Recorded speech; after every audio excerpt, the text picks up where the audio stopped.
side, let's go. Let's go, let's move. Side to side, let's go.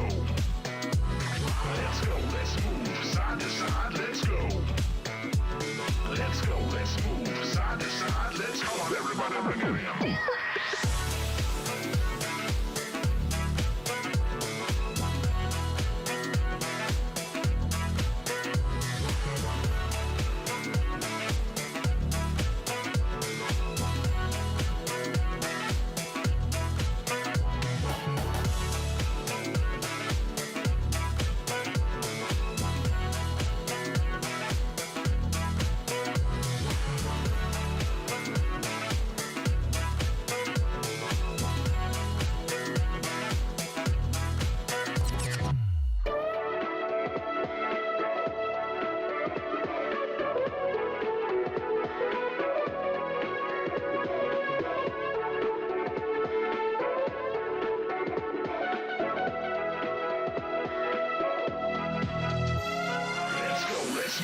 Side to side, let's go.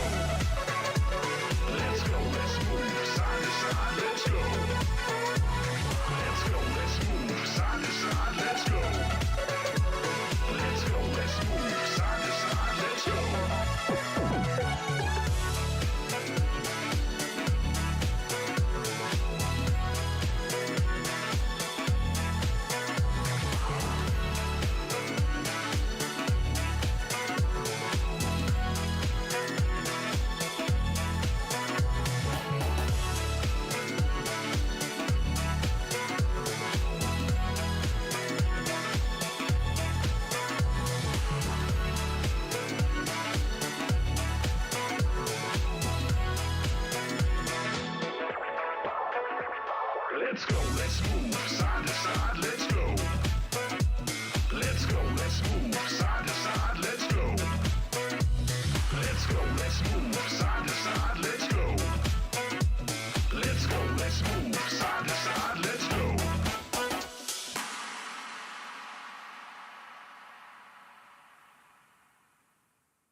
brings you to the lost and found, dear.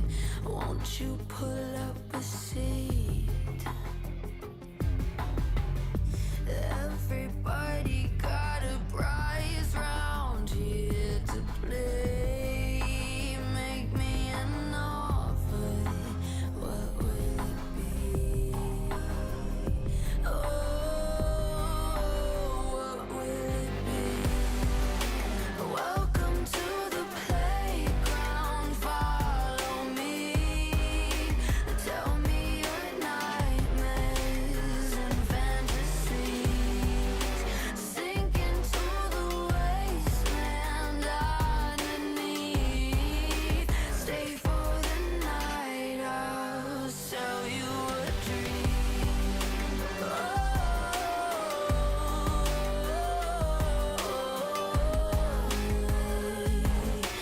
Welcome to the playground.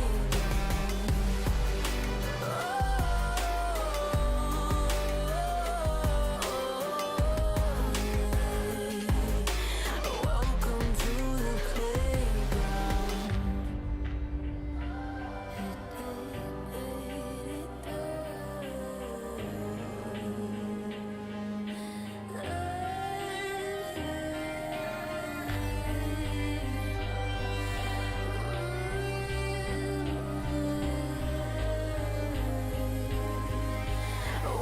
Welcome to the playground.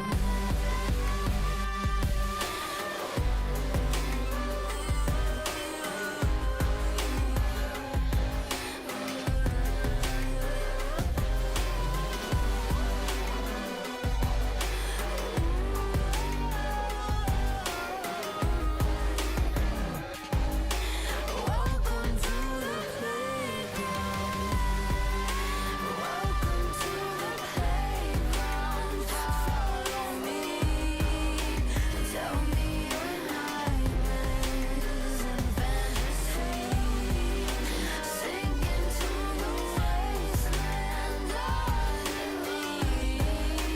Stay for the night, I'll sell you a dream.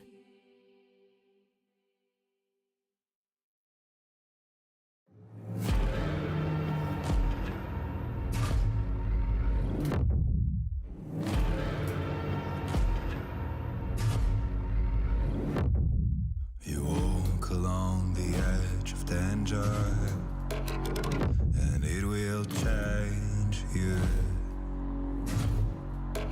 Why would you let this voice set in your head? It is meant to destroy you. You summon storms, you play with nature. Now watch it hurt you.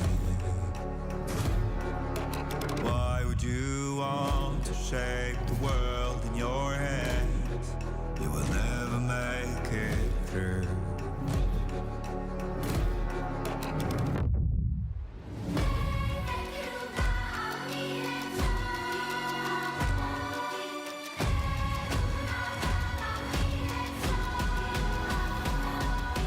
Catch the fire burning out your soul.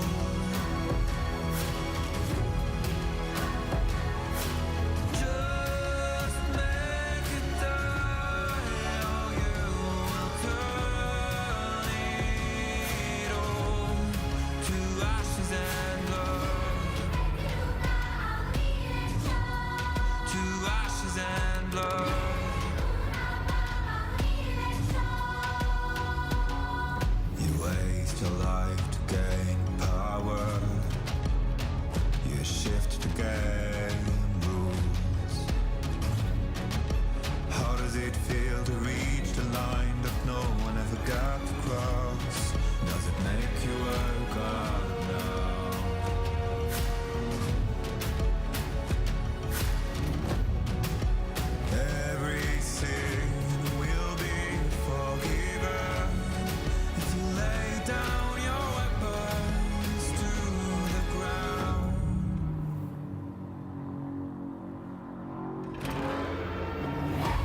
ashes and blood. To ashes and blood. To ashes and blood. To ashes and blood. To ashes and blood.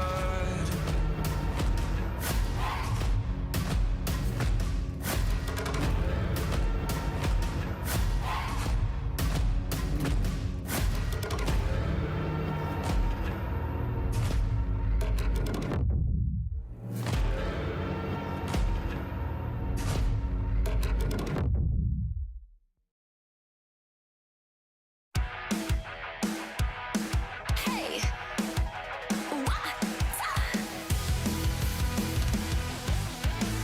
Hey, look up at the sky, it's just a starting line. Waltzing through the storm, feel the vibe align. Radiant rebels in the silent fray.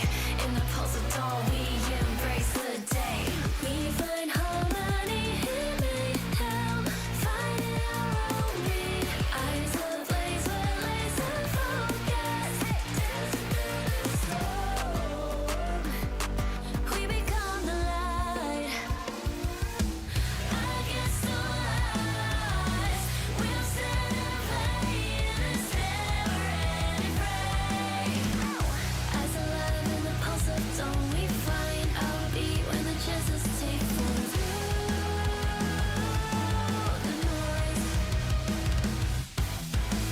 Hey, look down at the tide, it's our warning sign. It's time to rock the wave or get swept aside. Crash through barriers, our destinies untied.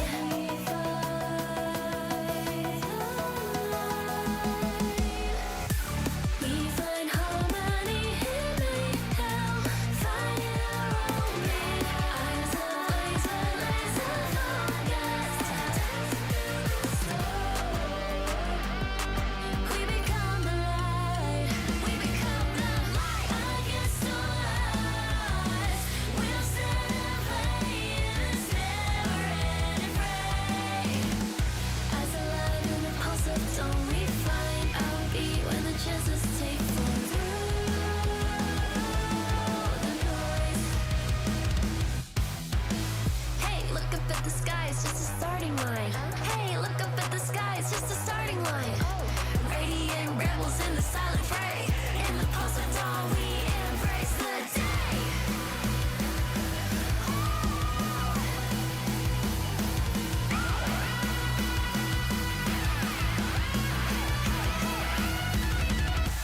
We find harmony in mayhem, finding our own beat. Eyes ablaze, we're laser focused. Dancing through the storm, we become the light. We become the light. Against all odds, we'll stand and play in this never-ending fray. Eyes alive in the pulse of dawn, we find our beat when the chances take form through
My soul is yours, two souls the same.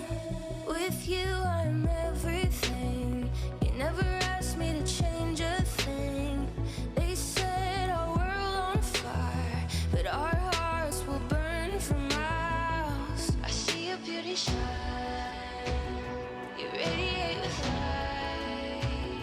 Our hearts dancing time, you're one of a kind. Stars shining with us, your fire is contagious. I feel the moon on our skin.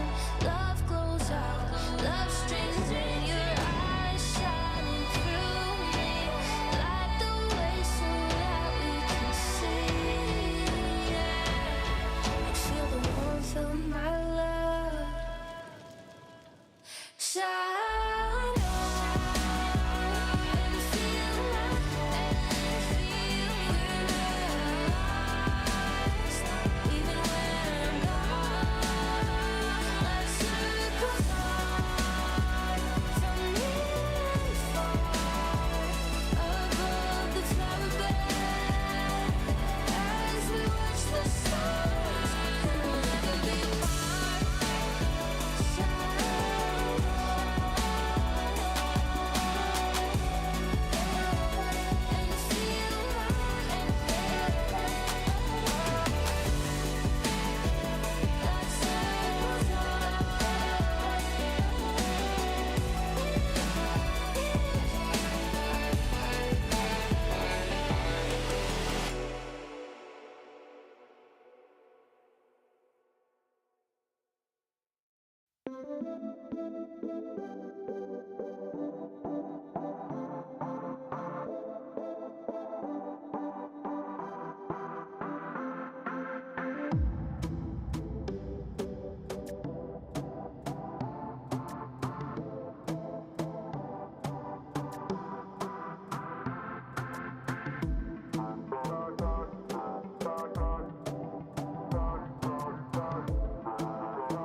Hey Kia, let's see if you're a real fan.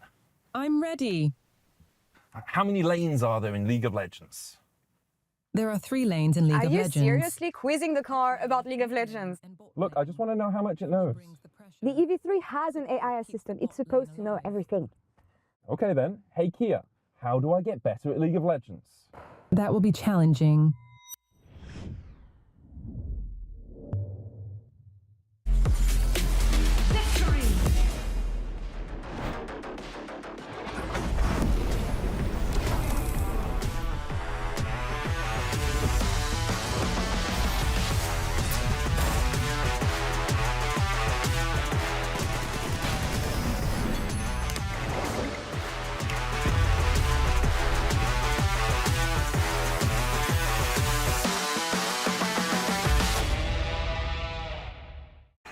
Now approaching the final pick, and what a ride it's been. A moment of hesitation, but we're getting closer to the game changer, and what a legendary journey we've been on. I mean, there's so many excellent options, but one of them has to be a perfect They're about fit. to lock in. Oh, what a pick! What a way to close things out. Join Marriott Bonvoy for a chance to claim a free Hextech chest and key. Marriott Bonvoy, a check-in at every checkpoint.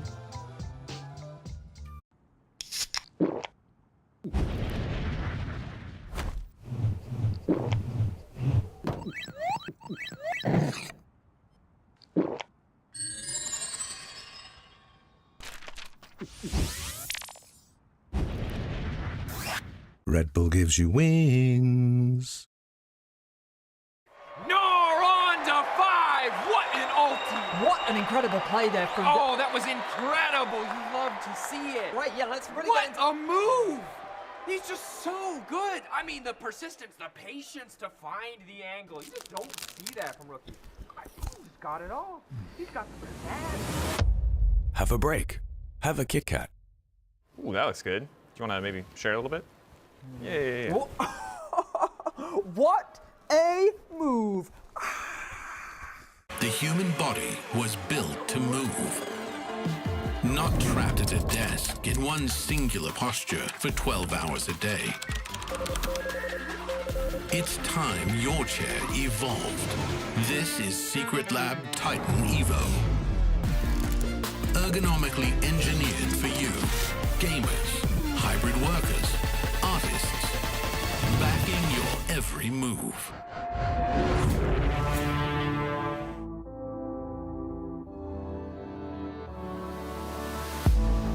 If you had it all, would you look the fall in the eyes? Could you walk away this time? Will you realize, recognize it's never over? And the flame that once had died, awaken. Will you rise above the days to come? Will you be enough? Will you walk away this time? Look to your left, to your right, leave the pain behind. 'Cause we all face the fires, and we stray from the light. Go and leave the pain behind.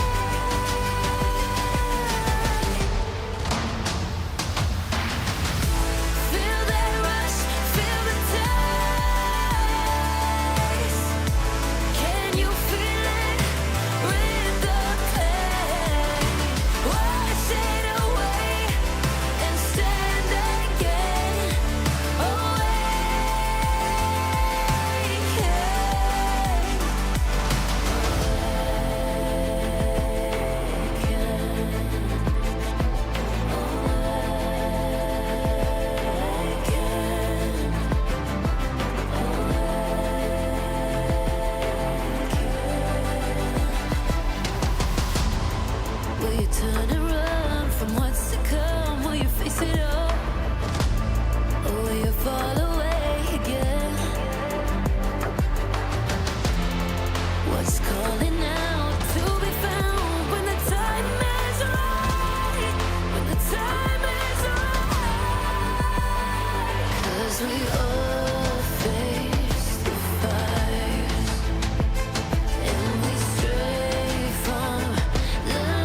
what used to be. Will you make your stand? The world in your hands again. 'Cause we all face the fires, and we stray from the light. Turn the page and make it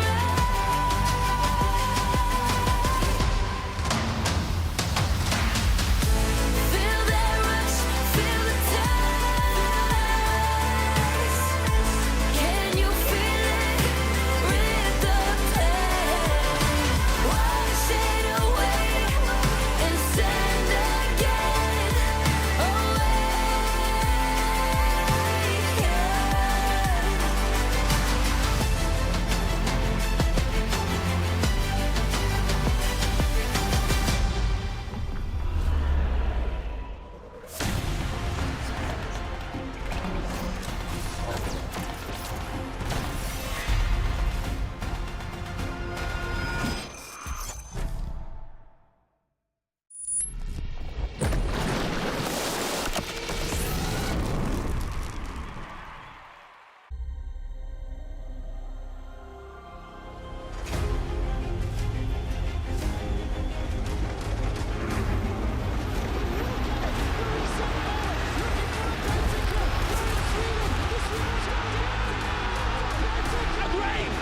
G2, the perfect team fight.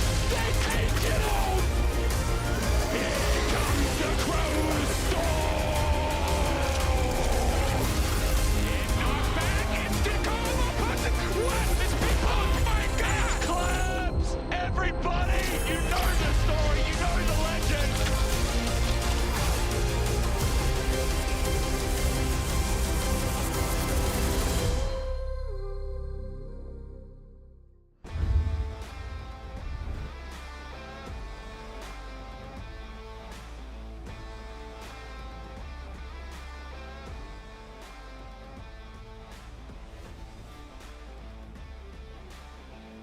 Chess, just as our two gentlemen are later on the Rift? We certainly hope so. The golden ticket is also back. What is happening here? Absolute shenanigans. Lore, no, go easy on him. Maybe this is what we'll see in the bot lane between Supa and Kalist later, or maybe it's Mirwin with his Nidalee. Who knows? But the golden ticket is at play here again, because today it is for all the marbles. If you win your best of 5 today, you find yourself in the grand final tomorrow, and you book your ticket to MSI. And I think we cannot overstate how important that is for any team that bout at the international stage, as I'm joined here with my analysts, GB, Finn, and Jack Spectra. Yeah, I mean, absolutely. For KC, it's about going back to an international and actually try and see if you can win one of those finals, not just make it there, but also continue the journey you let yourself out on. And for MKOI, bit of legacy going to internationals, hopefully something that they can change along the way if they're to win today. They've been there a lot. Yeah, MKOI at internationals aware. No, I think it's a great chance for them to see and prove that this roster that they've built for the 2025 season actually is an improvement from last season, because all eyes were on them last year and they kind of didn't really step up to the plate in the nationals. But I think this year the roster is way more complete and they have a chance to really do something. Yeah, and I think the format just means this match means so much. I spoke with Mayado and he told me, like, if you get 3rd place, it's the same as being last place because you're not going anywhere. And it's top 2 for all the marbles, for MSI, and a chance to represent Europe. I love that you said that. It is that sense of urgency of being off for the next month and a half, or getting to go to MSI and getting a chance of winning that LEC trophy tomorrow. There are also implications in terms of our format, because you all know that in summer, or you don't know, I honestly forgot, that things are in 2 groups. So the teams get seeded into 2 groups, and the number 1 and number 2 will head one of those groups. But then if you're team 3, you get to pick first which group you want to be in, and then 4, 5, etc. And let's say they all pick Group A, then anyone else is going in Group B. And that does make 3rd place a bit better than 10th place, I will say, in regards to picking a group for next place. But you are right in regards to MSI. But that also just means there's so much in stake, not just for here, but also for the tournament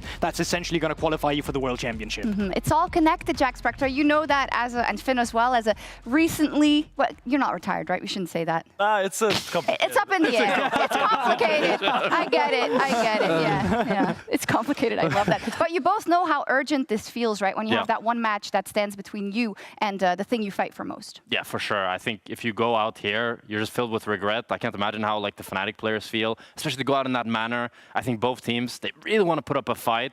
So at least if they end up losing, they can say it was close. Yeah, we'll see. For everyone here in the studio, we've been seeing the awesome fan signs that you've been making. It's been incredible. I want to specifically call out some of the Movistar KOI fans because they always turn it up. And so we wanted to add a little bit of ante, and we have a little bit of a surprise, perhaps, for a supporter from each team this weekend based on the fan signs. So I hope that can motivate you even more, but I know you do it anyway. So let's get into it then. Movistar KOI versus KC.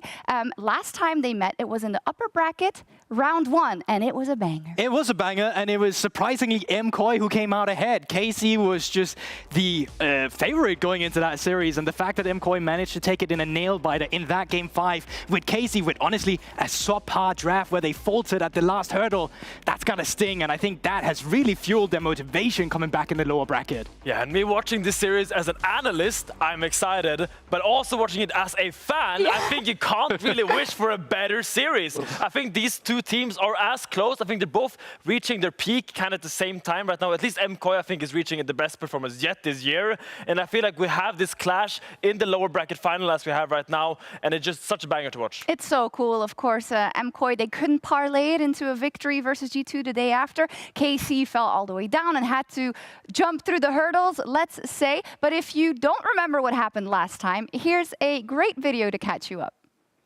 Finally, at 19.5 minutes, it's a dive where Jojo can't move. He flashes away. Spirit Rush followed up, though, by Flatty. First one goes over because Yoya takes down one, not two, a third!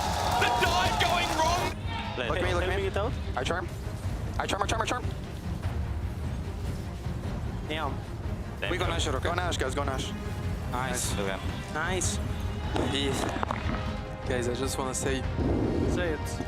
Look how they celebrated game 1. They don't believe themselves that they can win against us, you know? Control of that bot side because of Mirman's trading patterns. Oh, hang on, Jojo. Hopefully, yeah. Jojo gonna get hit. That's the power of shield bash, baby! Down into the ground, the Sunday slam! Yeah. Nice, good job. Nice, good job, good. You guys are fine? Yeah, we kill. Okay, we kill plan 2. Yeah. Guys are one. Yes, I will. Guys are no flash, go top. Yes. You know what Targama said? How we celebrate game 1, that he thinks that we cannot win into them. Oh, Targama? Yes. Probably the only comment he said in like 2 hours. Double turret shot matters not as Jojo looks for the last embrace. Flash to match. Targmas bumps him away, but you know an auto will all it take. 2 kills for KOI. Dredgeline flash to match it as well. A one-man Nara ulti just won't cut it. A double shot back. A double kill for the Canadian mid. Good job. Good job. How Aurora? Yes. Look for Dragon, okay? Come on. I'm looking. I ult. Big. No flash. I go back to Drake, okay? Yeah, you take yours. Can we end it? Yeah, Aurora behind. Aurora behind. I'm fine. Wait. Aurora too. Look at Aurora. Yeah, kill. More. Yeah, keep going. Go. More. What are they doing? Guys, we are winning game 5 and this game. We are boosted. I miss Zoe hitting from like half a screen away. Trouble bubble. Flatty really nicely done. It's bedtime to Yoya with the bone skewer as well, and Halo Blade. A free kill over to Yike. Nice. I come to W. I can R. I take it. Soy no Babel. Están. Nice. Guys, get vision. Look who going. What the fuck? It's a pentakill. No flash on the guy yet, guys, just hit. Yeah. Nice. Good job. Job's not finished. We have tomorrow, and then we go in the side. We go in the side tomorrow. Yeah, they were so excited for tomorrow. We're gonna cut that out. It's fine. They can bring it again today because it was super hype. Now, as we get into this matchup, we of course have every lane is important, but we have a couple that we want to focus on specifically. And for the top lane, we have prepared secret PowerPoints because each of our analysts, or 2 of our analysts rather, will try to defend their top laner of the respective team with the surprise PowerPoint. So who wants to go first, and who are you presenting? I want to go first. I want to talk to you about my boy, Mirman. Okay. Mirman and I, we go way back. We're Did you have Mattis against each other. We Fear Crash together, our little champions. And now I'm going to tell you why Mirren will lead MKOI to victory. Very simple. Lower bracket, who cares? Tokka lower bracket run. When things get hard, Mirren gets harder. He really steps up to the point, or to the PowerPoint in the finals here. He has a lot of champions in his little ocean. The Gnarly, he completely gapped Kana in the upper bracket final with the Nidalee against the Gnar. And the Vex, we don't talk about it, but he has that prepared into the Ambessa. As we know, you can't blind pick against Mirren. He has an answer for anything.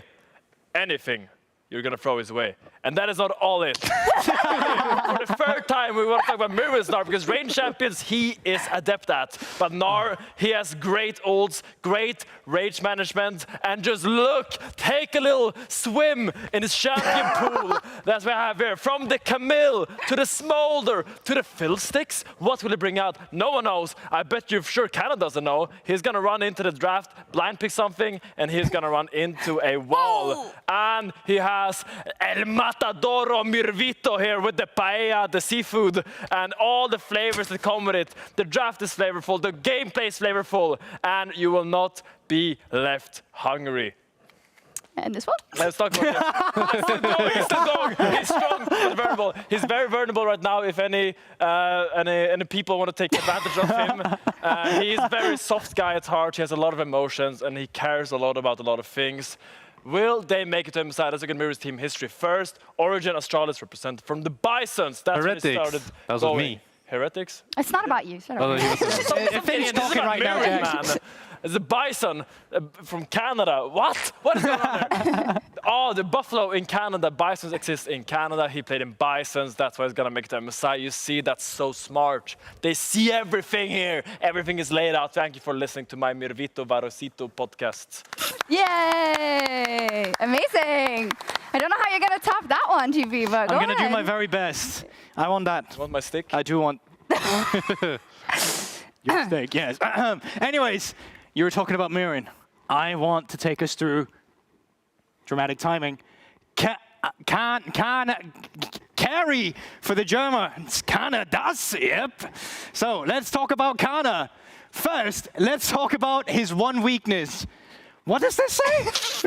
Waxen Gibu's moon face. Yes, so that is, of course, when the moon is in that position. Even Finn has a better win rate. What? I'm talking about him winning. Even Finn has a better win rate than Kana doing Waxen Gibu's moon face. As you can look at the win rate right now, Finn is looking at 64, 60 for Kana. Of course, Oroamne is sitting at a measly 48%, but that's not what this is out. But I want to know what you guys are thinking. You know what you're... Kana is more handsome than Finn, which is really proven. Some even say he's better than the Shy. They really do say that. Do you say it? Finn said it to me before we went live today. As you can see, Kana won LCK or LEC. He's won both, right? The Shy, neither.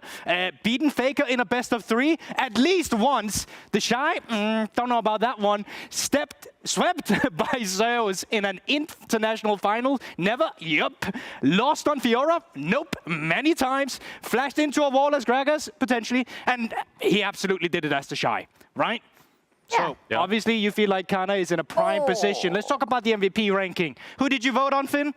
Vladdy. Vladdy, okay, but you should have voted on the top laner instead, because this is rigged. This is the guy who's still here. He got second MVP voting. That means he's at least getting second place in the standings as well. His reactions, though? Upset didn't get first, though. That's fine. We don't. It only matters in this perspective, right? His reactions. Focus on the present, Jack Spectra. Yeah. It's not about the past. Okay. Upset is no longer. You know who's here? Kana. So how do they make it to MSI? The answer is in his name. Canada. Yes, I knew this was coming. Was it Kana? No, Kana can go to NA. I like mine one better. It is yours. Yeah. Is it? There we go. Canada. That's what I said. That's what I said. Canada. There we have it. This is Jack Spectra. Amazing. Thanks for listening. I like it. No lies told, rather. I like the creative approach of whoever made that PowerPoint. Shout out to you. But how important is it going to be in this matchup? In every single special segment that we have in this Ready Check, we're going to highlight a lane or a player. How impactful is this one going to be, Jack Spectra? Top. I mean, I think KC, when Kana is ahead, they just look unstoppable, right? He kind of leads the map, he pressures so much on the side lane, and he gets so much done. But when he falls behind, KC just collapses. And I think for MKOI, it's Mirwin as well that has brought out these spicy picks, that has done so much for the team in the draft. So if he's shut down, they lose so much power. For me, I think Kana's strong laning is a crutch for KC, because I think they rely on him a little bit too much. They're so used to Kana having an individual lead that when it doesn't have that, they kind of fall apart, as Jack Spector rightfully highlighted, and they don't seem to know how to really progress the game. So I think if you shut down Kana, you shut down KC's entire engine. I mean, something we saw from MKOI before, right? As we go into this matchup, I'd love to know how our refs are preparing for this match. We're here at the Match Operations Center with League official Malu. Thank you so much for joining me. It's been a while since Worlds. How are you? Yes, thank you for having me. I'm good. Better now in my safe environment instead of on stage. Yeah, we don't often see this place, actually. This is where all the referees and league officials watch the game. So how do you guys get ready for a game like today? That's right. This is where we watch the game from, and we do a lot of technical preparations and play testing.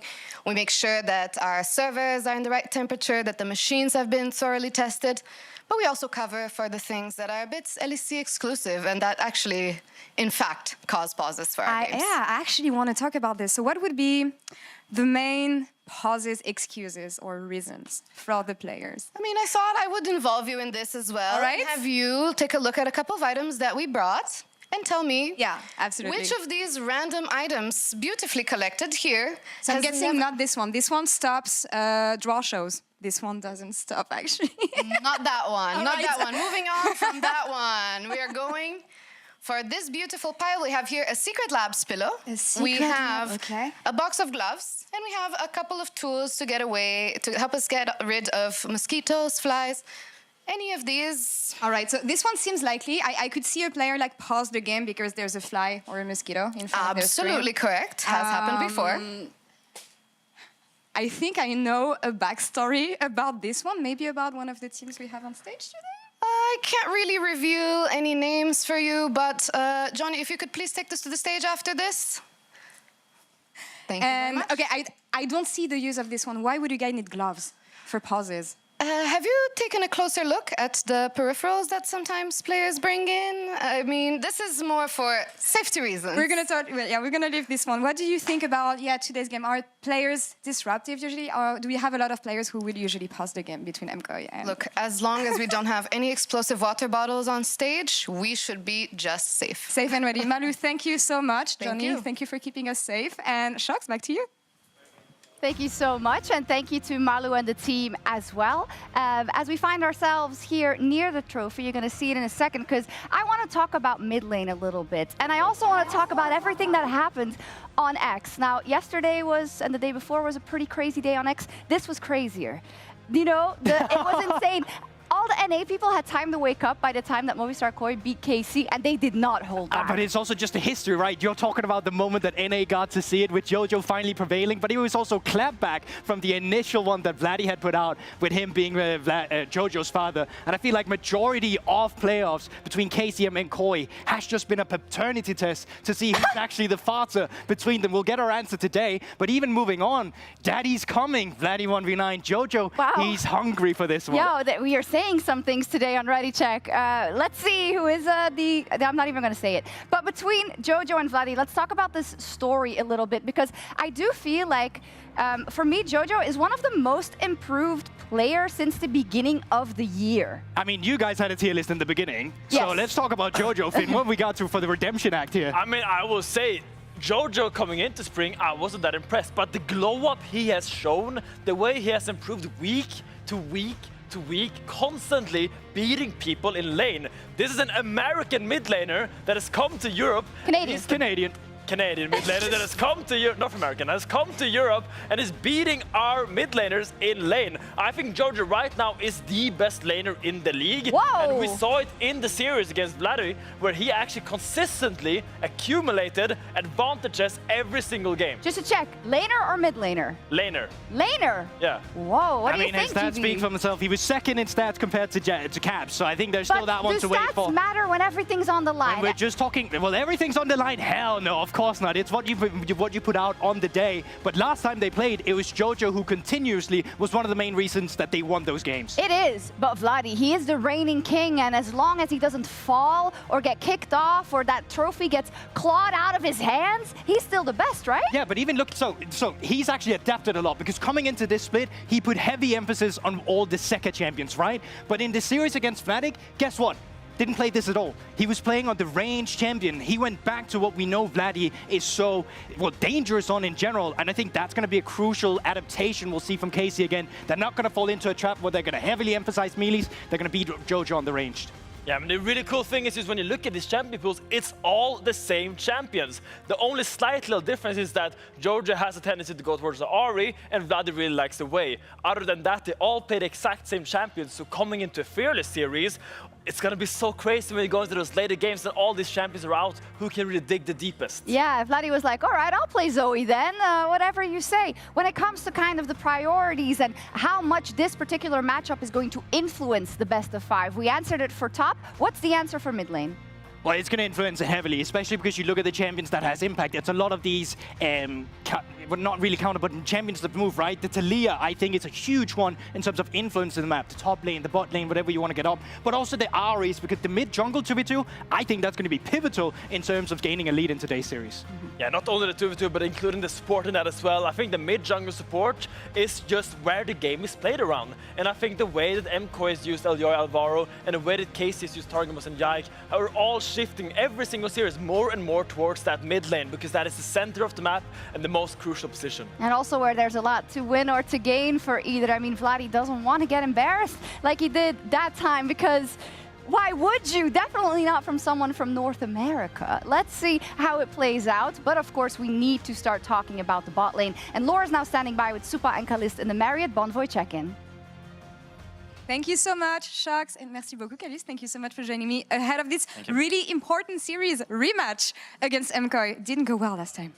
No, last time it didn't go well. I think it was just a bad day. We were not really well prepared, and I think KOI was in a good shape. They were playing good and had, I think, good option in drafts. But this time it's really different. I think everyone could see that against MKOI the first time and against Heretics we were like a bit down. We were not in the best form.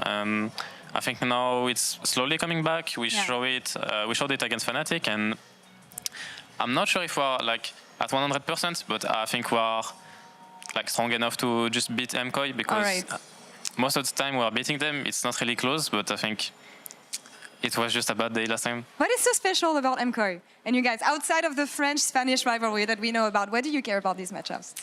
I mean, it's pretty funny because I think they have like a bit the same playstyle as Fnatic. Basically, if their bot lane is not ahead, I feel like they just can't win the game. So it will be a bit exciting today to see if we have good matchups and we can abuse them.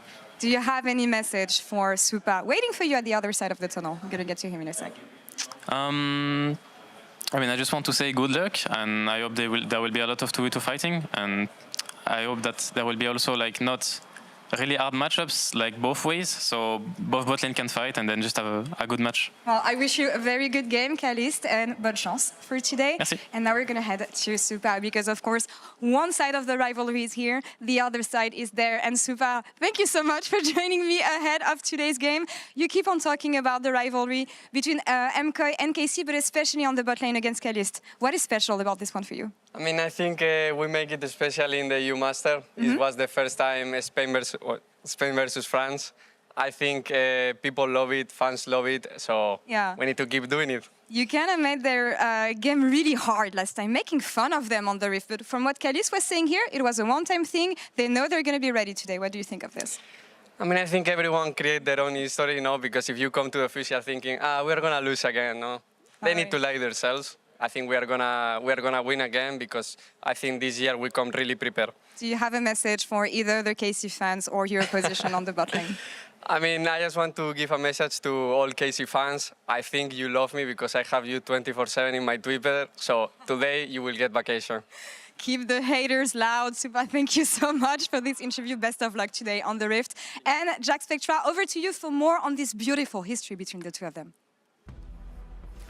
Calist versus Supa. It's been a rivalry that's often felt unrequited. It's felt one-sided. It was Calist having his number every single time, but a spark was lit this playoffs as Supa finally struck back. But to understand why this rivalry is so meaningful for both of these players and why it's so damn exciting, we need to go back to the beginning. It was 2023 EMEA Masters Summer Finals where KC versus Movistar fought it out. It was an incredible 5-game series that went the distance, but it was Calist dominating and taking all the highlight. And it was actually Supa then that ended up promoting because Calist was too young. But, even though Supa was the one who went to LEC, he had a great first year, he went to Worlds and he grew so much as a player. It was Calist that everybody was talking about. Supa hidden in Calist's shadow as Calist won Winter in 2025, went to first stand, performed admirably. He was the talent that everybody was looking for. But now, Supa taking down Calist once, he has the chance to do it again, to take his spot at MSI and to cement himself as the winner of this rivalry as one of the best ADCs in EU. And more than that, it's France versus Spain. There's so much at stake between these two teams. There's their own personal pride, their regional pride, and the two fan bases clashing it out. Wow, great job, Jack. That was amazing, and I think you put it all into words how much.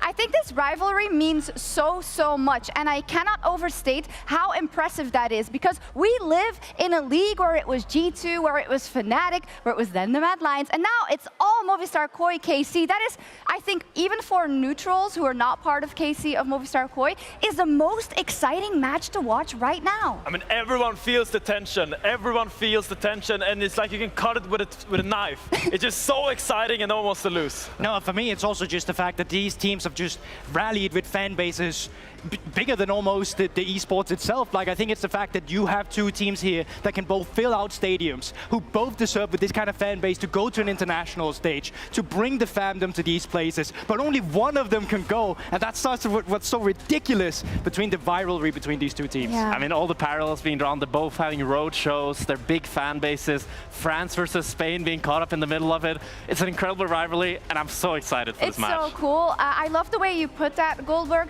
They are owed more than just playing in this studio. Absolutely. They are owed arenas in the way they get their fans going and they play themselves. But I wonder, when you look at, for instance, Supa versus Calist in that last best of 5, when you look at how Movistar KOI really rose above, how much do we feel like that was a one day where they could play at the top of their game for 5 games? And can they do that again? I mean, it was the best I ever saw Supa this year, for sure. Like, he was just so calm and collected, and I think in those late game team fights, that was what made the difference between him and Calist. Calist was continuously making mistakes. Supa, on the other hand, barely made any, and that's what some of that series came down to. I mean, to me, the impressive thing about that series was the fact that MKOI adapted to the new patch way better than any other team at that day. And I feel like they was so ahead of the meta. They realized the standout, they realized all these situations where you can put your AD carry on an island alone. And I think Supa did that so flawlessly. And now I really wonder, has KC caught up? Has KC finally realized that this is what's up? And they're gonna match MKOI in their own game? Yeah, when you look at it from KC's angle, also, they came here and they won in Winter. They firmly set their feet at the top of the mountain in EU. It's all about that feeling of this one best of 5 now. We lost to them before, and if we lose today, we're not going to MSI. We have to be in a timeout until summer, and that is just not the way we're built. I think they got a little bit cocky in their last BO5. It was not the Calist we were used to. It was not the Vlad we were used to. We've seen them dominate team fights. We've seen them create so much pressure, so much space, and be the difference maker. And that wasn't what we saw. I agree. MKOI, they had a fantastic series. But KC, they're looking so much better now. Against their series against Fnatic, sure, Fnatic looked shaky, but that was some of the best League of Legends I've seen from KC all this split. And I agree with that. I think it's one of those things where they barely made any mistakes in that series. They barely had to drop the ball in terms of any map movements. They were always matching Fnatic. They were always ahead of the play. But I also think MKOI has had time. And it's not like their weaknesses weren't exposed. They still lost 2 games to KC, right? They still lost to G2, which is a lot of lessons learned. And they had an entire week as well to figure out what was that went wrong. And I think they can apply that to today. Yeah, Finn, what we heard after that match versus G2 was we put so much into getting ready for that best of 5 versus KC that we ran out of steam, quite literally. Now they've had a lot of time to prepare for this one. I mean, last weekend really came down to, I think, MKOI's masterfully crafted preparation coming into that series. And as you highlighted, they've had so much time to once again go into that chamber and really dig deep into the weaknesses of KC. So I expect an MKOI that is well prepared, and I expect an MKOI that is ready to pounce on the cracks in the surface of the KC war machine. Oh, preparation can only get you so far, my friend. If a team is better, they're just better. I think KC's gonna win, and I don't think it's gonna be close. Okay, do you want to do predictions? I said the Fnatic KC series would be close. It would be back and forth, would be 5 games. KC blew it out of the water. They're gonna do it again today. KC 3-0. Whoa! I disagree so heavily. I think it will be close. I think it's going to be a close series, but I think MKOI showed, as they did last time, that they can beat KC. I'm going to say 3-2 MKOI. And I have so much faith in the preparation of MKOI, of learning of their own mistakes, of fine-tuning some of the issues that they had going up against KC, that I'm saying 3-1 today to MKOI. I love it. The panel is divided. A strong prediction from Jack Spectra, and it also shows what KC wants to do here today, because they don't just want to win, they want to embarrass them going into tomorrow. But Movistar KOI, they did it once. Supa gave a superhuman performance. Who's to say he cannot do it again? Let's go. KC versus Movistar KOI in our spring finals weekend.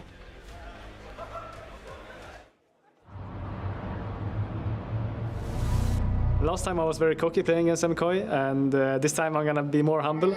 We always managed to stomp them. Eliza slows down Supa. Perfectly timed ulti with the feathers out on a double root. Supa's made fun of them. Look how they celebrated game 1. They don't believe themselves that they can win against us, you know? The first seed chooses. Forever they will regret the day that they crossed the mighty MKOI. I think our biggest improvement was mentally. We now come really prepared into the matches, which is a big improvement from last week. Looking at both teams, I will say KC is a lot better. I think MKOI is more of a, they peak very high, but they also have very low lows. So that's why I think KC is a much tougher opponent. Connor will fall. No healing, so damn much. Cloudy, the pushback knocks him into the team, but again, it does not matter. The Azir is just ready to style. Upset, running for his life to the final moments of Fnatic in spring. KC, complete dominance. I think MKOI is going to be harder than Fnatic. We really have to prepare a lot and be very decisive against them. This split, we've worked more than any other team. I think we deserve it just more than any other team. Kana flashes away. The engage is there before he turns into a big bad beastie boy. Ewan, he's going to grab him for the kill. The sidestep backwards was so clean. Mervin has this, oh, he might counterpick you to Oblivion and you can't play the game because you just find something very weird. But definitely for me, the most challenging player to play against is Kana. So, hang on, Jojo. Ulti, yeah. Jojo gonna get hit. That's the power of shield bash, baby! Down into the ground, the Sundered Slam! I think we will easily go to finals, and I think we will also beat G2. Mickey will fall to Vladdy, but now KC want more. Kana is out for blood. He took an objective. He wants to take their lives. Knocked back with a Thundering Blow. Montage does not stop. Kalist with a double in mid. MSI is at stake, our egos are at stake, fanbase is at stake. Ilyo goes for the engage, and it's Alvaro who turns it back. A shot down onto Kalist. KC's turn is going devilly wrong! Now we finally get our second chance against them, so if they beat us this time, then for sure they really deserve it, but I don't believe it's gonna happen. I think we are better than them. Kana can't do much else, and a triple over to Supa, but KOI bring back the beast. I would prefer to face KC in the finals because I want my revenge. They beat us last time very convincingly. We are very, very upset about that, and we don't want to let anyone else but us win the trophy.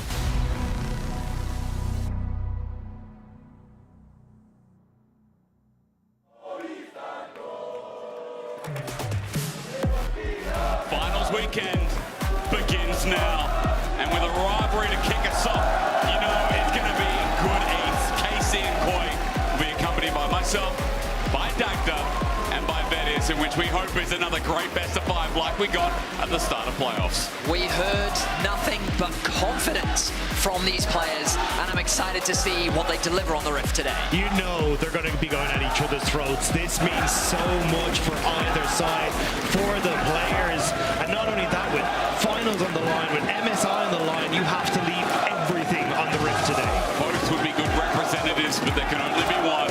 And in a best of 5 fearless, we know all guns will be blazing. When last time around, it got pushed to the wire. A 5-game series. A lot of people saying that KOI should have 3-1'd it, but KC were resilient. And in a big surprise, the underdogs that KOI were managed to push through. I really felt that KOI could have won in fewer games, given how they were playing. I like that Yike opened up the video by saying that they came in overconfident in that series, and I think it was evident in the gameplay. We turn our attention to the Fnatic series, though, and KC just made fun of them, picking them apart, a quick 3-0 stomp. This is a different KC going up against this KOI today. And Redhead talked about on Euphoria, saying, look, we needed to go back to playing our game. Focus on Dragons, focus on playing our style, focusing on our team fights, and that's kind of what we got to see against Fnatic. It was clean, it was calculated, they knew where they needed to be on the Rift. But have they learned from the drafts that they had last time around against MKOI? Picks like Trundle, picks like the Galio from MKOI, kind of catching KC off. We'll have to see if they're going to be more prepared this time around. What's open for first, gentlemen, in our Game 1 draft? Senna. It's something that the last time these teams faced, we saw Jace permanently banned away from the side of KOI. They didn't want to hand that over to Kana, and KOI put a very high priority on trying to take Senna out of the pool. Now they see themselves as wanting to get it very early on in this series. The likely response from Kalista is going to be something like the Varus or potentially the Ezreal, two of his most played from this split. Yeah, we have seen teams starting to pick up things like the Smolder to try and match that scaling from the Senna, but we'll have to see if that is going to be the same, because it looks like they're going to try and take that firepower into the bottom lane, but Pantheon already taken off the board. I thought they might actually go for something like the Xin Zhao, because I feel like that's where Elyoya will try and take a lot of his aggression. Yeah. Something like a Senna to pair alongside this incredibly strong early game skirmishing jungler always works great. Yike is definitely known for playing the Pantheon, but so far in playoffs he hasn't been bringing it out, which means that coming into this best of 5, I think it's both a denial, taking away some of that early global side lane pressure that MKOI love to try and leverage, but also giving them a little bit more early game options, because by locking in the Kalista, KC is already setting up the game plan that we want to attack bot lane. Now we just have to see Elyoya is going to go for the Xin Zhao. I imagine the Nautilus will be next to follow. That's kind of been the pairing that we've seen alongside the Senna. Also, if they pick yet to be we revealed. can as well. As you could also try and leave it, like there are plenty of things that we could pair with the Senna on the bottom side. You've seen like Alistair, you've seen Gragas, we've seen plenty of other stuff, but I think that would be the priority here for me. Ooh, the RE5 might very well be the direction from MKOI. It's something that we did see early on in the series, the last time that they played up against each other. With Taliyah taken away, that Pantheon-Taliyah combo is something that they're not as scared of, so getting yourself the RE not only gives a comfort pick for Jojo, but also sets you up nicely with a large plethora of junglers. Prioritizing the Gwen, definitely surprising me here from KOI. So I think the call is saying, look, you could potentially go for the Rumble here as KC on red side. Yeah. So MKOI trying to preemptively say, hey, we're going to take the Gwen, deny you going for the Rumble, and then being able to ban away the Gwen and the Galio, which MKOI did bring out the last time around. So we'll have to see if it is just going to be mid or top. Because last time we had a big discussion that, like, Kana doesn't really play that defensive. We had a Cassante game, but, you know, I think we also had a Sion game, if I'm not mistaken. That's about it. So Mirwin really throwing the odds in the pool. Well, I think it's really interesting about this Gwen is because, as you highlight, Dagda, it's very much about forcing KC into a choice. Do you want to lock in your support here to get a good matchup with the Kalista? Do you want to try and respond to our mid lane pick or our top lane pick? Because now we get the pick of the litter of what we can take away from you. So by removing the Renata, it means that if they picked Nautilus themselves, the likelihood of a Renata coming through with the Kalista would have been a not very favorable bot lane. But now they get a lot of comfort in both top, mid, and bot, and there's still a very deep jungle pool for them to play with. I still don't think Kana has good options here. Like, you can go for the Jax, especially since we're not getting banned support that top lane, more of a focus on towards the support pool. So could end up taking the Jax, could even end up taking something like the Embess if you really want to, and Kana had that pop-off performance on it the other day. But also Kana quite comfortable on the Gnar, which can work in there. But even banning the Rumble here from MKOI, even with a matchup that is decent, they just don't want to give that over towards Kana. So, boys are a bit distracted. It is like a nightclub in here. And they've finally shown up. I know it was a little bit quiet last time we saw KC. That should get them riled, though, because I'm seeing either an Akali top or a Ryze top for game 1. Yeah, I think that might be an Akali top as an answer into the Gwen. It gives you a bit of early trading power. But I don't know how much I really believe in the matchup. I mean, this is the thing you've always got to... I'm excited to see what Kana can bring. Usually we think of Mewin as the counter pick guy, but Kana, we know how well he plays on the carries. Let's see what ends up being top lane. The surprising thing to me is that they're showing it this early. I would have assumed that, hey, you were going to try and take something a little bit, like even if you want to take support here, take the rail, say you're totally happy in that bottom side, but kind of showing themselves, or at least keeping Targamas the counter pick. But again, it kind of leaves you going, hey, well, where do we want to try and fill out the rest of the draft? It could easily be the Ryze top, though. Like, push into the Gwen. The only thing is it's hard to land your EW, the route, into the Shroud. So, yeah, I'm curious exactly what the game plan is here. Good answer. We've got strong AD threats, strong AP threats. Where's he engaged, though, so far outside of the Pantheon, Jensen, outside of Callisto? I think you just take the Alistair here. I think that's how you round it out. It's good into the rail on the bottom side. You've got the option then to go for the engage. Callista can set you up as well, but is it the Rakan instead, holding off? They're thinking about faster engage, it seems. The ability to snap engage, paired alongside the Pantheon and the Ryze. I mean, this KC composition, I would say it's volatile in the sense that very squishy. The first thing I notice is when you think if you're second onto an objective and you have to face check, who's that champion that's going to be the first to walk in? Pantheon, maybe because he has the E, the ability to block things, but like it's very squishy team. But on side lanes, it's terrifying. Their ability to skirmish, duel is very threatening, but at the same time, KOI have really good scaling thanks to the center. They've got good pick potential. They have solid teamfight options thanks to both the Gwen, the Wukong, and the Rel. I feel like on paper, KOI's composition is just very well rounded. And I think this is something that KC did to a good extent in game 2 versus MKOI, where they end up like bypassing things like the Azir, which was left open. They first pick the Yone and they say, hey, we want to try and play for side lanes and play through that strength. They get these early leads and then they start to rotate around the map well, and that was kind of what we saw from KC against Fnatic too. So looks like that's what KC are saying, this is the winning formula. Let's just try and continue it here. All we request in this best of 5 is a game of brilliance. And what we got in our first series, our round 1 where KC picked up KOI and chose them to battle it out, was exactly that. The fans are out from Spain, from France alike. They have filled up our stadium, our studio, 200 plus people rearing to go. Remember that trophies and opportunities are taken, they're not given.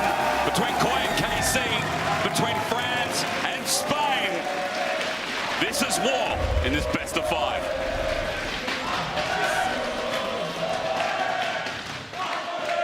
And it's a bit of a role reversal from what we saw in Winter. In Winter, it was MKOI who were knocked down to the lower bracket by KC, where they have to face off against the 6th place team, beat Fnatic, face off against them again in this 3rd place match. This time around, it's actually KC who have to do that same route through that lower bracket, but can things be different now for MKOI? Can they take down KC a second time and put themselves towards MSI in finals? Or can KC find that rematch of the winter finals against G2? And then the desk was talking a lot about it as we get a small invade here from Targamas, but Super and Alvaro felt like they're on a different page, or at least insane page versus the KC bot lane last time. I think you guys, were we casting that together? Was it the 3 of us doing that? It was Nightmare. Oh, it was, but we were here. You use it the same though, right? Yeah, right, it's true. Oh, that's why it's the accent. It's true. But it's the last time that they played up against each other, honestly, it really did feel like KOI were in the driver's seat for the majority of that series. Game 2, KC did get an early lead. They then made a massive throw into the Baron play, and then there was a counter throw from KOI. It was a bloody back and forth, which is a really good description of the series. I feel like that Elyoya, we were talking about it earlier, Dagda, he was the big player in the early game that was building these leads for KOI and how he controlled Yike. But also as a philosophy, KOI did a very good job of limiting Kana's impact on the game. And like you see it in the stats as well. When Kana was ahead, when Kana was having impact in the game, that is when we saw KC be a menace to deal with. Yeah, and that's where I think a lot of that focus from Elyoya was shut down Yike in the mid lane, but also towards that top side, and see if you can just take him out of the equation. Especially on the Rumble, it was like, hey, we're just not going to fight, we're going to try and control things, and a huge amount of it, as Super actually has to flash away in the bottom side already. Big summoner. Yeah, but it was KC saying, hey, we want to try and fight towards things like Dragon, but burning key ultimates before that objective, and that's what made it very difficult for them in those later portions. So I think that's what I'll be keeping my eyes out today, is to see, have KC learn from overextending pre-objective fights, or can MKOI continue to punish through that? Well, so far, KC are playing with the push in bot lane. They also have the push in top. Of course, Kana picking this Akali into the Gwen.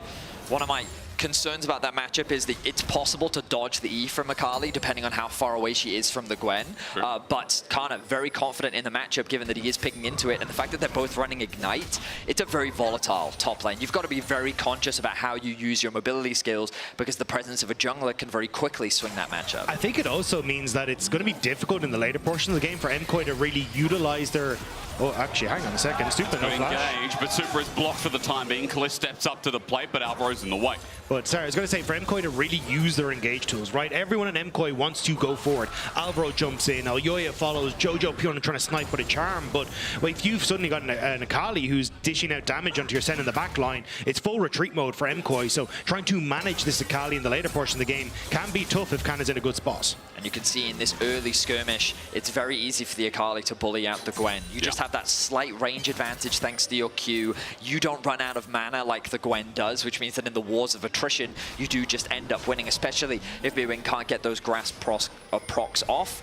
But in terms of farm, they're both doing very, very well.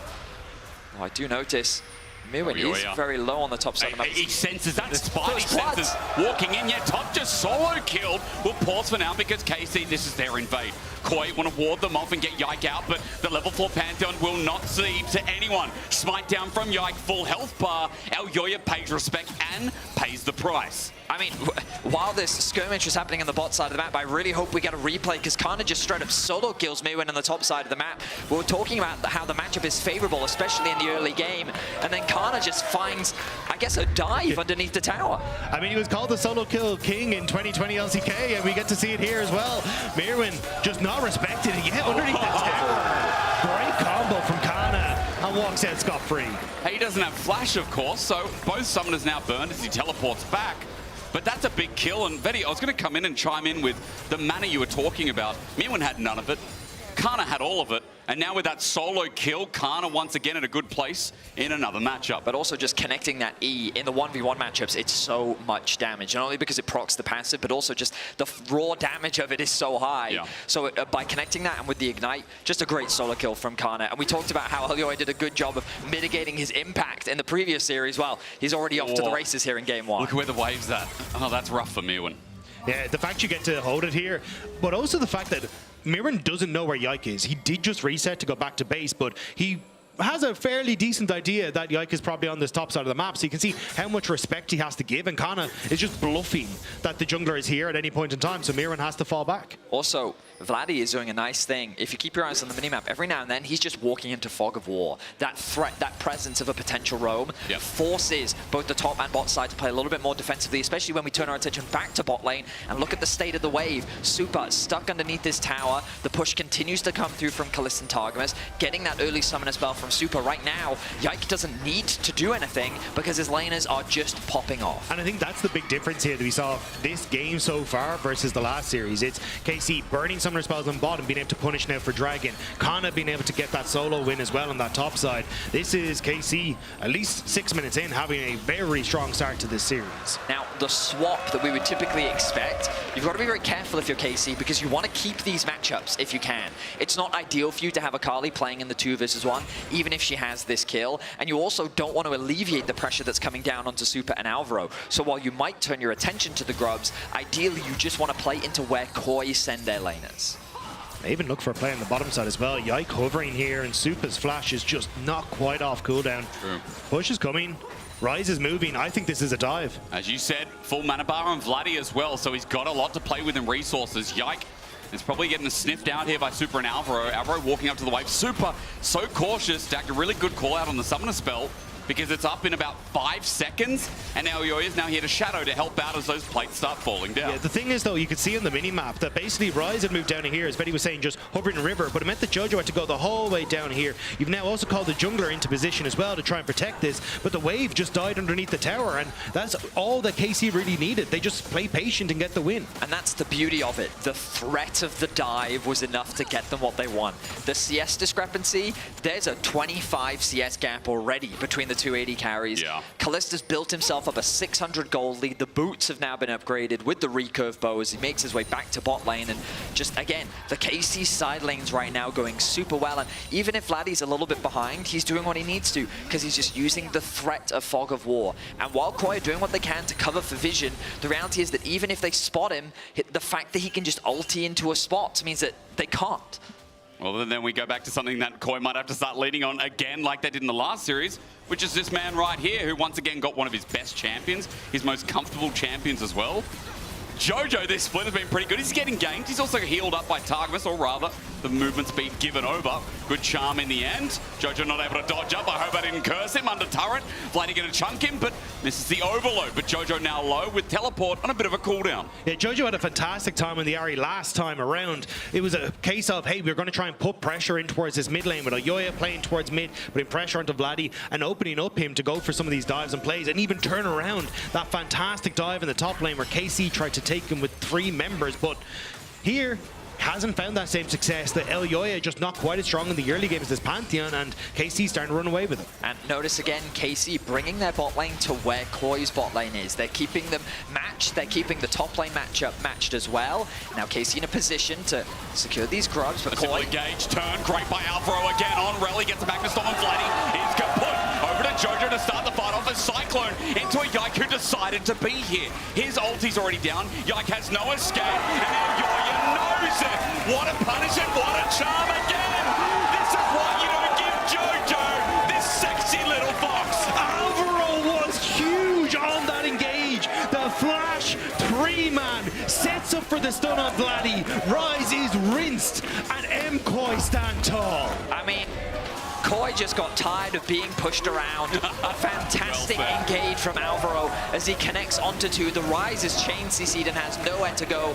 Kalista's trying his damnedest to get the damage out. He doesn't quite have enough to get the kill onto Alvaro. And then Elyoya knows, with his level 6 still up, with a dash on the ulti from Jojo as well. Kana joins the fight, but there's little that he can do. And they get 3 kills for nothing. Huge fight there as well. I'm going to give you a grub count in a second where 2 taken by KC, 1 denied by KOI, and a 1k or rather 500 gold lead that's come out of thin air when those side lanes were getting bullied, bruised, battered so damn hard in this early game. Now mitigated, and let's not forget, guys, Jojo came out of that lane with a bit of a gold lead. He now surmounts a kill with Lost Chapter in his pocket as well. I also think just Supa getting the early kill as well helps out because he was starting to fall very far behind. You can see about 25, 26 CS difference there for Kalista. So if you can actually get him to a static shift, he can now contest in the wave. He's in just a better position overall. And as you say, side lane's now a little bit nicer for them. And even Mirren in that fight as well, doing a good job of just keeping Kana out. He ended up using that ultimate to just keep Kana at arm's reach and deny him access to the fight because you can see if he could actually get on towards Supa or anyone there, it could have been a very different story. Ultimately, though, when we look at the game state as a whole, it's not the end of the world for KC. What that play did was kind of close the gap that had been built. So now KC's laners that were being bullied on side, as Dagda was saying, they're just not as far behind as they were. The static shiv now being completed on Supa provides him with a lot more wave clear. But KC, they still have 2 grubs to 1. They still have the first dragon. The next dragon is spawning now. And I feel like KOI, their priority should not be trying to fight, force the fights here, especially when, like, ooh, big execution. Starts us off, doesn't it? Ignites down Mirwin. Not tagged, because outside the W, I believe. Kana doesn't get the damage off, but it's turning into a dive. Dagda is Mirwin dead. I think he is. Yike. It's quickness. The meter work's going to help out, isn't it? But for how long? Close with an easy kill and an easy dive. Yeah, I think this is actually huge for KC, because if you end up going for some kind of fight here, Yike's ultimate isn't quite off cooldown. Vladdy just used his in the top side, so they kind of wanted that pick to cement something here. And now you end up leaning over towards the dragon. Vladdy playing very safe under the mid lane tower, denying MKOI any sort of answer. Also just a smooth rotation. The push in mid, into the rotation, through to the bot side jungle. They drop some wards, they make the dive happen. All set up initially by Kana's play. just, again, you can see this coordination from KC in the early game looks very good, but KOI, I feel like that one of their biggest strengths is their ability to find team fights, the way in which they snap engage on the team fights. And again, keep track of LEC. He's just continuing to farm up. He has a small gold lead for now, but crucially, completing that Trinity Force, a very expensive item in the early game, kind of covered for thanks to the fact that he got that early kill, and now like KOI is sparking very nicely on these first items. Yeah, I think this is though when you come to side lanes, MKOI have to be a little careful because Yike has that ultimate up and available, and we've seen how well Kana has been training against Mirren on the side lane. So if you end up going low as Mirren against Kana, it's very easy for Yike to try and ult in there. You can see Mirren kind of giving that respect as the wave is pushing away from him, which is going to continue to open up this CLS lead for Kana bit by bit. But looks like MKOI moving bot side, they want to try and break those. There we go, spot on a ward for now. There's no objective down here. It's simply as well just giving a bit of coverage as the wave pushes up. Alvaro to do the same thing. Kana's very slippery. His ulti's almost back up and available, if not now, actually. As I see in the top right-hand corner. I guess we'll just wait till the Herald comes through, and I'm glad. I'm glad that already we've had a lot of deep thinking coming through from KC, a lot of adaptation, it seems, from the last series, as MKOI doing the same. Look at the difference on the map, though. We've got MKOI all hovering bot side, and we got Yike and Targwist now who are looking across map, get the vision down. You've even got Kalist moving up. They want to make a play towards Jojo, I think, but he realizes it. No wave there, so he's just going to try and back away. Maybe even full reset so they can't look for anything. The vision control from KC is good. They're keeping track of what LEC is up to as he continues to farm through his jungle. Yike, though, yet to have a hugely impactful ultimate. He does have it available. I mean, in an ideal world, I think he wants to try and play with Kalist and Targamas. I think they have some of the best setup, potentially alongside the Rise as well, if you can get in range. But trying to gank an Ahri is very difficult just because she has both the flash and the ultimate available to her. This mid lane, though, being as short as it is, and Super playing incredibly safe, Yike doesn't have a huge amount of options, so I imagine the Rift Herald will be the next big point of contention. I think it's important for both sides. KC with their composition is very skirmish-heavy, side lane dominant. Ideally want to use it to break open this mid lane tower because of how difficult it can be to siege with this composition of KC. But KOI, they can use it to slow the game down. They can deny that ability of KC to siege and also just have a bit of threat on the side lane towers as well. I think MKOI would really like Mirren to be able to finish his first item before that next objective, because TP is basically going to be up across the board for that Rift Herald fight, but not having that Rift Maker, looks like it's about to reset maybe for now, does make things tough, but that bottom tower, very low, so if Mirren ends up resetting for that item, I think it makes it a little tough then, for you contest both Rift Herald and bottom tower, so I think that's where KC trying to put that pinch on them, to make that tough call. And since the Gwen change, these items feel so much more impactful. Her mid-game, as we know, has been strengthened so heartily by Riot. So that item call-out dagger is really, really important, considering that now Herald spawns in a second, Alvaro's getting pushed out, KC have priority over the river, with Yike already showing up in the back of it. Kana doing a really good job of keeping the pressure up, as Dagda was saying. He just wants to keep Mirren underneath the tower, doesn't want to allow him the opportunity to base. Looks like he's going to push in this last wave, though. Has the TP available, and he's going to go back and spend some gold. It looks like the Herald going to be started off. I'm expecting our next battle to happen around here. But seeing Alvaro with Flash with Magnustorm available, like last fight in the same spot, is a danger I need to watch against KC. I think wards like this, though, are going to be dangerous for the Akali, because she can always TP in behind MKOI as they try and contest. So you can kind of see, okay, it's going to be the gate out, but Kana always has these options to go for it as Alvaro. Engages onto Alvaro. It's a quickness in response. Targma starts it off. Crash down is disengaged. TP comes first out of Mirwin. On the other side, I see Jojo teleporting to another angle in front of a ward because it picked off Yike, who ran in charm. Went astray. It's not the same as last fight. As Cyclone as well in the back. Kana rinsing them.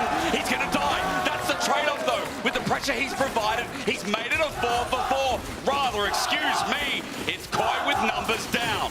Kana taking down Jojo and Alvaro. Looked a little dicey as he went into the backline, but here we go. This is a semi-global that adds even more. Mirwin's caught out. This is like a fridge without a freezer. What's the point?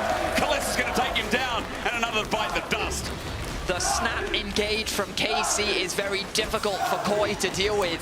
When it's KC that decide the terms of the fight, is Kalist getting very low. It is the center with one item. TP will come in to keep Kalist healthy. The dragon is spawning, and I think everyone's taken too much damage, so now KC needs to get back out onto the map. No objective going to be gained, even though they found a number of kills. And still, though, everyone in KC moving down towards dragon. That's going to be the focus. Alvaro stepping forward, but no room present to keep him in place just yet. Alvaro doesn't have his Magnet Storm, though. If this turns into into a fight. The big engage that we've relied on, which we didn't see last fight, is not there. Crash down regardless. Targamas caught out. His Celestial Blessing behind time, and Kalist comes in to save the play. And front to back now with the Fates call as well. And Kana finding the cutoff angle. The top laner, Korean, is doing it again with a Shuriken Flip land in place. Elyoya will drop where he stands. KC are winning fights back to back. KC have come to play. They want to right the wrongs that MKOI had the last time they faced off. But every fight, KC are turning back against MKOI. KC are keeping it very simple. They're just picking a target and killing them, then turning their attention onto the next target.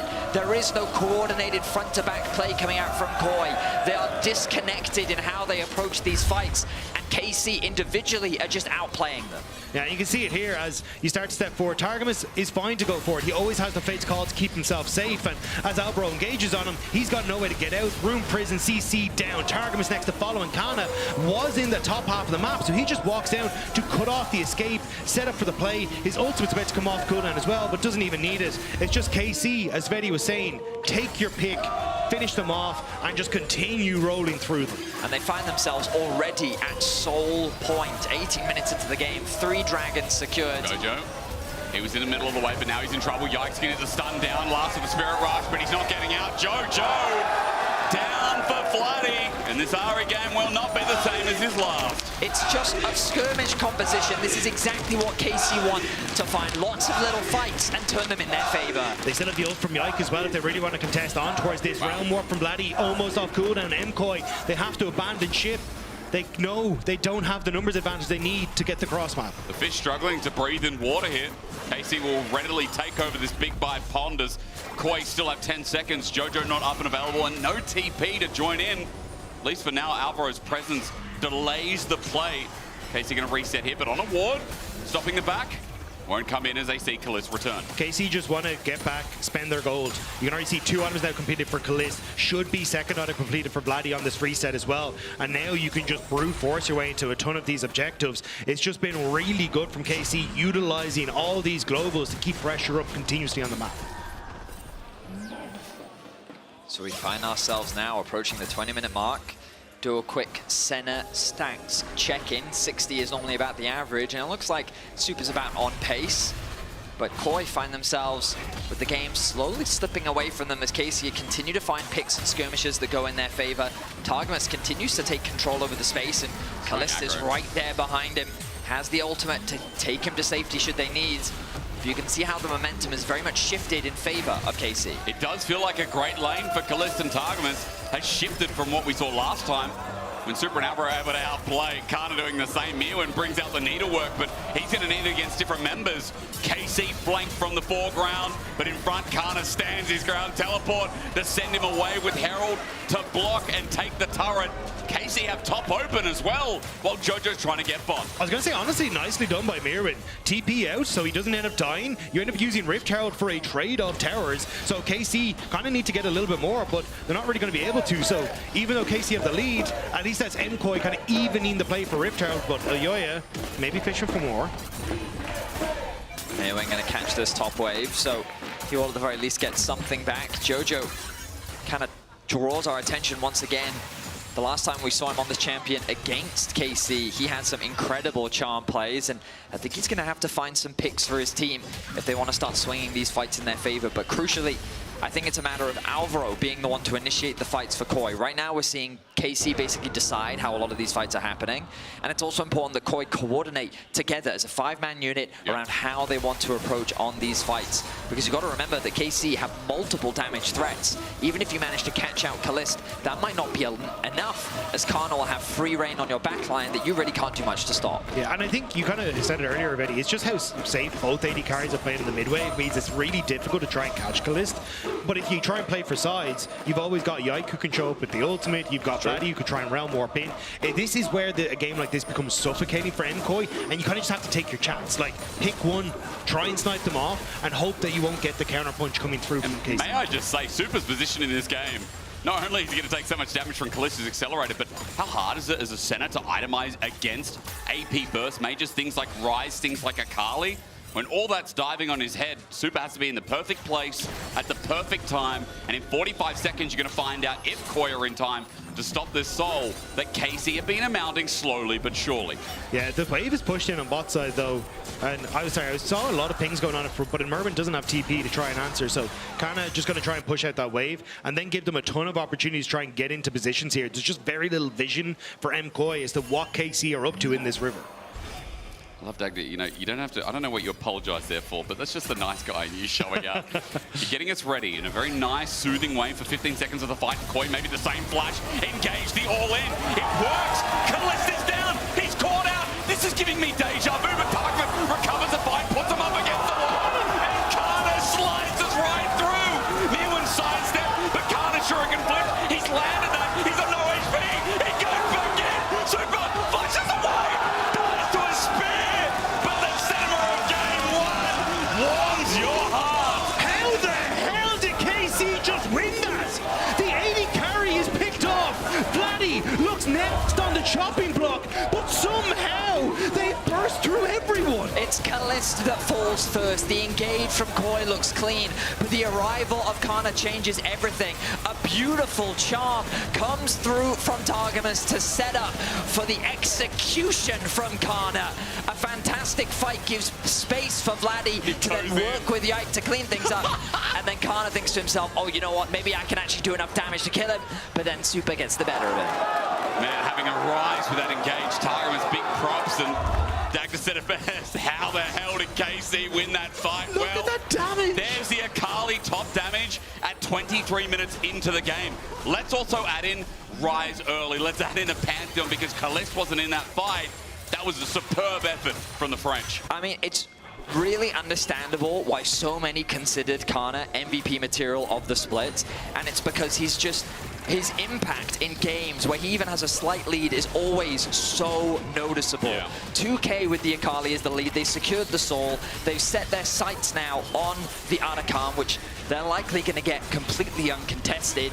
KC in firm control of game one. Yeah, and especially as Jake was already highlighting there, the fact you've got Hex Tech Soul now for KC off the back of it, yeah, it was a phenomenal circle, great circle usage. But yeah, I think it's just, this is so difficult, and for MKOI, it's got to be a little disheartening. Like, you're coming off the back of having that big win, but this is a different level from KC, and I think MKOI going to be going back and kind of re-looking at things, saying, how do we again try and go back to containing KC and getting that win? I mean, Koi showed the formula for what a good fight can look for them. A really nice engage comes through from Elyoya, the immediate shutdown onto Kalist. The problem is, Elyoya used his ulti pretty much on one, maybe two targets. Alvaro used his ultimate onto a single target, and we've realized that that's not enough. You need to have those ultimate hitting onto multiple people and getting a lot of initial damage down at the start of the fight if you want to turn this game in your favor, or you find a way to stall this game out long enough that Super in isolation becomes a win condition and Senna's range and damage becomes too monstrous for KC to deal with. I feel like that's up Koi's wheelhouse. Super is the monster of the league that, like Kalist, right, can carry over these fights, but you got to get there. You got to get there. That's, I was going to say, it's a very different state because I feel like what we've seen of Super is we've seen him on carries like the Kai'Sa, like the Xayah, you know, the Lucian game I remember as well when he got a big early lead. Wasn't a win, but still the lead came. Koi can't lean on that just yet. Now, push here from KC towards mid. Kana's behind though. Top wave getting done as well. Quickness onto Alvaro. He runs away. Realm Warp to catch him as well. And the support engages down. KC have got numbers again as they open up mid alongside. KC are just collapsing so fantastically on the map. Kana pushes in bot, you get the push in top, and everyone just jumps onto the mid lane tower. Catches out Alvaro and might catch themselves a Baron. Kana fancies Jojo right now. Shuriken flip. The Fan of Knives are out. It's a great charm. The binding comes through, they know exactly where he is. Kana gets tagged, but at the edge, he'll still take it. Jumps in, Shuriken flip. He has to ulti out. Doesn't want to go back in. The Dawning Shadow will not catch his life. Kana played with them, toyed with them while Baron went down at the cost of no lives. They need to try and get out of here though. Vladdy's walked away. No Realm Warp available, but they're going. Stuns up. Mewen wanted the kill, but now he's going to severely regret the day he walked into KC. Koi are going to stun him up, try and get their way out. He knows, Elyoya, that there's only one way out, and that's in a coffin. As Koi are getting picked apart, this game no longer close. KC are just tearing Koi asunder. every single pick, every single skirmish. KOI, they're just getting caught out everywhere. And Kana drawing so many tools in the mid lane as well to then get away to safety just adds insult to injury. Vladdy, he's getting dangerously low. He is. Alvaro will get the engage, but it's about the follow-up here. Super autos him down. Shutdown goes to Alvaro, unfortunately, but it's a kill. The turnabout play, Flash calls down, and Alvaro has to escape once again as Super's just trying to use his range, but with Hextech Soul, there will be no more chase. Well, another turret just goes down for the cost of that kill. Definitely a whoopsie from Vladdy, but it does mean that Khan is able to get that bot lane turret, and KC continue to push MKOI back further and further into their base. Zonya's Hourglass from Vladdy means it's less likely to happen a second time, but true. At least it's a little bit of go for MKOI, but still map control for KC. Bloodletter's Curse coming through from Jojo to add a little bit more magic shreds, hoping for Mirren to do more damage, but the problem is, I keep looking at that top lane matchup. Kana with a 2-level lead, a 3.4k gold lead, 3 fully completed items with the upgraded boots as well. I mean, Kana has just had a monster performance in this game one, and don't let the scoreline deceive you. His impact in these fights has been absolutely crazy. Found out as well, thank you to our production team, he's 2-6 on Akali in his career. It feels like that score's just about to jump up, and you couldn't tell by this performance. Outside of the insanity there, I mean, Tarkman's his engage have been fantastic. He shows it once more to Alvaro, who's slowed down and will not be moving from that piece of ground. Kalist with another, and the Realm will bringing in KC with Baron to try and end game one right in its track. Super, he's caught out as Vladdy looks for the stun. He'll flash in under turret, but Benny says he has a secret tool in the arsenal. He's not going to use it yet because he just gets his movement speed, gets on out, charm.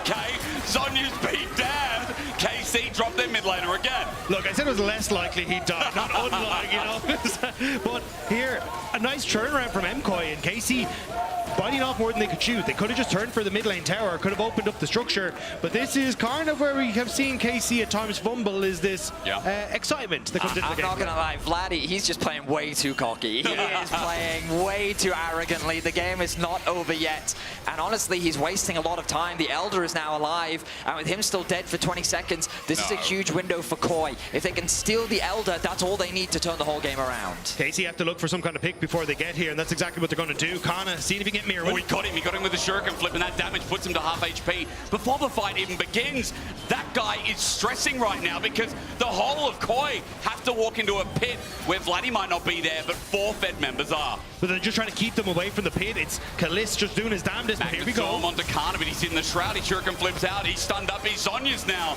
But look at the Elder.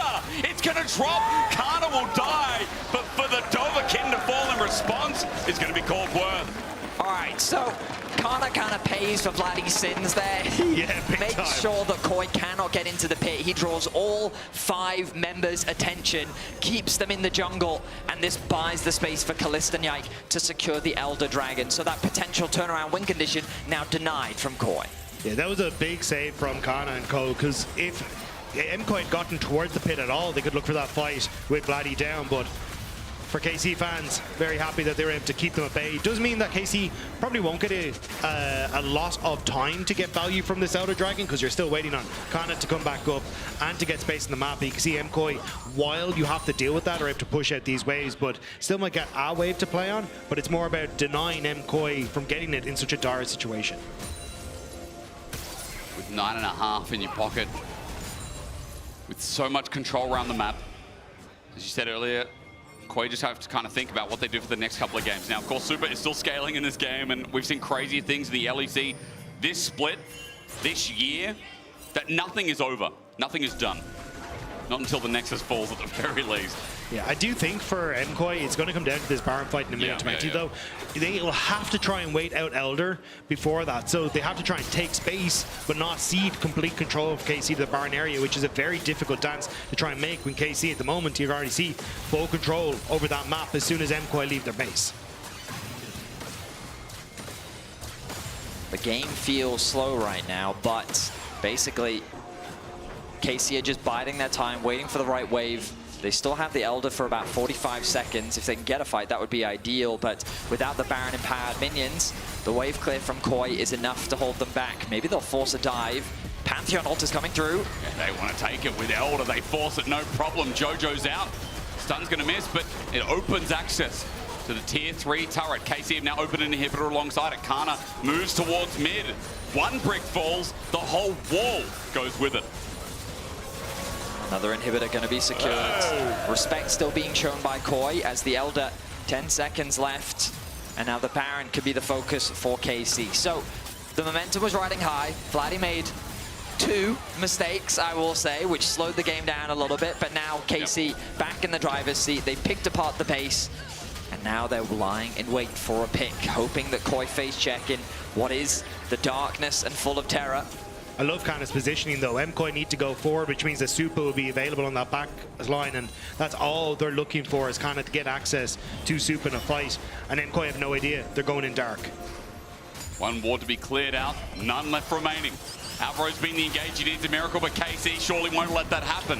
Kana sits over the wall, Alvaro a great engagement, they need follow-up with the dawning darkness following in. Koi hope, they wish for a prayer, but already the engage is down. Supa's about to burn too, and KC just run it forward. There was no dream, no way for Koi back in this game, and KC have made sure those underdogs stay dead. Targamas with the fantastic counter-engage, phenomenal denial of the follow-up means that KC clean sweep the fight, and they set their sights on the Nexus. Great stuff from KC, a commanding game number 1 to start off the series. This is what you expect. This is our first seed. This is our first stand representative.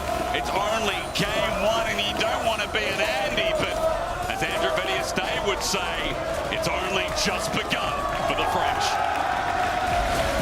Is that what I would say?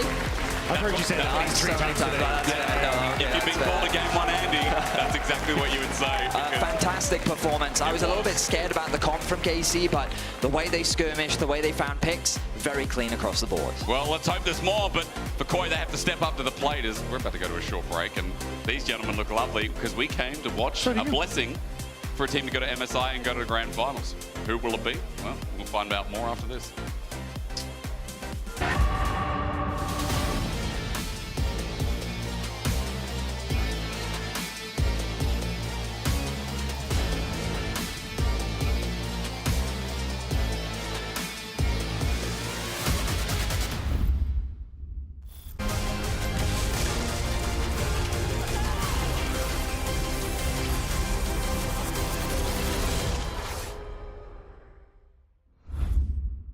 He doesn't like that. Look at him, he's a good boy, but he don't like that. Maybe we could play some A-rounds or something like that. I mean, this is map, right? New towers, new objectives.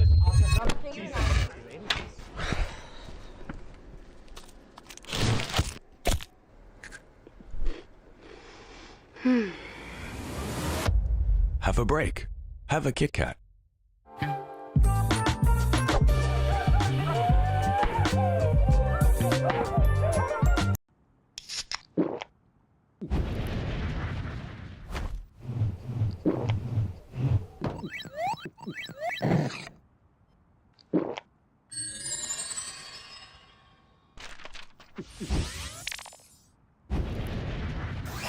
Red Bull gives you wings.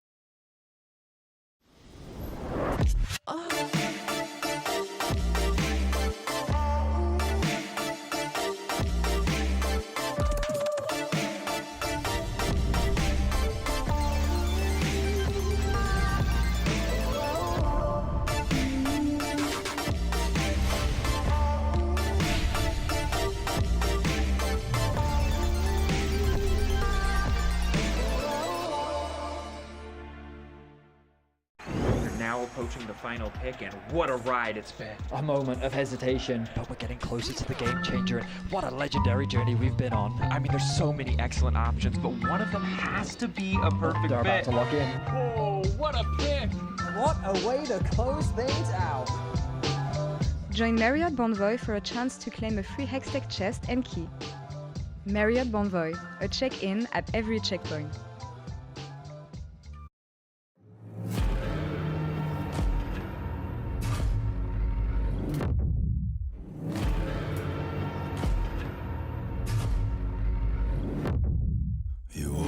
Along the edge of danger, and it will change you. Why would you let this voice set in your head. It is meant to destroy you.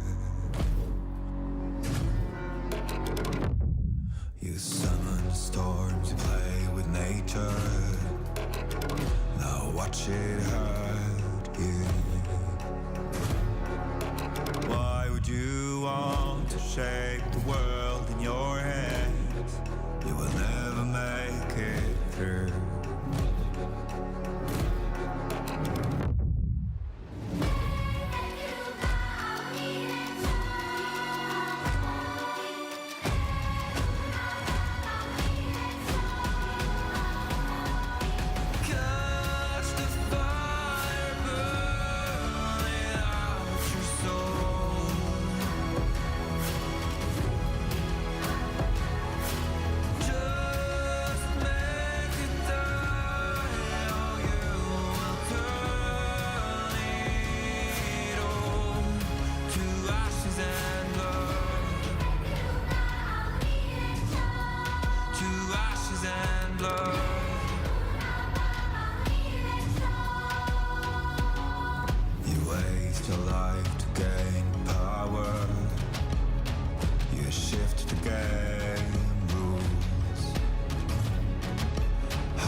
Guys, we will lose game 1, but it's okay.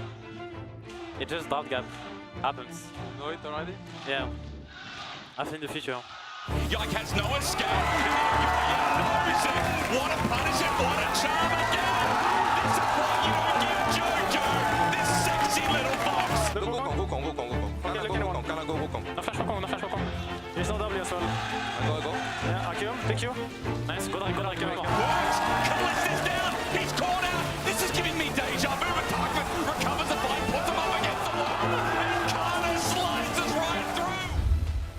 Kana indeed. Oh my god, what a game he had. And there was a super fiery discussion right here on the desk. And if you missed it in Ready Check, we kind of have allegiances, whereas Finn declared himself as a part of, for the Movistar KOI victory, I should say. And Jack Spectra said 3-0 KC. Yeah. So one of you is smiling. I mean, I'm very happy with this one. Kana had an insane performance, gapping Mirwin in the laning phase, in the mid game, and even the late game team fights. He was just on fire this game. Yeah, without unreal. looking at the... Well, we can look at the fights, but I want to paint a picture for the people at home as to what transpired here, right? Because one person uttered the phrase, "This is his best champion." Who was it and how was it said? So, I was critical towards the Gwen pick. And look, I get it. It is one of Mirwin's comfort champions, and it is one of Kana's comfort champions. You take it away game 1, won't be up and available for the rest of the series, but I've constantly seen Mirwin, when he plays Gwen, struggle in laning phase. And I think, coming into series, coming into the game against Kana, I want them to give Mirwin a good laning phase. I think that is crucial for MKOI to be able to compete with KC, because if Mirwin loses in laning phase, Kana gets the lead, and he runs away with the game, like what just happened. But should he get stomped in lane? I want to paint a different picture. Okay. Right? Mirwin would most likely lose lane to Kana anyways. That's Gwen true. is his best champion. Speaking to someone who played with him on a team, I played with him in Heretics. It was very good. We had a lot of fun. We won. It was good. And he was a great Gwen in that time frame, and he was also a great Gwen in ERLs, and he's been a great Gwen in LECs. Yes, he's had some tough laning phases, but when you're going up against Kana, I will tell him, brother, pick your best champ, scale, you got it. Of course, he didn't have it, but let's talk that's a good game plan. Let's talk about this best champ stuff. Let's pull up the win rate in the LEC, for instance, or how he's been doing. Because the stats tell a different story. Yeah, I mean, you said that he was a great Gwen in the ERL, and I agree with that. But then you said it was a good Gwen in the LEC, so I went and looked at the stats. This is all-time record. It's a negative winner. It's 4 wins and 5 losses. And I'm sure if you go and look at most of those games, it's 4-6 now, by the way. 4-6 now. He, in general, struggles in the laning phase. I think Mirwin has a great understanding of how to pilot the champion in team fights, but he constantly falls behind the laning phase, and I don't like it. I don't like when you pick a champion, you will struggle in the laning phase against Kana. I really see the vision. Trust me, I do see the vision, and I really believe MKOI can put up a better fight against KC, because what I saw this game is a top lane that was on fire, and a Kana that absolutely took over the game. He dumpstered them, and I think I can see where he's going, because I've seen these games also with Mirwin where, yeah, the laning phase is great, but as Gwen does, she can be pretty damn strong as the game goes on. The thing is, this time you have Kana on the other side, Jack Spectre. And I think there lies the crux of the issue. Talk to me how he parlayed this laning phase into a win for KC. I mean, I think just Kana is a monster right now. He's playing so well. He's abusing all these leads. And the thing is, you talk about champion picks, but I don't really see that Mirwin could pick something that would completely shut down Kana. They could try to go for the tank route and try to shut him down that way, but then you're just saying, Mirwin, we don't really have faith in you actually winning against Kana. You're just going to have to weak side, do your best. I'll fight you in that, because last series against KC, the Nidalee game against Gnar, Kana went 1-8. He was dumpstering Kana that game. Yeah. The Sion game that he played, he had a great laning phase and completely contained Kana, up until he kind of ulted him, which we don't talk about. That's a different story. But in general, I've seen Mirwin be able to deal with Kana when he has a good matchup. I think Mirwin, as a player, I would say laning phase-wise, he's a bit weaker than Kana. But if, as we know Mirwin does, he loves playing these cheesy champions. Cheesy, I'm not going to call them cheesy, like counter picks. Yeah, it's also when we look at the last best of 5, Jack, we saw where we thought the top lane would have had a bigger influence, but bot lane actually took over. In part because Alvaro and Supa had a fantastic number of games. This was neutered, I feel like, in this game. Yeah, I was really surprised. I thought with the Senna pick that Supa was on, they would be able to kind of just stabilize this bot lane, but it was a pretty big disaster for MKOI. They lost their flash level 2, they were completely zoned out, Supa had to base, and everything kind of started falling apart, and that was the fact that both bot lane and top lane are losing at the same time just makes it so hard for MKOI to have anywhere where they can put any sort of pressure. There was a lot of fires to put out this game for MKOI, and as you say, I think you can't really afford to lose bot lane this hard. We were critical towards the Kalista pick because we haven't really seen Kalista be able to snowball lane leads that well, but I think this game he played a masterful game of Kalista. A little bit, a few oopses here and there, but in general, I think it was a really good game by the KC bot lane, and they really come out swinging game 1, and I really wonder if we can see this keep up. Yeah, I was really impressed and really happy with it, and it just further reinforces my belief of a 3-0, because if KC can win with this draft, they can win on anything. Okay. What can you say? Okay. What can you say? What can I say? Well, I disagree. You can talk about the draft. Also, this is a nice stat, by the way. 12-1 to Drakes for KC in that series versus Fnatic. And they got 4-0. Yeah, it's irrelevant. It's versus Fnatic. So but they got like 4 But they got 4-0 Drakes in this game. So. Jack Spectre had really good laning phases in ARL. Like, look at the competition we play against here. Yeah, okay, I love it. Yeah, he's agitated. 4-0 Drakes in this game. That's what so, MKOI select blue side, so they will stay on that blue side going into game 2. We're going to cover the draft on the desk. Surprise. I know you love to do that. So there's my little gift from me to you. So let's start with the losing side so far. Finn, what changes do we need to make? If I summarize it, get a better lane matchup for Mirwin. Yeah, so 2 things. Gwen is out, which is good, because that means Kana can't pick it. Okay. No, I was going to say Kana can't pick it, because I think Kana is really good on Gwen. I imagine the Jace will stay banned, so my eyes go to the 2 champions that are still up and available in the top side. That is the M-Pesa and the Rumble. And I think at this stage, you take the trade. You take the trade and you say, Mirwin, you got this. You play both of the champions somewhat well, you can deal with this. And I still want to see them put emphasis on Jojipyun. I would love to see Jojipyun pick something where he can actually play his laning phase and then impact the map. The Talia being taken out is a good idea by KC because I think that is his most powerful champion. But something like an Azir or a Victor is something that I would see him lean towards. Bro, you have so little confidence in Mirwin. You said somewhat well on the Ambassador Rumble. Okay, I think his Ambassador is really good. I think his Rumble sometimes leaves something to be desired. As we see the Yon pick up, and this will go into the mid lane most likely. And I really like this. You usually combine this together with a Sejuani, and what you're left with is one of the strongest mid-jungle 2v2s in the game right now. Yeah, and I wonder what KC will look to answer with it, with Talia as well being out. I mean, the Azir, of course, is still open. I always kind of prefer the Azir side of it. I think it's just so much easier to play team fights while the Yona needs to play side. And I haven't been the biggest fan of JoJo's Yone. I feel like on the Ahri, Talia, on these more roaming mages, he's been great. But has this been caught up, that narrative, though? Because I know which games you mean. I don't feel like that's happened that much anymore. I mean, he's not inting, but he's not like the bar is insane. High. The bar is on the floor. Wow. Lucian. Lucian picked up by Kalista. This might be combined with a Nami, but actually these days you don't really need to pick Nami with Lucian anymore. Sadly. You can be a little bit more fluid in your support role. I really want to see Sejuani right now. I really want to see Sejuani from Elyoya and an Ambessa from Mirwin. For me, secure your top side, get a strong top side that can fight, that can contest, and they don't listen. It's bot lane. I think Kai'Sa Nautilus might be as well a lock-in, or you could go Kai'Sa Sejuani here. I mean, the thing is, if you do go the Ambessa, like you said, you might fall that feel like you're lacking on the AP department, but it's actually Nico's support here.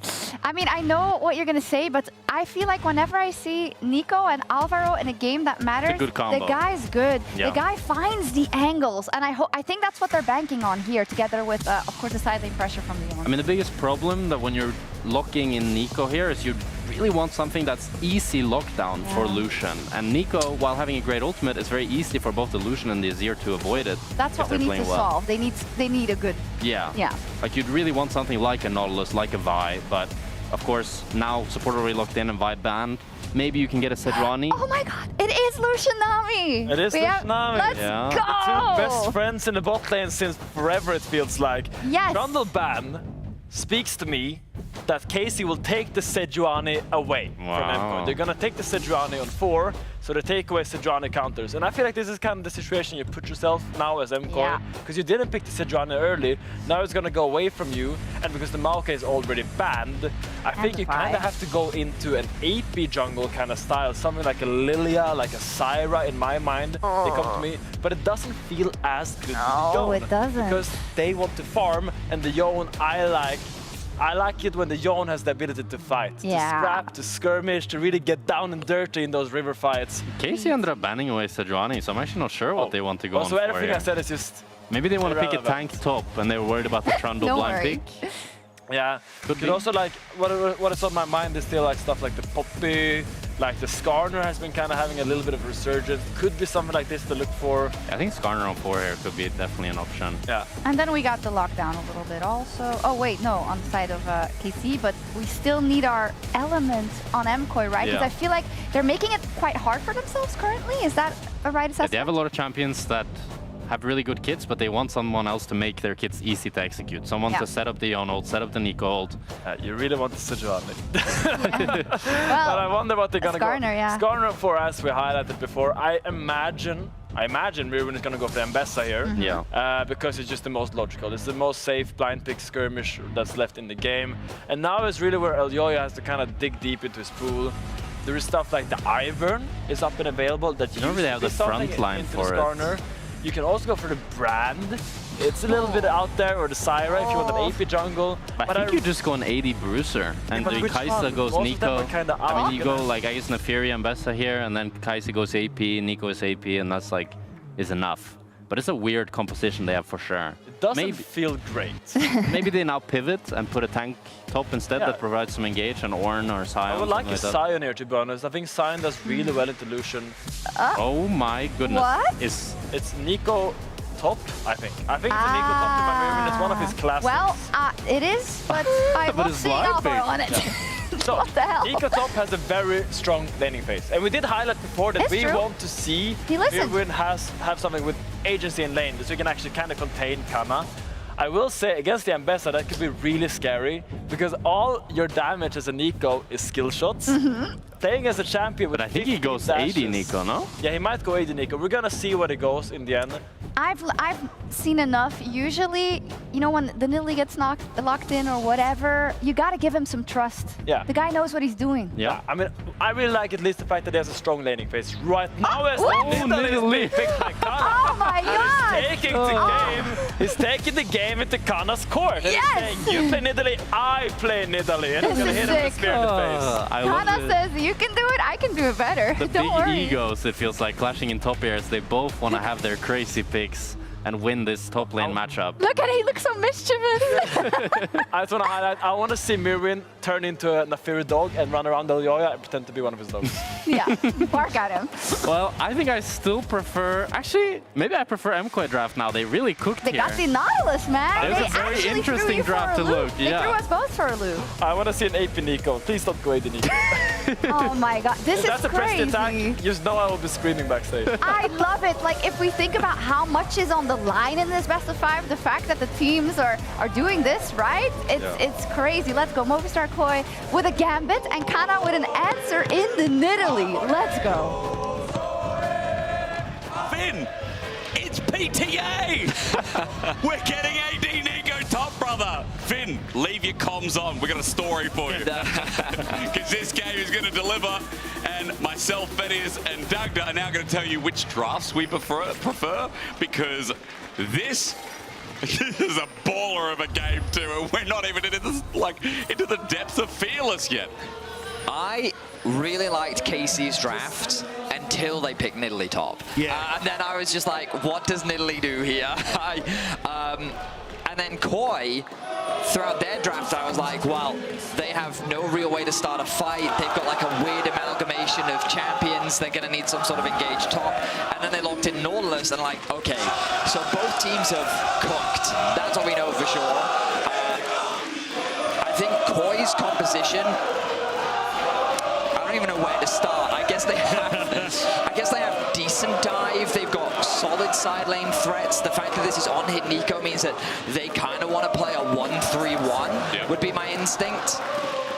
Yeah, I agree with you. I think that's kind of where my head's at, is like they almost half drafted into a dive comp with the Yone and the Kaisa, and then they went, oh, hang on a second, they've gone Skarner, they've gone for Azir, they've gone for even Nami, a lot of things that can bypass that engage by just buying space for the backline, and then they tried to pivot, saying, hey, let's actually go for the Nico AD top and then still have some engage. So it's a bit of a mixed bag, but it is a bit easier, I feel like, to execute on. Like, you have Nautilus presses or on someone, Jojo presses or on the same person, Yoya can follow up, and it's got a decent skirmishing.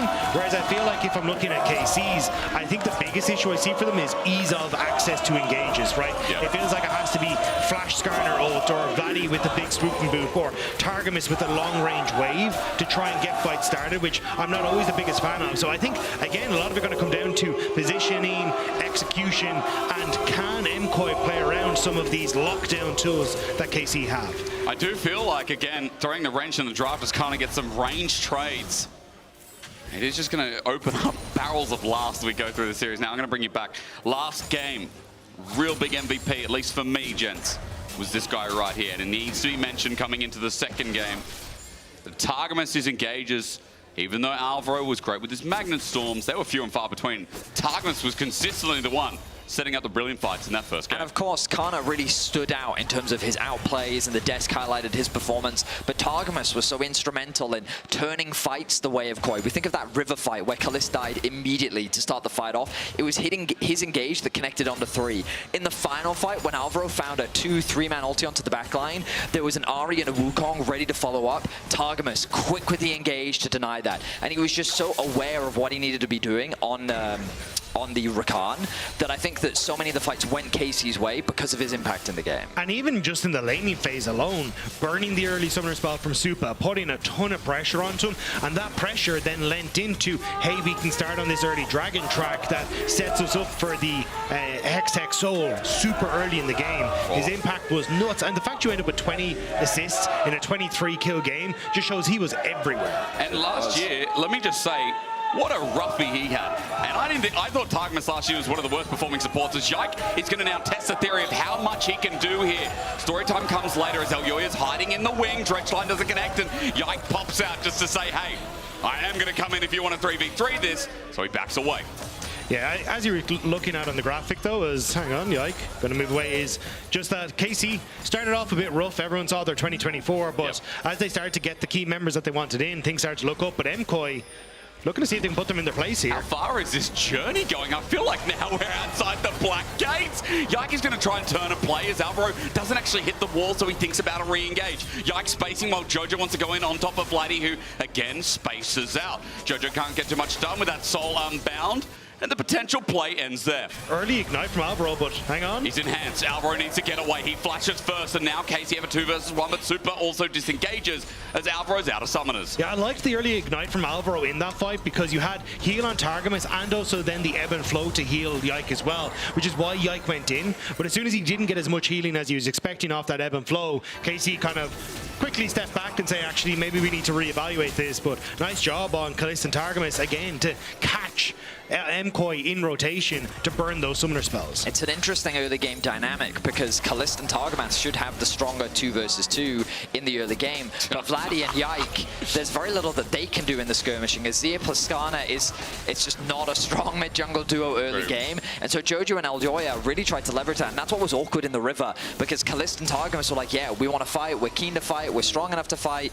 But unfortunately, Vladdy was in a lot of danger to Jojo, so they kind of had to disengage. Regardless, no one dies. Kana's building a bit of a lead on the top side of the map. He's going to get himself his first plate of the game.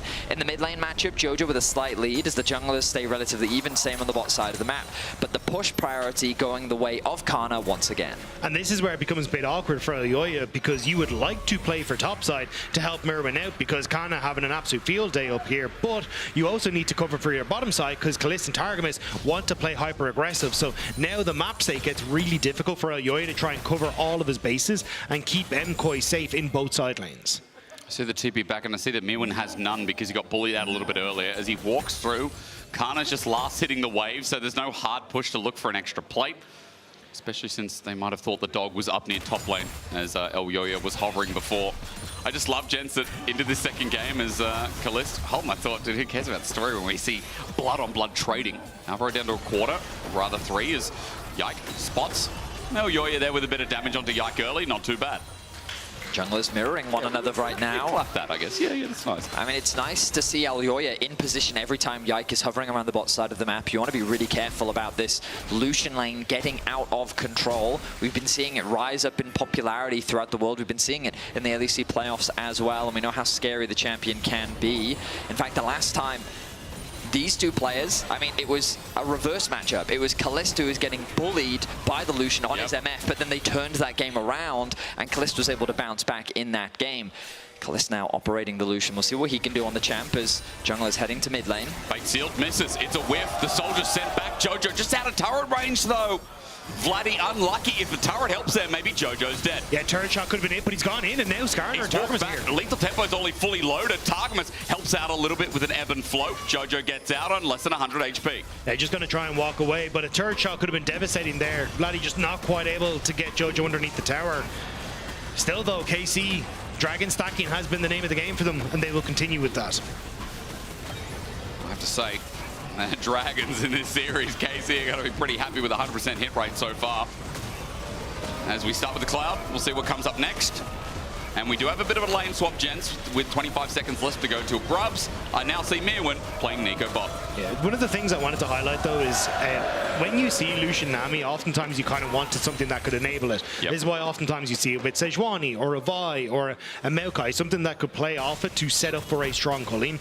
And this was kind of what was missing when we actually saw MKOI get that early lead on it, was something to enable it. But here we go. Oh, Dredgeline with Ignite. Kalista, second skin to a kill. Super doesn't get it. It's Alvaro, but it opens up top just as Grubs spawn. Alvaro continues continues to prove why he is a top-tier support in the league. Fantastic hook comes through from him, connects it onto Kalist, and as you said, they secure first blood. Unfortunately, though, the kill didn't go towards Supa, so Flash burnt and only assist, but still, very nice job getting that kill and netting them those Void Grubs as well. And look at the wave he denied top as well, able to push that in. CS lead brewing between 80 characters. Yike wants the remnants of a little pick-off of a purple Krug to already taken down. Grubs in hand and a third easily smited. And that's Koi securing top handedly. Especially when we're talking about MKOI kind of trying to play through side lanes as a win con, particularly with Jojo. Having these Void Grubs going to help it quite a bit, but still junglers always seem to be on the same screen. Yeah, we've got the dogs up and ready. Level 7 just picked up off the end of the wave. Yike is disengaging though. Targamas wanted to check the fruits of the river, but he won't go any further, and Koi just stepped back as well. So small gold lead for Koi the first 9 minutes of this game, but nothing else to talk about apart from the lead between Nidalee and the lead between Supa on Kai'Sa. And that's really where my focus is starting to go, because we said, hey, Jojo's going to be in a good spot, but Mirwin does not look like he's having the best of times at all. Vladdy. Ulti used. I mean, let's be fair, Vladdy's probably not having a good time either from what we've seen. Yeah, not the best, but Ayoya now trying to fix this bottom side for Mirwin, but there is Grasp. Kana turns into Cougar. Wants the range pop. Blossom flash and matched. Danglebub surely to follow. Riders unleashed. Kana has nowhere to go. Turns and 1 versus 2. Kana unleashed the bigger dog. As Jojo, there's no ulti to bring him back. He fades Seal, gets caught up by a Scorpion. A dredge line under turret. A stun up. An ulti. Alvaro not going to be impaled, nor is Jojo. The best engaged in the lead, almost got another. A few very tense moments between the teams as Kana miraculously gets a kill back. Vladdy very close to finding a kill onto Jojo thanks to the help of Yike, but Jojo, he navigates it well and gets away to safety. Koi hold on to the gold lead for now, but Kana, I mean, this man, you can't, but you have to say his name every game. Yeah, it's, you know, trying to help your mother in the kitchen when she's baking. I got this, don't worry, and you drop it all over the floor. Kana able to turn that one around. Mirwin just going too far forward. I don't know what that reference was, Dagda, but I'm all for it. I'm trying to learn from you. I'm telling you, something's rubbing off. Well, I'll tell you what, we'll be baking right now because Kana, the amount of gold he's cooking with a 20 CS lead, with the Trinity Force almost picked up. And for a lot of people out there that wonder, like, man, why does this Nidalee go Grasp? When you see the demolish because of how much Grasp you got in lane, it's insane the speed you can take turrets with a Primal Surge. It's also because it's very similar to the Jace, where you can change into melee form as your auto attack is mid-flight and still get the like melee Grasp proc. Yeah, and it works out so well. You get all that extra health, the healing, it just works out so nice. Do you know the Primal Surge I found out today as well is based on targets missing health, 0 to 100%? That's why her heal's also so broken as well when she's going this AD tank build. And the thing is, the way that Kana's building, he's likely going to hit that Trinity Force spike before Mirwin will hit the blades, which means that that side lane matchup is only going to get worse for Mirwin unless he gets some assistance from Ayoya. The rest of the map, though, going very well for Koi. It's important to recognize that they have the gold lead for now. In terms of objectives, they're not in a bad spot. They can look to contest the next dragon if they want to, given that Eclipse now secured on Ayoya, and also the first item finished for Supa with the Kraken Slayer, or they can just choose to leave it be and look for a cross map elsewhere. Koi is in a perfectly fine position here in this early game. Flash, Alvaro, Dredgeline turns into the Nami, but the ulti sends up Kalist. Instead, Targus with the rearranged target as a kill over to Supa. Tagged out and a return dive. Supa hit from the side. Alvaro should not be given agency on an engaged support. Alvaro beautifully orchestrated over the wall. The Hex Flash hook ends up hook, line, and sinker for Kalist and Targamas, and Ayoya is just celebrating alongside Supa. And the follow-up was just so clean. Ayoya and Supa quick on the trigger. They don't ulti too early. They wait until Kalist is stuck underneath the tower, and then they fully commit to the play. And this is what I was trying to say about the Lucian. Not having a jungler that can enable you to be proactive makes it so difficult for Kalist and Targamas to get full value from this Lucian, and especially when MKOI are targeting them like that, and Alvaro has these heat-seeking hooks. It makes things very easy for MKOI to punish any, even sniff of aggression there. Now, KC are the ones starting Dragon after the flash engage was sent up from Alvaro. Maybe KC feeling a lot more confident to play in River. And with Kana always having push in the side lane, KC right now are relying on the strength of this solo laner to keep the game rolling in their favor. I mean, we'll see how things transpire when we get closer to the fights. Remember that Vladdy is continuing to scale in a side lane, rather.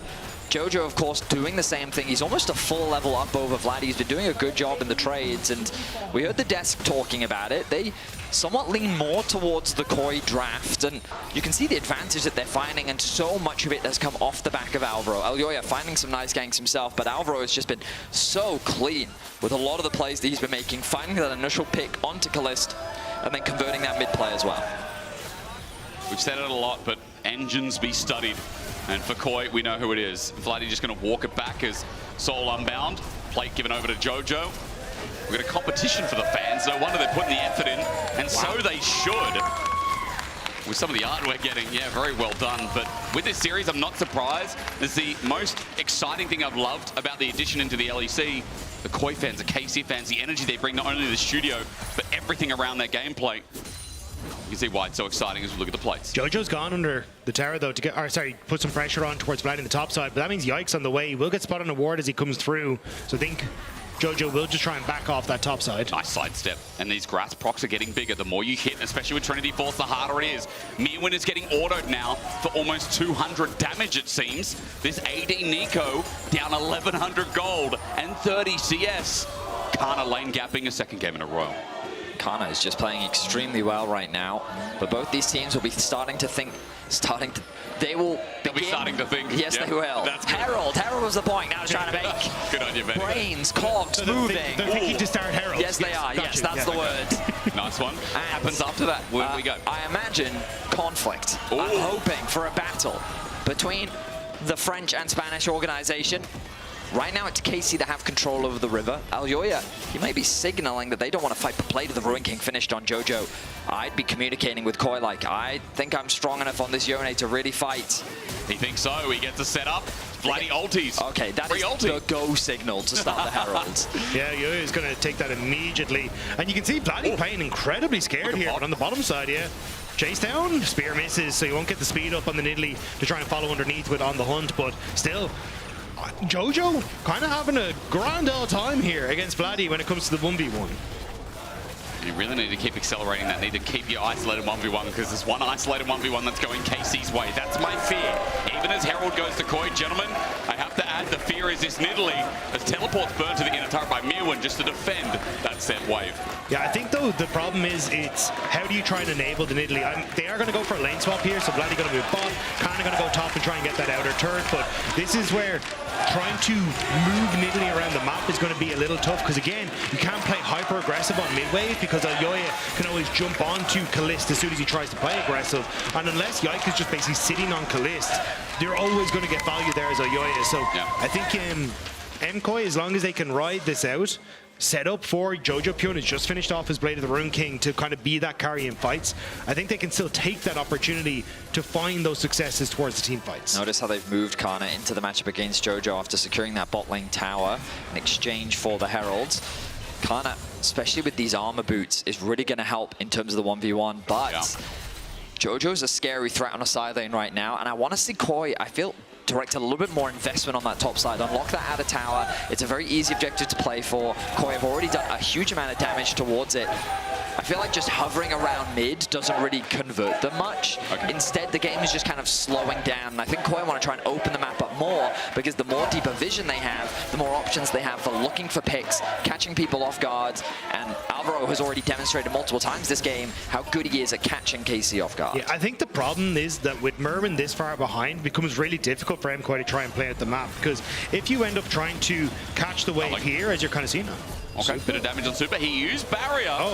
Bit of a win here for the Lucianami. Dagda continue. I was going to say, if you end up taking the wave here, you just shift Azir to mid, you shift your bot lane up towards that top side as well, and you're able to then go for that top lane turret and have a numbers advantage. And there's always that pressure now. Obviously, with Dragon up and available, they're going to kind of stick into this side of the map, but this is something that I think is just going to continue as we get past the Dragon setup, where pressure bot, then shift mid, shift into top, take the turret, and just make it very difficult for MKOI to try and keep themselves safe on the map. Yeah, that's kind of my concern. I feel KOI are just playing too defensively. They're trying to keep MKOI from falling even further behind, but given that bot tower is gone, I feel like KOI can just invest further into the JoJo side of the map. Now, they don't have much vision control or really any easy way to access this river, and this is where Alvaro's role is going to be super important because he's responsible for face checking. The Herald will definitely help, as it should do a decent amount of damage into this mid tower, but Kalist, he's managed to rotate round that tower. It's definitely not going to fall. Meanwhile, top lane, Kana continues to do work. KOI can do anything here. They have a top lane advantage. As you said, Kana will stick his ground because he's got no teleport. He'll have to walk down, but he's going for an inner turret while KOI stop the Dragon stacking. Herald's taken care of. Tangle Bubs slows down the play, but again, with Grasp, with a HP Nidalee who can queue this turret, that inner is gone, and JoJo's going to get there for only the remnants. Great trade on the map. I think KC made the right call, although JoJo will find Kana. I wonder who wins. Okay, no, we didn't. I really think the Yone wins that one. Yeah, but I think the way KC are playing is great. You already have the 2 Dragon advantage. You don't want to face check into MKOI because that's where they can find massive value from something like JoJo Pyun's ultimate. So they just end up playing it back, and now Kana skedaddles out of there and doesn't get caught. 3,500 gold. Gold 3.2, but that is a monster gold lead at 19 minutes. Yeah, that's where the gold at the top is quite deceptive because it's basically Kana's gold lead versus the rest of KOI. So itemization is what you really need to be keeping your eyes on. And you'll notice that Vladdy in a solid position. He's gotten himself the Nash's Tooth, plus he has the Arm Guard. Meanwhile, AD Carry has 2 items completed. Kalist foregoing the boots in favor of finishing that second item. So even the gold is looking very blue favored. Itemization-wise, I don't think Casey's in a bad spot. How did that hit? Dredge line against the corner. Somehow with a depth charge, Kalist survives thanks to Targamas helping out. JoJo also teleported for this. Artican is the only thing up, and that's down bot. That is an ult and an ignite gone. And my question is, what is KOI really playing for here? Because again, you look at the minimap, KC are staying mid, they're wave clearing. Vladdy is pushing out more waves in bot. And this is what I mean by I feel like KOI aren't really getting much on the map. They have JoJo as a strength and they're not playing through him. Flash away from Alpha. And that's another summoner spell gone. I feel like KC's just running circles around KOI on the map right now. And now MKOI have all run down to this bottom side and you're like, great, here's Kana and Kalist on mid wave. You just destroy your mid lane turret as MKOI are now scrambling to get back up to the mid lane to try and cover. There's just, oh wait, hang on, TP in behind. Can they find something? They need something because again, as you said, KC running the map now. KOI want to run the fight. Kalist gets out with a disengage, but a tangle buff. Brilliant as the auto attack. Nico would play with the wrong king. He's firing away. Yike Dredge line flashed through.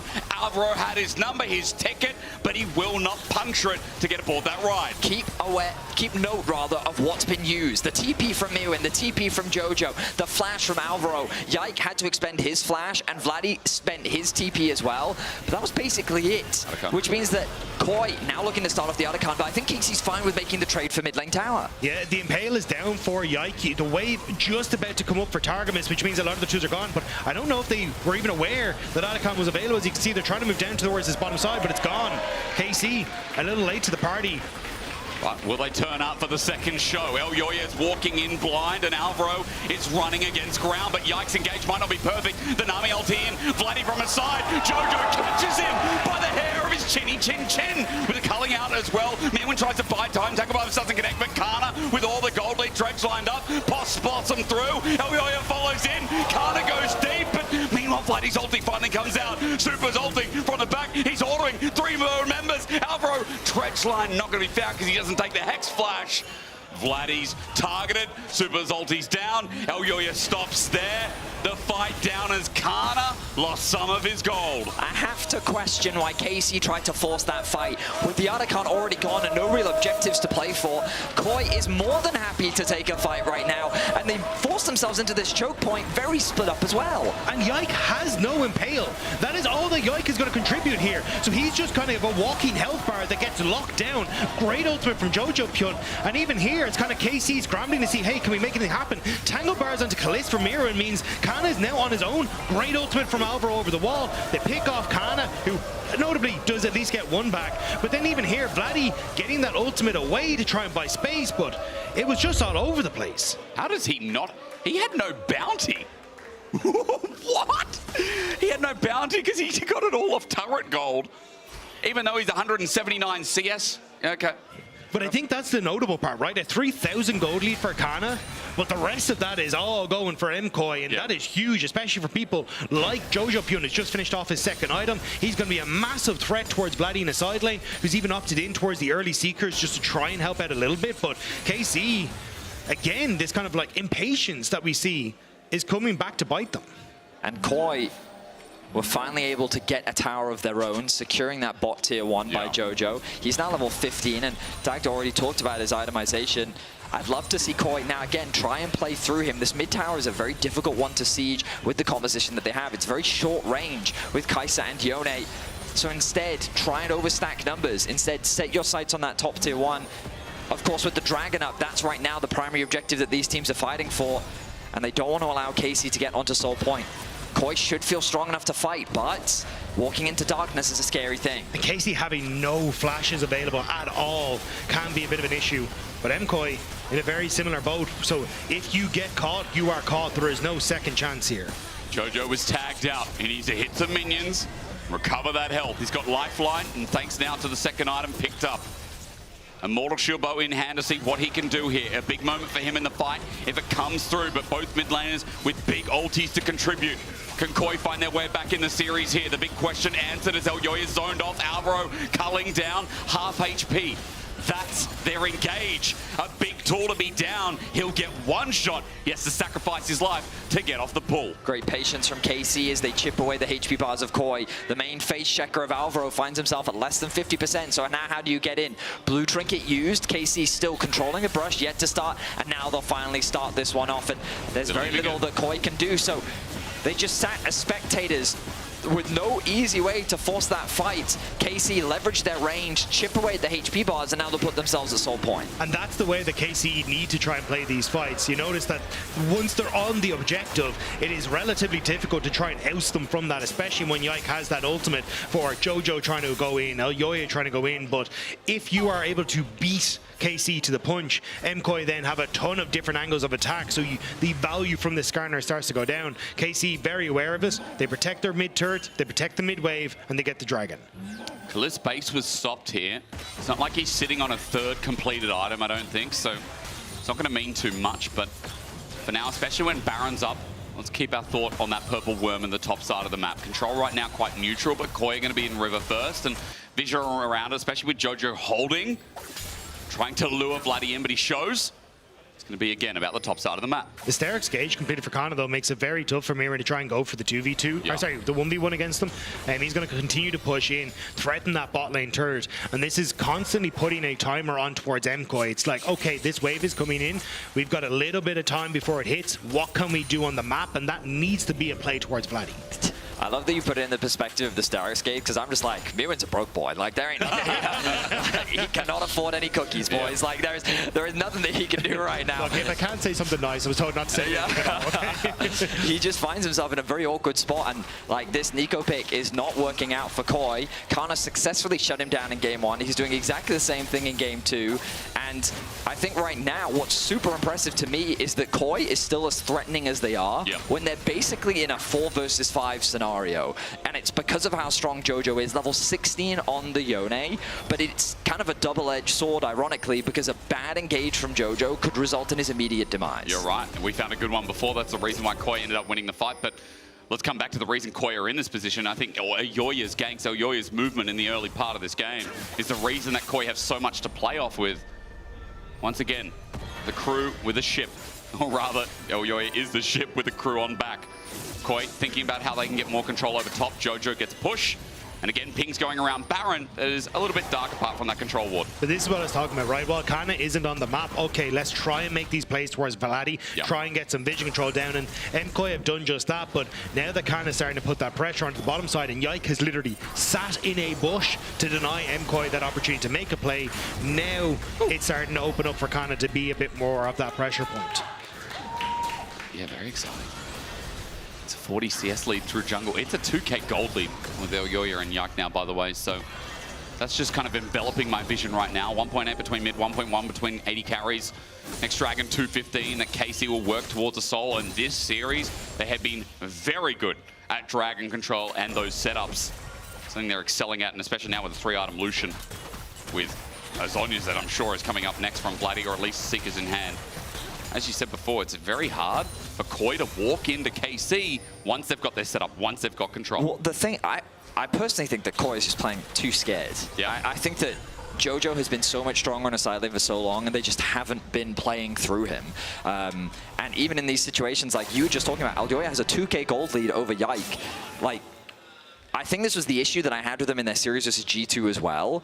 It was Jojo that was pretty much the only one, aside from Alvaro here and now and then, who's like trying to force things to happen. Yeah, and that's why KC's just kind of chilling. They're not over-forcing anything. They're just letting Kana do his thing in a side lane, and then just waiting for the next dragon.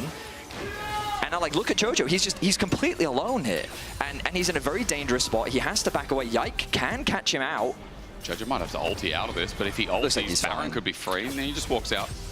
And now Yike is on his way up, but now it's a minute until Dragon, and now it's ultimately going to come down to a fight. And so far what we've seen is it's been very difficult for KOI to really gain position on the Dragon. And why is that? Because Kana's been left to free roam in the bot side of the map, has constant push, and now KOI are forcing the Baron. It's a TP from Jojo. It starts off, zone control used onto Yike, spots him out. At 10k though, KC now need to get in quick. This is Yike though. Yike has been so good at stealing these. Still has the flash of the wall. There's wards in the pit. MKOI backing away, but that's a very low Baron. Don't flip He can go over. If you flip this, the King of Thieves will know. He'll take it from 3k to 2.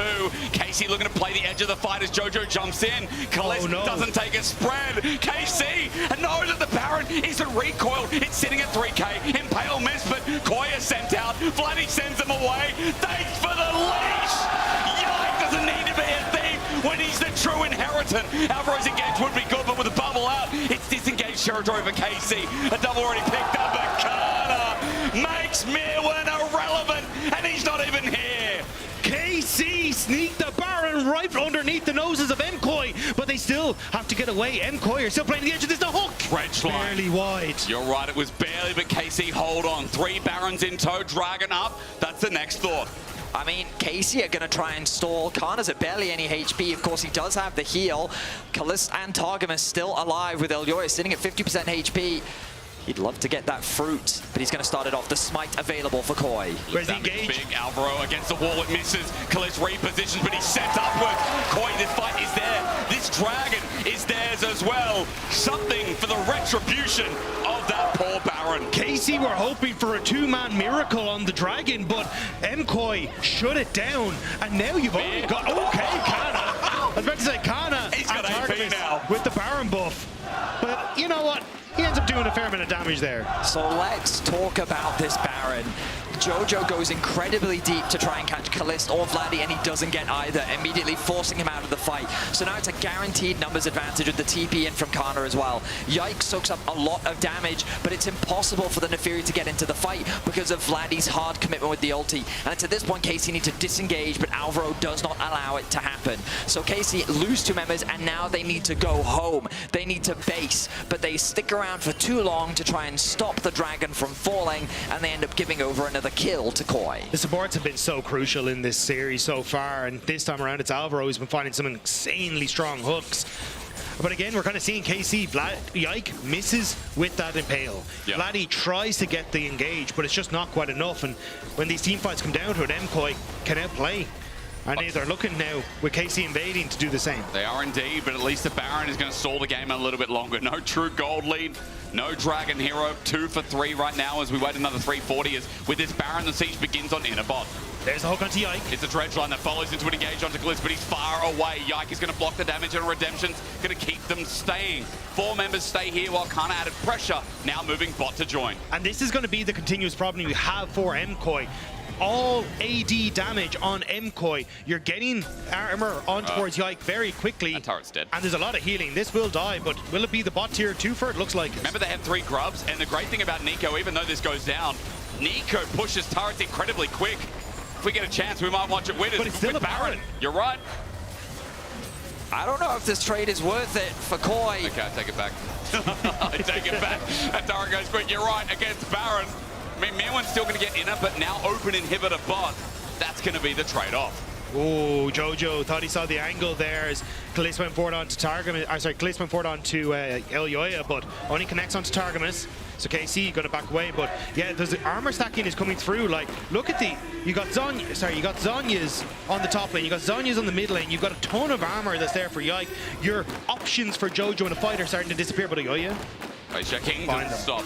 So you're telling me right now it's going to go up to Super then? Because Super is this strong magic damage on the team. When I see Zhonya's, when I see Nash's, Gwinsu's, the AP Kaiser build is going to have to carry. Well, think about how these fights have been playing out for MKOI when they succeed, right? It's Alvaro getting a hook onto a key target, Jojo following up, or Elyoya following up, and you have a ton of damage and just eradicate them in a fight. Yep. But if you're hooking onto a target with Zhonya's, very difficult to burst them out before KC can rally around that person. Especially then, you're kind of looking at, hey, can we get onto Kalist? But if he's got dashes, if he's got his flash, that becomes significantly more difficult as well. So for MKOI, it's going to be a case of, can we burn Kalist flash before this next dragon in a minute and a half, or do we have to try and find some smart maneuvering in a fight to get onto Kalist and burn him before he can flash out? 1 minute 40 till dragon, 1 minute 45. Baron timer is going to sync up, and to top that excitement, apparently this is the first Nico versus Ned Lee top in a tier 1. Thank you, production. That's huge. That's absolutely massive. If possible, prediction, I'd love to see the total damage dealt this game. Yeah, because I don't think we'll see this matchup again. Because my biggest concern is, again, it comes back to Mirwan. Now he's level 16, 3 items finished, cool. But like, I mean, okay, to be fair, really?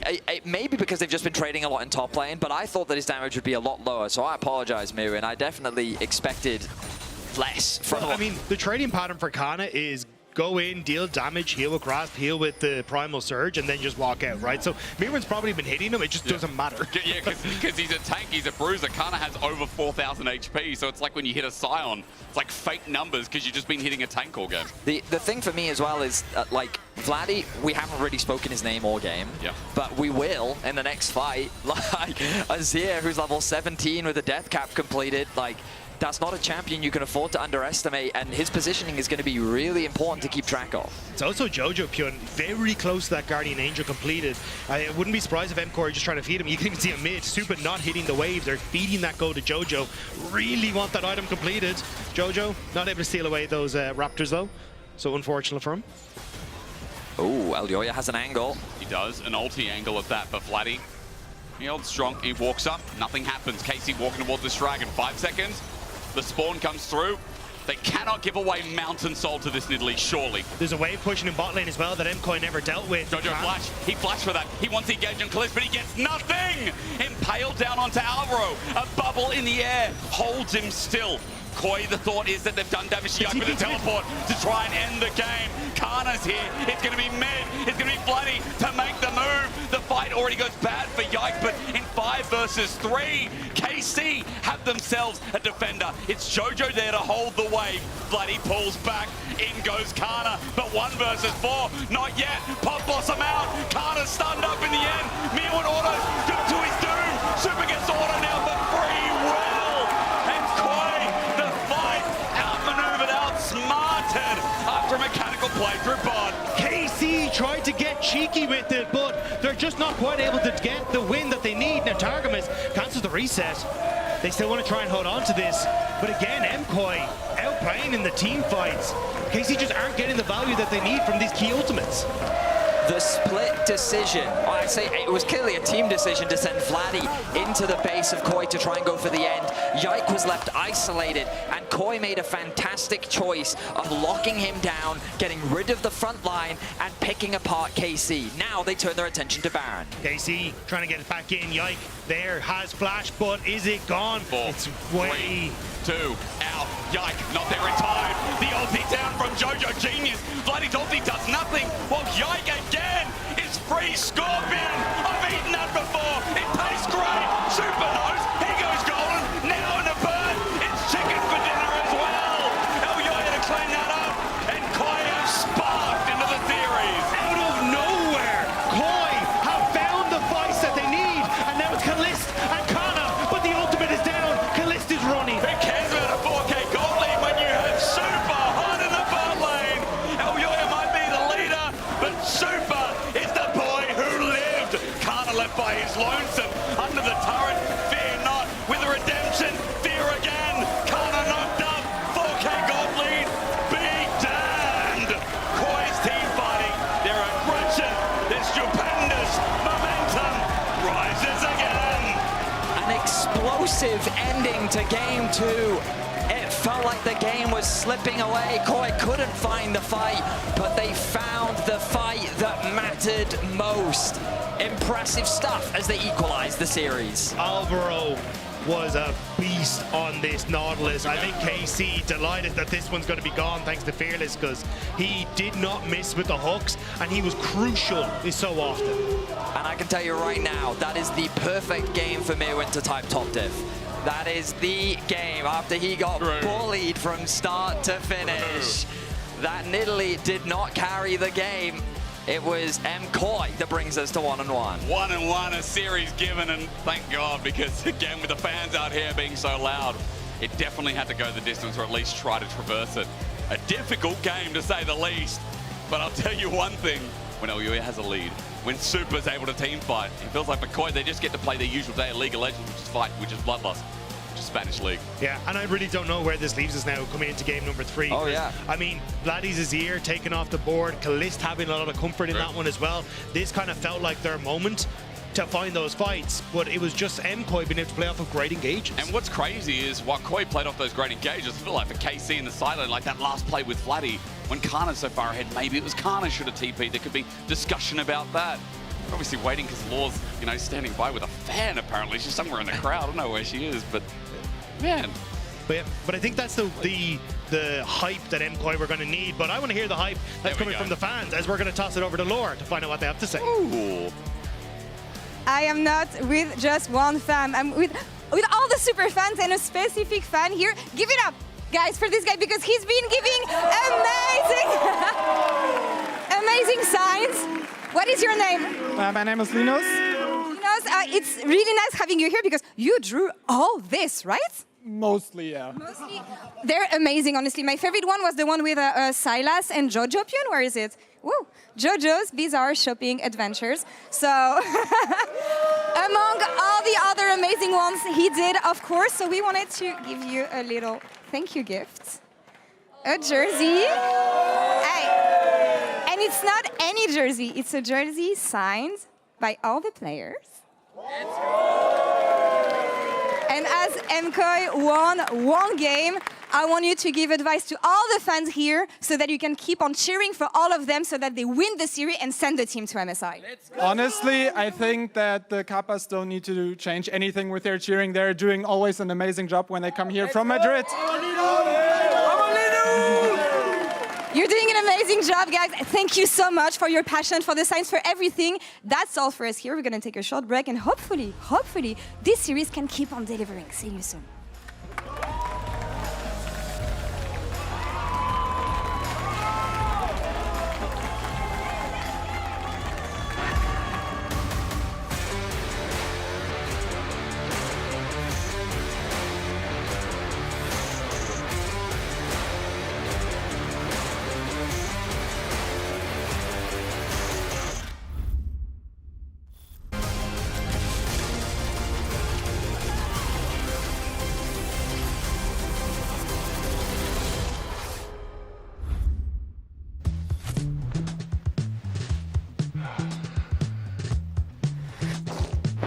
Damn it. Hey, Dragos, you ready for the... Oh.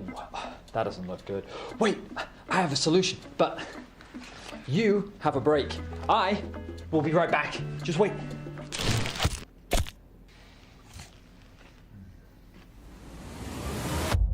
Have a break. Have a Kit Kat. See? I told you we'd figure it out. I don't think this counts. Come on, let's go.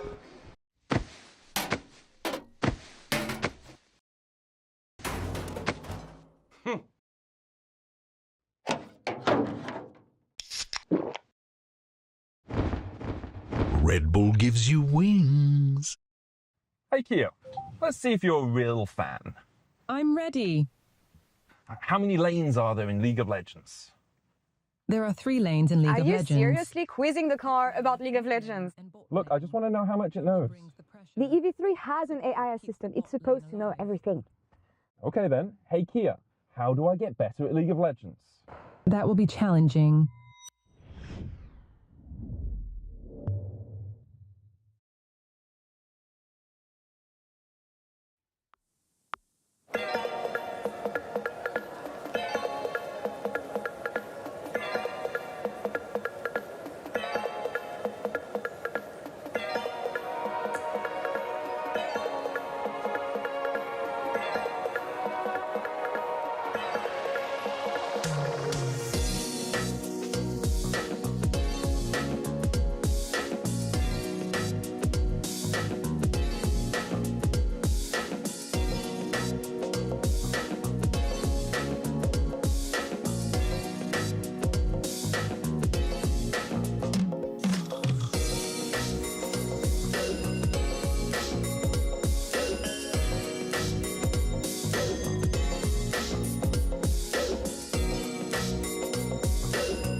That early lead on us was something to enable it, but here we go. Oh, Dredgeline with Ignite. Khalid, second skin to a kill. Wants a range pop, blossom, flash and matched. Dagobah surely to follow, right? As Unleash kind of has nowhere to go. Oh, 1 versus 2. I can go, Javier. Alberto, I'm ready. Nami is dead. I will go then on the other, okay? Would you? Azure can TP, okay, soon. Azure me up. I will go. I see it as well. No flash corner. Yeah, no flash corner. I start pushing me for the other two. Look super. Skarner had no flash, and the rest is history. They won the game for Movistar MKOI. Yeah, we didn't know what they were cooking, but it tasted good, Finn.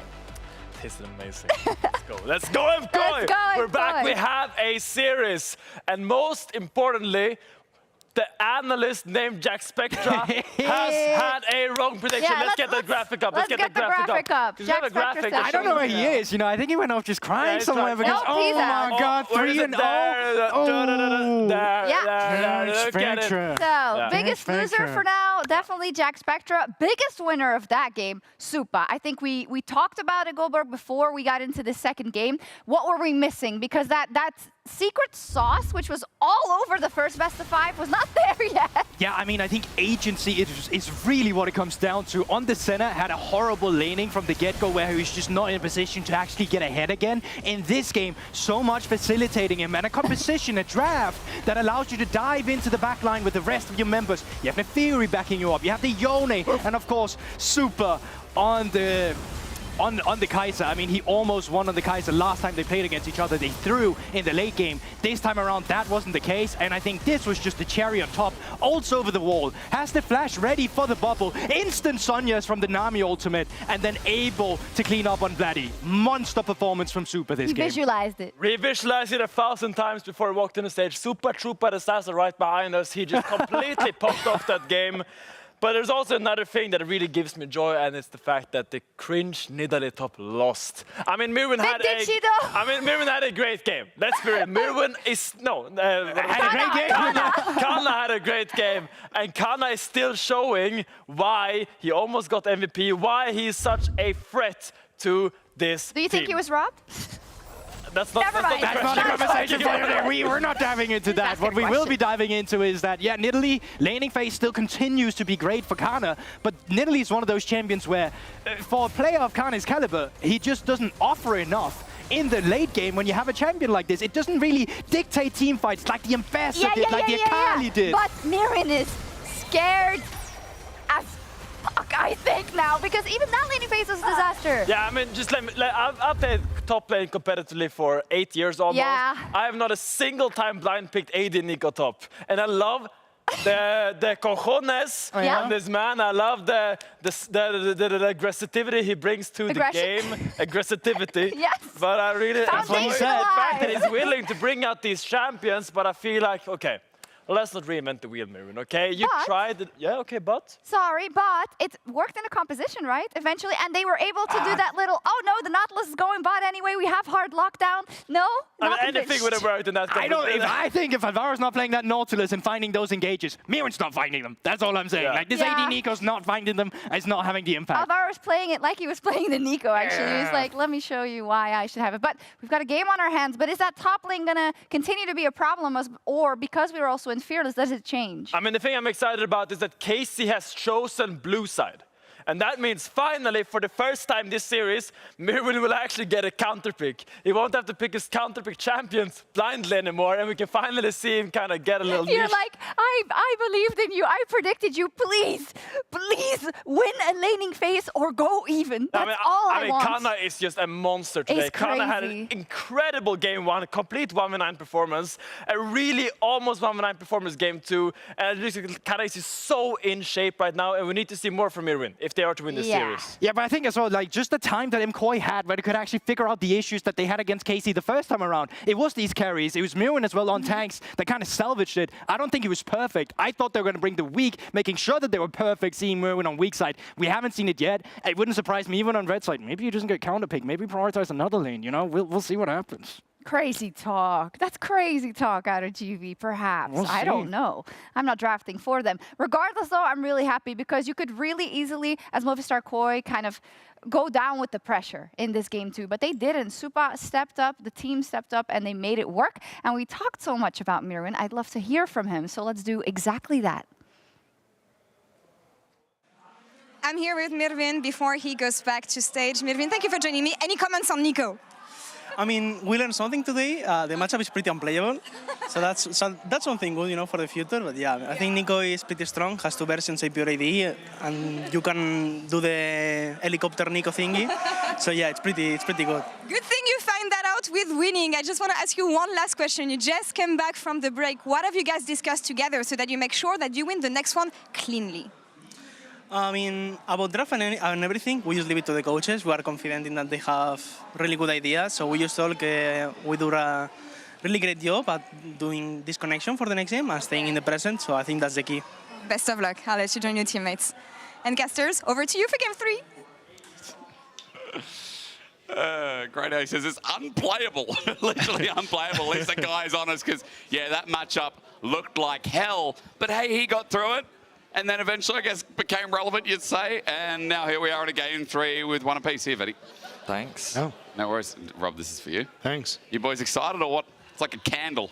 It's great. I'll hold on to that one and treasure you it are forever. the master of making me confused. Well, the problem was I didn't really have many props, so I had to undo a coat hanger. And I'm like, what do I do with these? Well, I get us prepared to go into a game 3. KC on blue, Koi on red. Let's see what we're left with, because game 2 draft was already wacky enough. Okay, there it is. I was about to say, are they going to leave the Jace open? Because I think it's a no. So we've already seen a lot of top laners that I would say aren't even that high on the priority list get played so far. Rumble is still a thing, Ambess is still a thing. We haven't seen Kana's Na yet. Some of the things that he's super well known for, he's instead played Akali and Nidalee.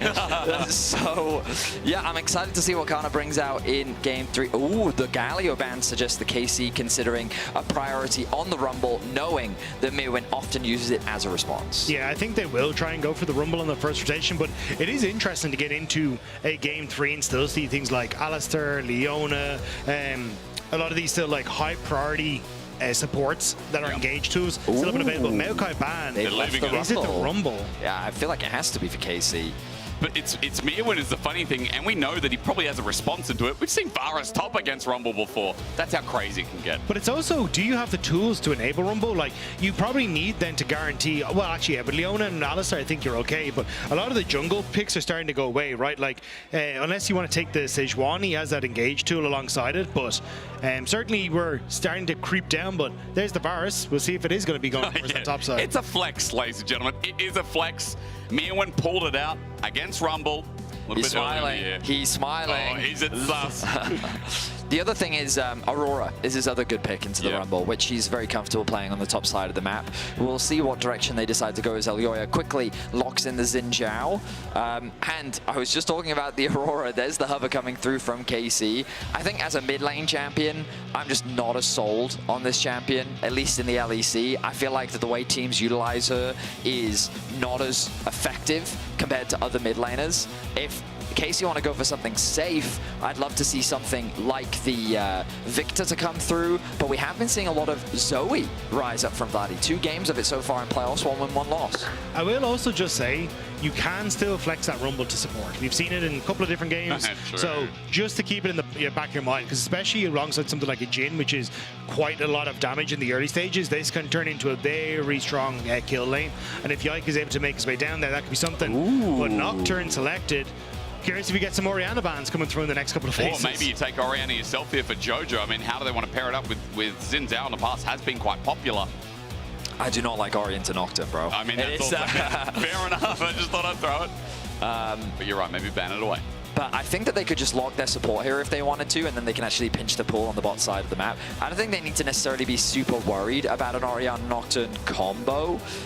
Instead, they could look to remove something like the Leona. Maybe they even get rid of the Renata again. It depends how concerned they are about range support. Also, Targamas has been playing the Gragas, which has been seen as a good answer into the Alistair in a lot of regions as well. So that could also be something that they just want to try and take away. So I think, as you say, you've got options here for Targamas, but I like that we're kind of keeping flexibility on both sides. Like MKOI not actually showing where this Varus is going yet. I imagine they will take their mid laner on this next rotation too, just to continue to hide that fact. And then for KC, you still imagine kind of get the Rumble, but there is still that flexibility there as well. Do you know, I just found out this fun stat, as Ornn gets banned away, is that Mirwin has played a unique champ every single game of playoffs so far. 10 unique champs. He has not repeated once so far in playoffs. It would be funny if we got the Varus top. That would make it number 11. I just thought I'd throw that in there. As we are starting to look at top lane bans, the Ori actually taken away, so I guess they do fear the combo that comes from Vladdy and Yike this game.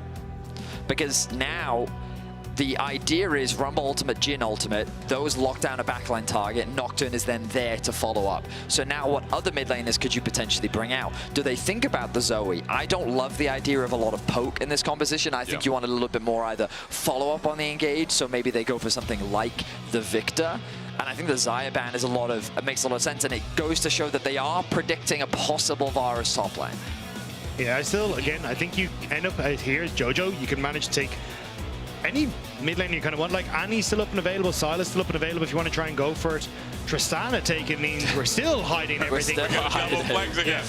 But I like this from MKOI. Again, this is one of the features that we saw used a lot from them last year, was just hiding what picks are going where because of how flexible the draft could be. And you're still not going to see a huge amount. I'm curious, though. My instinct is it's bot lane. I think the Tristana is bot and the Varus is top, and they're waiting to see what mid comes through before they actually decide what to put Jojo on. Okay. Yeah, because I'm also like, does Soup end up playing something like a Ziggs? Could also be an option here if you really want to go for it. But there's the Victor that you were talking about. And we're going to find out where exactly this Rumble is going to go. The thing about Victor is it's just very safe. Regardless of what gets picked into it, you should be able to farm relatively well. And there's that Gragas you were talking about, Dagda. It's good into the Alistar matchup. It provides a little bit more AP. Admittedly, there's already a lot of AP on the side of KC, but the disruption potential is massive. Also, technically still a flex. Yeah, right? So you could actually stay the top side, you clear out with the barrels, and you don't have to worry too much about the range matchup. You just try and scale now. It's not as good as it used to be because they did nerf the healing on the Gragas, but I do think it is Rumble top Gragas support, but we'll have to see exactly what way it's all going to play out. Come on, show us the cards. What do we got? Kassadin! Hey! We've been seeing this come out in Asia, and granted, it hasn't been perfect. What is this comp? Like, but there's your AP for Koi. Now let's see. Oh my goodness. Where are KC going to put these final parts? It might just stay as is, and we get the Rumble top into the Varus, and we get a Kassadin scaling mids. Yeah, so we did get some buffs to Kassadin in 25-11, so his E damage went up, and then kind of his damage on his Rift Walk went down for a little bit. But that's next patch. We're still playing. We're still playing on 25-10, and so the thing about Kassadin is a hyper-scaling champ that does well into AP threats, specifically because of the magic shield you get on your Q. A really fantastic side laner later into the game, but early on, he just doesn't do anything. Like, I want to say it was Nemesis that I saw it on, but like there was this very memorable Kassadin game where the Kassadin looked good on paper, but in game, it just sat underneath its tower pretty much the whole early game. They conceded all of these objectives, and things just fell apart so quickly. Remember that Vladdy, he can also choose to run things like the first strike as well to really look to bully in this matchup. I'm excited to see how things play out, but historically, Kassadin does not do that well in pro play. You're not wrong, Benny, but it's good to see it, and it's good to see both these teams, when their life is on the line, when there's a spot for MSI, we are cooking with the draft, and smell that, everyone. It smells good. Regardless of whether you like truffle, you like extra salt, you like olive oil, you like avocado, there's a flavor for you here in the LEC. You've just got to sit back and let us find it for you. Welcome to Game 3. I mean, the different flavors are Varus top, Kassadin mid, and then Tristana Alistar. It's like walking into a Gordon Ramsay restaurant and you sit back and go, serve me, Gordon. Okay, well, Yike already setting off for some early vision, and he will get it. Now, the funny thing is, for viewers that often come for the LEC finals, don't watch a lot of regular season in the LEC, you might be wondering why aren't they talking much about the Varus top? That's because Mirwin brings this out fairly regularly. I mean, you just saw Nico AD top. Yeah. Are you really that surprised by Varus? Yeah. Varus top was something that Mirwin brought out. I don't even remember when he brought it out. It may have been last year, I think. I mean, he brought it in winter. It was this year. Because I remember casting it. Popped off, yeah. And then Nucko brought it out as well from memory. So he wasn't even the only one. It's just crazy. Again, this is what we expect of Mirwin. One of the most versatile top laners. You never know what's going to be in the pool and what's going to be brought out, especially in an important matchup like this. And the idea is that it's just a good matchup because you can outrange the Rumble, and the slow from the E also makes it hard for the Rumble to be able to chase you down and get you in range of the Flame Spitter. And also just Varus, I mean, he's just a very well-rounded, good champ. His base stats are good, just he has a lot of things going for him. He has a flexibility in his build. I imagine he's going to go for the on-hit, which is often what we see from Mirwin in top lane. Yeah, the only thing is, though, he kind of becomes the target for Yike as the game goes on, because Jojo has jump away, Super the same, so he kind of becomes the tool. So I'll have to see exactly how he can manage that. And if I remember correctly, he did go kind of like a Terminus build and a little bit of a funky one to... oh, that's what it was. He went Hexplate. That was the first time he went last time. Right. Yes. I'm wondering if that's a very similar plan that we'll get here. You know he's got 7 games on it, by the way, as well. He's 85% win rate. Yeah, I mean, it's a Mirwin special, to say the least. Now, while bot lane gets pushed in, can we turn our attention to mid? So this is my concern for Kassadin in mid lane. You don't really have any agency, and a lot of Kassadins that I'm used to run things like fleet footwork to help you get through what can be a very difficult laning phase.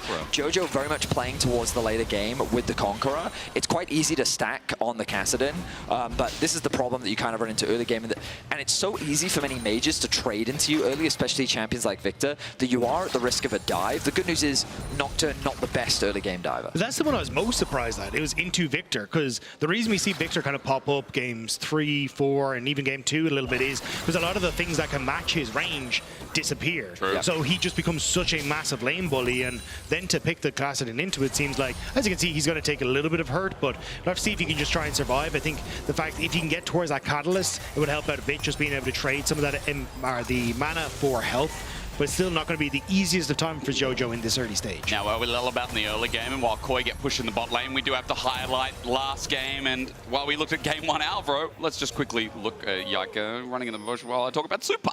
Because Super in game 2 was exceptional. Insane score on the Kai'Sa, which I've got to bring up that it was actually 4-1, now 5-1 in his record in LEC. And I did like the tagline Finn game of Super Trooper, but his accuracy way better than the conventional Stormtroopers. I can tell you that right. Did you say he was a super duper trooper? I definitely would. Okay, Big Stormtrooper. Jojo survives. Gravity killed down. LEC just spotting out mid. Flatty a bit low on mana, looking for the next push in, while LEC is going to help Jojo get the shove here, because walking up to the wave isn't near kill. But it does end up, again, you're kind of sharing this XP with Jojo. This is kind of the struggle that you're going to have, and I think we'll continuously see this. And the problem that I have is that for Ayoya, you would like to be getting active in lanes to try and use the fact that Yike doesn't have that level 6 in the Nocturne, so try and use that early value that you have on the Xin Zhao. But if you've got to continuously move towards mid to help Jojo, you're not going to utilize the strengths of Ayoya as much as you could in a regular game, and this is going to give Yike that time to just power farm up to that level 6, and then he can be significantly more active, especially, you know, playing around that bottom side, even looking for plays towards Kana on that top half and trying to put Mirren in his place. Oh, going for the tier Kassadin build. Okay, so very much on the scaling end. Yeah. The Seraph's obviously going to prove very valuable when he's diving headfirst into the fights later on. Right now, though, it's a quiet early game. I noticed that Yike is hovering around the top side of the map. Looks like no gank is going to happen. Our observer's highlighting for us what KC can see on the map right now. And as you rightly said, they will spot out Elyoya, as Mirwin has to respect the possibility of a jungler on the top side. Kind of just walks into Mirwin, though, gets a good trade, but it's the problem of running back once you have Blight on you as well. What are you doing? Shox found the person with the sign in the audience. Lovely. All right, well, this has been a big audience today. I don't know what's happening down there. Oh, we get a photo together. That's nice. That's really nice. Sorry, I'm a bit distracted. Yeah, it's a nice trade from Supa there on the bottom side. Targamas went in on towards Alvaro, so immediately Supa jumped forward, burnt the barrier early to get as much value out of it and just make sure he could trade on towards Kaliss. So again, just getting control on this bottom side, but keeping my eyes on Ayoya. Again, trying to hover towards this mid lane, make sure that Jojo's able to pick up the farm that needs. Now a level 6 hit, things become, as you can see, a little bit easier for him to try and trade back effectively against Flatty. It's still a rift limp, though. As we remember, once upon a time, he used to be a lot stronger, a lot more consistent. We're going to have to wait till 16. We're going to get the clock up, gents, because I still remember that meme of getting to level 16 felt like it'd be all right for the Kassadin in the game. Yes, the level 16 power spike for sure. Yes. We'll see what position he's in as we get closer to level 11. First Dragon still on the Rift, and KC have a tendency of securing the first Drake in this series, and it looks like Yike is looking to secure it, but he will be spotted out by some vision. The good news for him, though, is when you look mid lane, Jojo doesn't have any HP, so it becomes very difficult for him to really contest that. Instead, he's sending his... Are they really going to dive top? I think they're just looking for the healing for Jojo, but... Or... Yeah. No, he's back. Okay, he's going back. Makes sense. So the tendency will continue. Dragon will start, and this time, a bit of a gap between grubs. So KC can reset and look to see if they can test that top side objective. Yeah, I think this is where it kind of gets a little tough, though, because I think for MKOI, you have ways to try and play towards it, right? And I like what they're doing, which is keep Supa boss, and then you can move Alvaro up to contest the wave with Mirwin, who is level 7, so being able to use that advantage to keep your pressure there, and you can try and look for the Void Grubs off that. But it is also tough because Jojo doesn't have any pressure mid. Yeah. So this is where, again, it kind of is going to fall back to having Alvaro come mid to try and help him out. So it's going to be a little funky to see who actually gets control over this area. But I think with KC moving Targamas bot side, they're just not going to try and invest time towards the Rift, the Void Grubs, and just be happy with getting the early dragon. Cleared out for now is the vision. Alvaro is just taking his time, making sure the pressure's applied. All it does is give Super a bit of time to breathe and wait for the next wave. Those grubs 20 seconds away.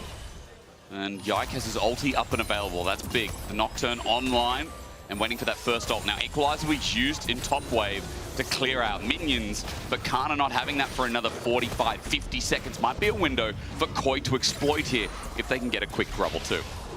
Now, the Catalyst completed for Jojo.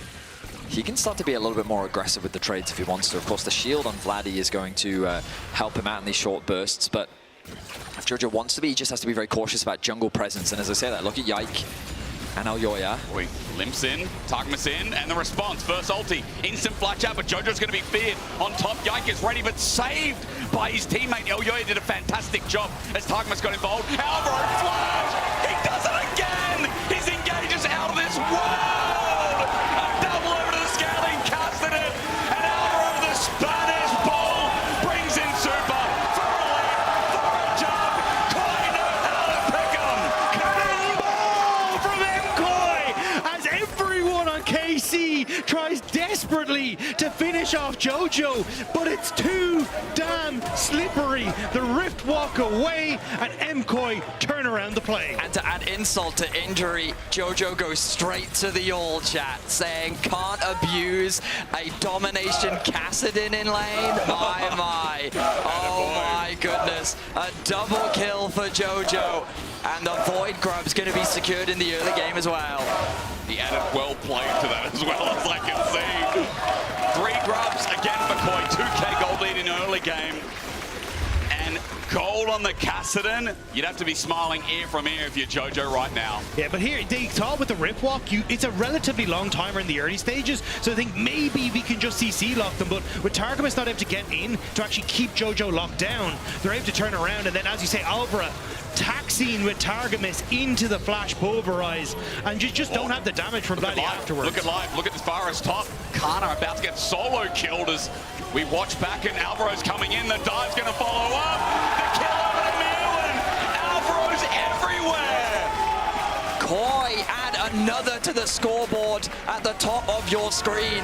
Mirwin with great damage in the 1 versus 1 for the first time in this series. He has a gold lead. And things are going all up for KOI in this game 3 early game. It's these surprise picks that they haven't been able to contain.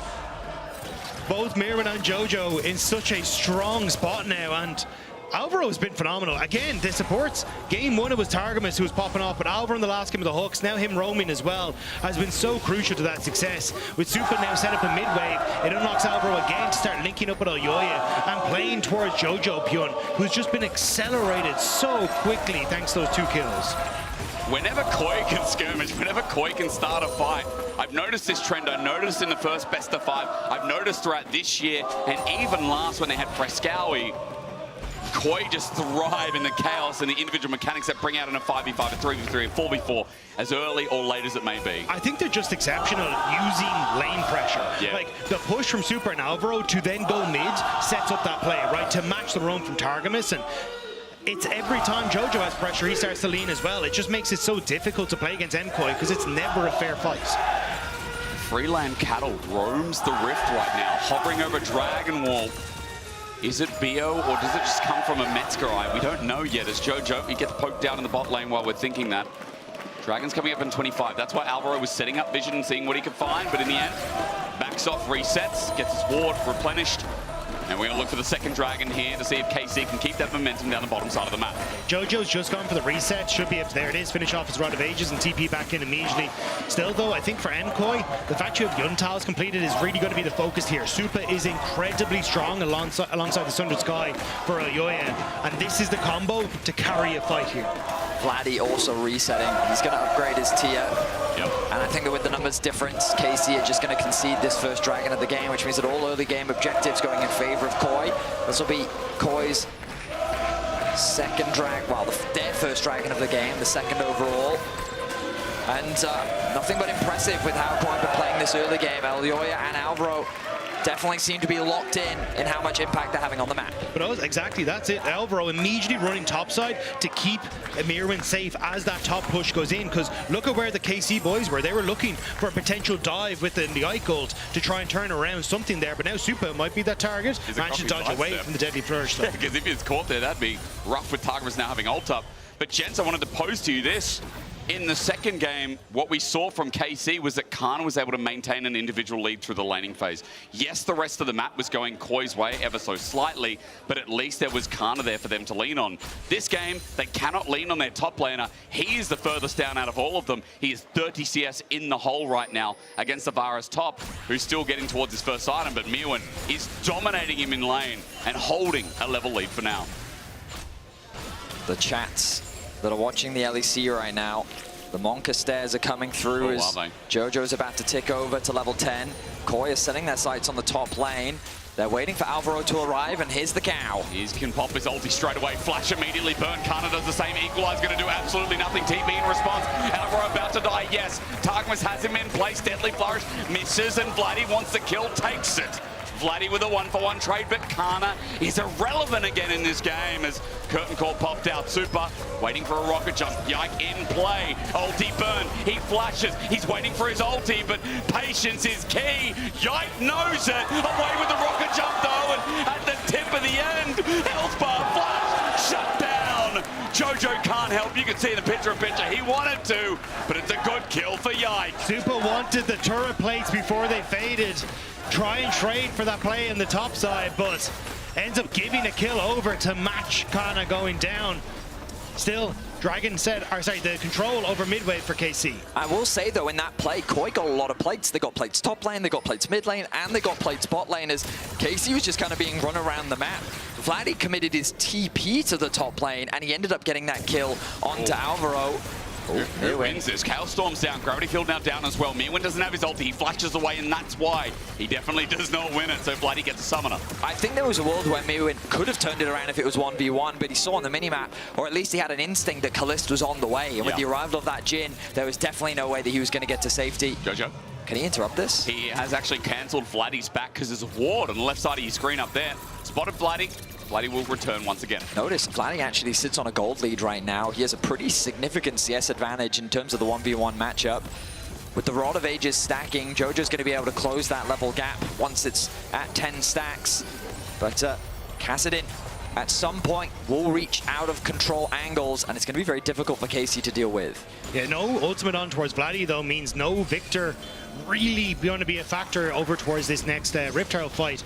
Yike trying to see if he can get some poke down to Oyoya, but Jojo even pushing the wave, needs level 11 for the fight. Alvaro goes. He turns it into an engage. His Unbreakable Will now up and available. Super's firing away, and Targamas is caught out. Super gets a reset from that as well. Ulti burned by Oyoya. Now with the Crescent Guards down, we look towards bottom. We see a 1v1 where Mirwin's getting revenge for the first two games. A hail of arrows, a hail of daggers, and a hail of top laners. Looking at Mirwin's return arc. And hail MKOI in this one. Incredible stuff from it's actually Kliss wants to open up. They want to go. Alvaro has no ulti. There's an ulti pop by Yike. He wants backline access, but he finds it anyway. With the lights turned on, Super can't get out. Herald held down. Jojo with an ulti jumps in on top of Yike, gets a kill, but 1 versus 2. He lives, he flashes, he escapes. Herald resets. Vladdy can't take this alone, and the kill on Yike might have actually saved the objective. KC, they are not going down without a fight. They challenge the Rift Herald. They go for the brawl. Great damage comes through from Kalist, and Yike with the fear sets up for the pick onto Oyoya. Jojo, though, playing with nothing but confidence as he finds himself another kill. And while it is very much in favor of KOI, the gold, the kills, the objectives, KC are showing that they're still here to fight, and this game is far from over. The issues are the solo laners of MKOI, though. 3 kills apiece, items starting to come through. Jojo is about to be bloody massive on this Kassadin. What we've seen as we start to go through is the trade against Kana here. The ult lands from here, and immediately, yeah, you can't do anything here. It's shot down, then you get the hail of blades coming through, sets up perfectly, and this is the re-engage. And you know they're confident because Miwin, he's also typing in all chat. Nice proto belt, by the way. As Vladdy, he becomes the target because they realize it's a bit of an awkward engage. I think that Elyoy just wanted to sacrifice his life there, but then Super oversteps, and he ends up getting caught as well as Alvaro now goes in. Alvaro with his ulti available though, he has it, but he's so low on health. He ran in and Koi didn't want the engage. Explosive guard, Thagger's body slam. Follow-up's great, Elyoya, Crescent guard. He's in, but he's in 1 versus 5. Down into the ground, the captain of Koi, singing no longer. KC have a herald, and they're still in this game with a chance. How often has hubris been Koi's greatest enemy? We see the confidence with their plays. We see the way that they're trying to make action happen. But KC now, for the last few minutes, are fighting back valiantly as they get themselves another 2 picks. And it's Targamas who's swinging that sword. Really well played. Alvaro goes for the headbutt pulverize. He gets the body slam to interrupt the pulverize, and then the cask to send Elyoya back as well. This is why Targamas has been picking up the Gragas, and it's why it's so good against the Alistar. Jojo stacking up the Rift Walk, but alas, Kana will not walk into the bait. He's level 11 now as well on this Kassadin, but you're right. It's hubris, Vetty, to use your words, from Koi has cost them quite a bit in this game. Once a 3.5k gold lead, now measly 1,500 as Dragon number 3 sits and waits for its foe. But it's not even uncommon. The last time these two teams met in game 2, KC had an early game lead, then they threw, Koi got an advantage, and then Koi ended up throwing back themselves. Even with a winning position, Koi have made mistakes before, and it's KC that's first on the Dragon. Look at where Jojo is. He's in behind, though. I don't think KC realized that there's a flank going. Now they do. He got spotted on the ward. The Dragon goes down to KC at the very least. Herald also breaks open mid. That's a massive play from KC. Not only are they not out of the game, they're starting to charge back in a big way. Jojo's in top, though. The immediate TP, KC trying to collapse. I don't think Jojo can get this wave. You can see he's using that just to spot out what can happen. So a bit of a wasted TP.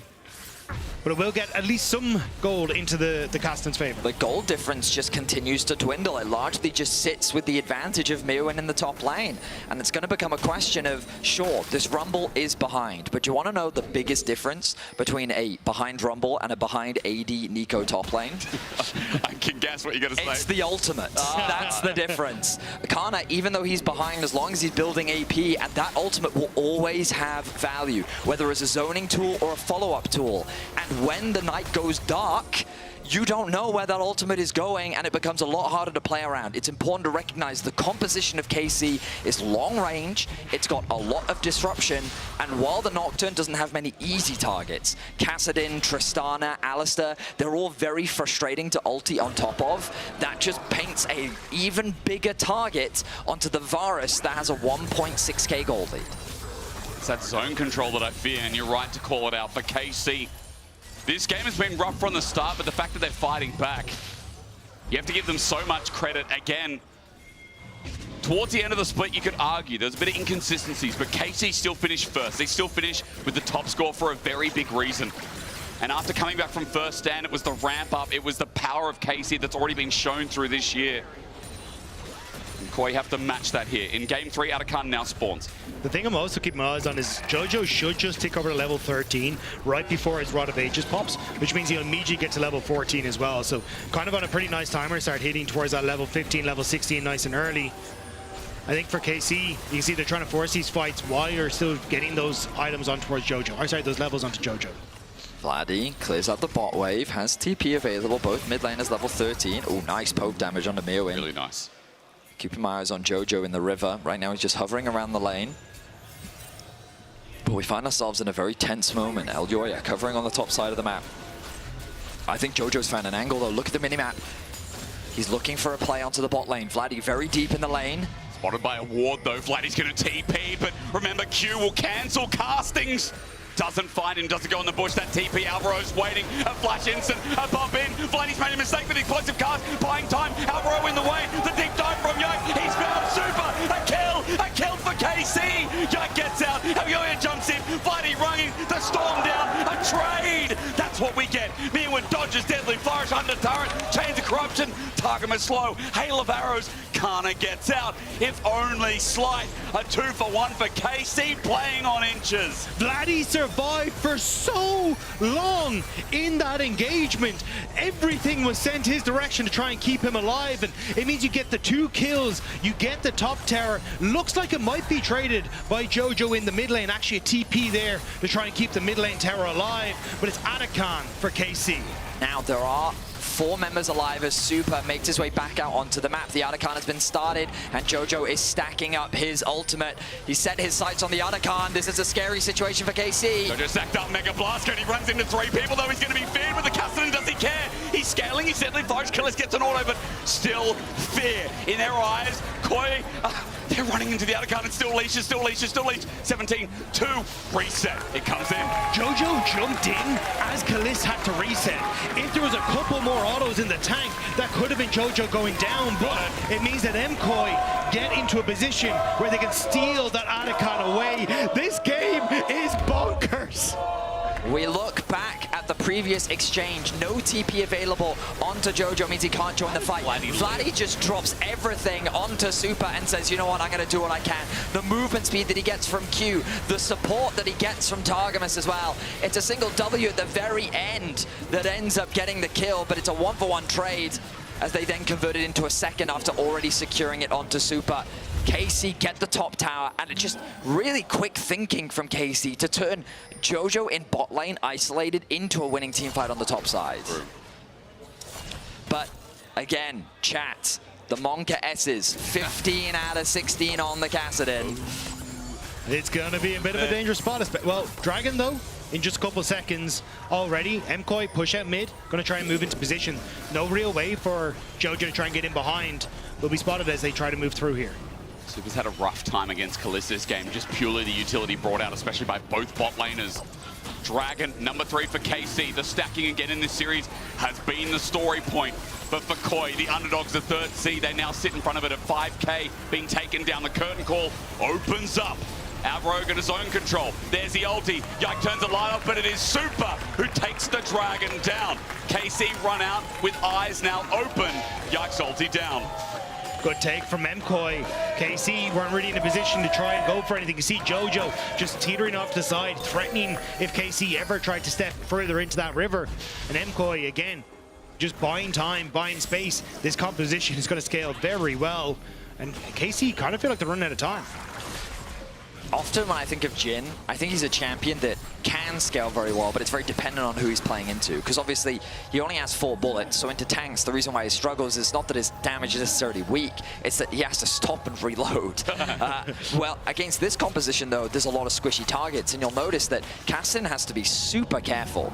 Just, I realized that I said super, and I thought that Jake was... I get blamed for it. Just my brain, I was like, oh wait, I'll give him a second. But yeah, Kalist, it's something that Jojo will have to be very cautious of as... Oh, Avro goes Great in. engage. It's onto Targamas, maybe just dead. Super's in as well. Targamas caught out, trying to clear vision when Baron just spawned.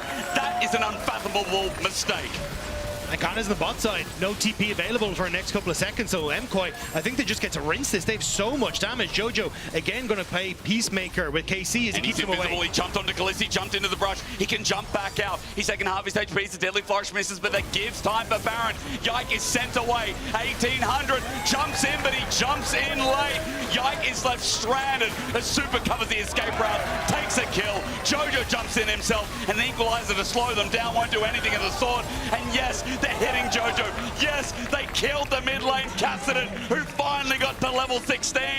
But Koi are winning this game through the longer these fights go on. Koi hold strong after securing that pick onto Targamas. They do a great job of deterring KC from the pit. Alvaro once again doing God's work as he does a fantastic job of initially finding this pick onto Targamas, who thinks that he's safe, ends up face checking into the engage, and then he does his absolute best to keep Yike from out of the pit, and he does it beautifully. They just play this so incredibly well. Jojo ends up bringing Kalist off to the side to keep him occupied. Yike tries to go in. but it's the lock-up coming through from Mirren onto Kalisz, which means he's no real follow-up. Jojo jumping forward, and you said it in the fight hysterics, they turn and burn, but it's just Kana going down, Alvaro will fall. And the fact that you now have this Baron buff makes the side lane pressure so much more difficult to deal with as KC. Malignant secured for Jojo is a really nice item to have. Even though he spent a lot of time in the side lane, it really has paid off now. This Kassadin is going to be extremely difficult to deal with. KC are going to have to find one miracle of a fight to turn this game around. Now, it's only a 3k gold lead, but again, we've talked about the scaling. My analysts beside me have let you know why this is very doomful for KC. However, resilience cannot be understated when we talk about KC and Koi, and even their round one best of 5. Vladdy, though, getting dove on, will take away resilience and add in fear. Under turret, Jojo, some good damage returns for the Chaos Storm, thanks to Vladdy, but he has to back away. Kana getting a turret on the other side of the map is one good thing to take away. Buying time is another good thing to take away. If MKOI can just run out this timer, they're going to be a much better spot. Push coming down on the bottom side as well for Kana, because he's able to get some help, but is he? Oh, he was kind of moving towards that mid lane. Wasn't sure if they want to try and go for some sort of push, but MKOI still focused on the top 10. Jojo spotted bot. This could be a window for KC to try and force an engage. They have Yike's ultimate ready. Kana quickly getting to level 16. A nice upgrade in the ultimate would be valuable for 3 members of KC, actually. Mega Blast Cone waiting to be taken. Electra, but he missed it! He was outside. He jumps. He's got an equalizer on top. He flushes the barriers. Curtain Call looking for this little Yordle at 4. Just misses. Meanwhile, in the rest of the fight, Jojo's now returned. He teleported in to win the rest of it. Almost thrown away by a dangerous super. Brought back by the Canadian mid laner. It's 16. It's scaling time. It's Monka time. That's Koi run to match point. There is no more time. It is over. MKOI find the fight in front of the base, and they can go for the end. They were doubted in round 1. They were called the underdogs, but against KC once again, biting the bullet here as Jojo looked for his last kill of the game. Koi are no longer frowned upon. Instead, the Spanish fans see all the death screens of the blue side lit up. As those timers get less and less, they wait and they look for the final moments. Koi will set their sights on the Nexus. They'll look for match point, and in a commanding Game 3 victory, Koi will take down KC. Why is it we always get close to an international event and Koi feel like they deserve to be there? The Kassadin comes out. Mirwin gets a winning top lane matchup, and his scoreline at the end was 8-0-2, getting a solo kill onto Kana and getting some much needed revenge as well. And what the hell do you do if you're KC? Nothing seems to be working. The power picks that you had in Vladdy's Victor, in Rumbled for Kana, are not cutting it anymore. MKOI look like they figured out KC. I mean, last game I was saying like, oh, you know, KC got those individual picks working for them, but we just get to these fights whether it's early or late. And as a unit, Koi just operate better in a lot of these situations. I think that we did still see some mistakes from Koi. Oh, yeah, a little bit of bravado, one could say. But ultimately, they punished well. And so much credit needs to be given to Alvaro. We've talked a lot about the supports this series. And his scoreline, 0-3-15, when the team had 18 kills. On an Alistair as well, like the man is just making magic happen for the team. He did it on Nautilus as well. And he's just catching people out. He's peeling for his teammates. And he's having a fantastic series. But even just the early roams from phenomenal. Like that was the thing that got people ahead. It was the fact he could cover for Jojo and mid. It just made it so difficult for KC to play, and even the roam with Supa netted 2 early kills for Jojo, which just set him up. I just noticed as well he started covering Mirwin, and on that Varus as well, there was never an opportunity for someone like Yike on the Nocturne to find any pocket plays. I didn't even like the Nocturne for me. Just you kind of just are a person that turns off the lights. There's not really a way for you to really get value with the Orianna gone, and I think the fact that MKOI had quite a few, like Jojo able to jump around, Tristan able to jump around, just meant that the value he got wasn't there, and now MKOI 1 game away from knocking KC out. It must be the antioxidants, whatever's in that box.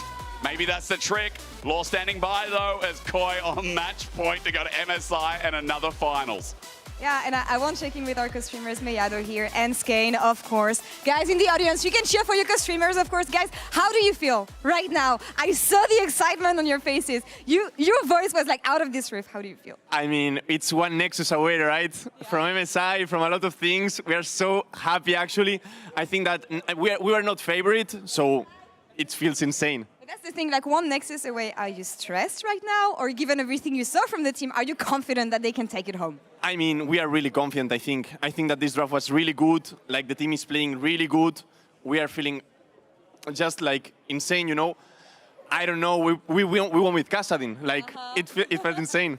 Amazing game for you guys. Thank you so much for the check-in. One Nexus away from MKOI and its direction MSI and Canada. We'll see if they can make it happen after the break.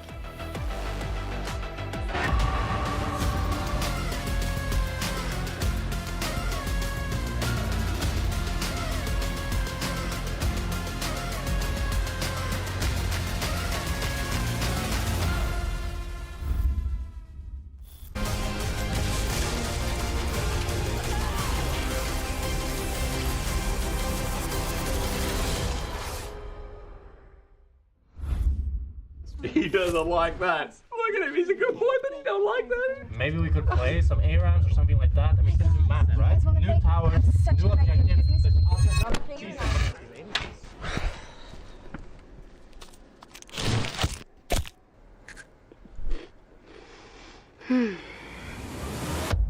Have a break. Have a Kit Kat.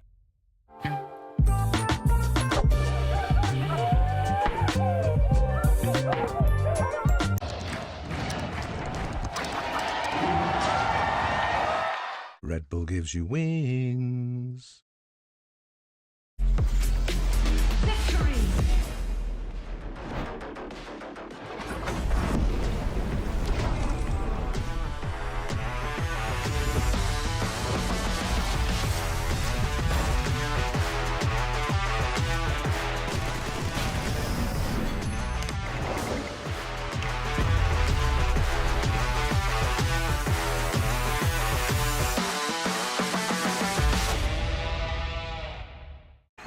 Now approaching the final pick, and what a ride it's been. A moment of hesitation, but we're getting closer to the game changer. What a legendary journey we've been on. I mean, there's so many excellent options, but one of them has to be a perfect They're about fit. to lock in. Oh, what a pick!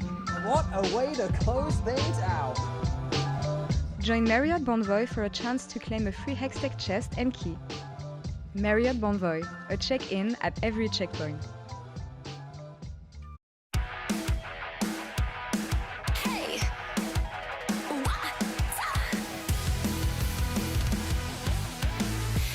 Look up at the sky, it's just a starting line. Waltzing through the storm, feel the vibe align. Radiant rebels in the silent fray. In the pulse of dawn, we embrace the day. We find harmony in mayhem, finding our own beat. Eyes ablaze.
them apples. It's MKOI who is at match point. Find themselves there again. I made this joke before. You're reusing jokes. I'm using...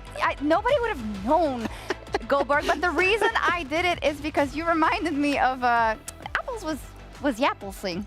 He was Yapples for sure. He was talking a little bit of words. He said he was going to make him cry. Yeah, maybe they're going to cry tears of joy because the apple doesn't fall far from the tree, and there's been no Maokai nor an Ivan for Yak, which we know he loves, our little Swedish dendrophiliac. But I really think coming into this game 4, we need to see more draft adaptations from KC, because I feel like this game, they're just going to make out drafted. I mean, I love this draft. Winning top lane for Miriam. He gets to play Varus into Rumble. He's done it before in regular season. You have Tristana into Jhin. What more can you ask for in that angle? And then a Kassadin on a last pick. I wasn't initially sold on it, but then that one skirmish happened, and they were just cruising after Jojo got those kills. He reached level 16. Unplayable for KC at that point. Jack, I know sometimes you like to kind of emphasize your points, but I know that you hated this draft. Yeah, I really didn't like this KC draft. I think you don't have the type of follow-up. Stand up? I don't know. I mean, the thing is, right, when you have Nocturne, you really want champions that will like follow the Nocturne really nicely, right? Yeah. But in this draft, you have the Jhin, which I like. You have the Rumble. Beautiful. Beautiful 3 picks. But then Victor and Gragas? What is the Gragas going to do? He's going to Bomba, split them apart? Nocturne doesn't want that. Engage. Counter-engage the Alistar. And Victor, it's like, I'd rather have something with some firepower, something that can make things happen in this draft. Because now you have a losing bot lane matchup, you have a losing top, as you said, and you also kind of get outscaled. Like, what's the win con here? Yeah, I thought we were going to have some bells and whistles, maybe next time. I agree with you. And I also want to kind of highlight a couple of things. I think the Kassadin pick was inspired. It was like, they didn't see it coming, they absolutely didn't. And Jojo just continues on his arc of, for me, impressing me more and more every single game. But I think who we also really want to talk about is Alvaro, because we don't have enough time because we need to talk about the top lane and about Supa, blah, blah, blah. But this guy is incredible. Actually, I had him third in my MVP voting. I think Alvaro, this split, little flex there, you know, like that's my guy. Alvaro, I think every time I watch him play, I'm just more and more impressed. It's like he doesn't miss. I think his engages are just on another level. This Nautilus hook was just so beautiful. Well, actually, I am second in my MVP voting, so... and I think the fact that he's just been popping off has been incredible. I think he's finally on agency. I'm curious to see how he's going to adapt throughout the series, though, because there's only one engaged champion of the main ones left. It is the Leona. I'm seeing that become a contested pick as well between both Targamas and Alvaro, who's often thought about when you're thinking of these engaged champions. It's true. We'll cover the draft right here on the desk in just a little bit, but I just want to take stock of kind of the camps, right? Because you have Movistar Koi, who, even though they won the first best of 5, they're still the underdogs because KC are the reigning champions, and you always feel like KC is just going to give them that run for their money. But I think they really feel invigorated by the point now that they did beat them in 5 games last time, right, Jack? Because he doesn't even have to visualize it. It already happened. Yeah, I mean, I just think this series comes down so much to draft. Yeah. And you talked about how engaged supporters are starting to run low for Alvaro, but I'm even more worried for Targamas. Yeah, that's what I mean. This Gragas didn't look good. And now you're running into a game 4 Fearless here with even more engaged champions out.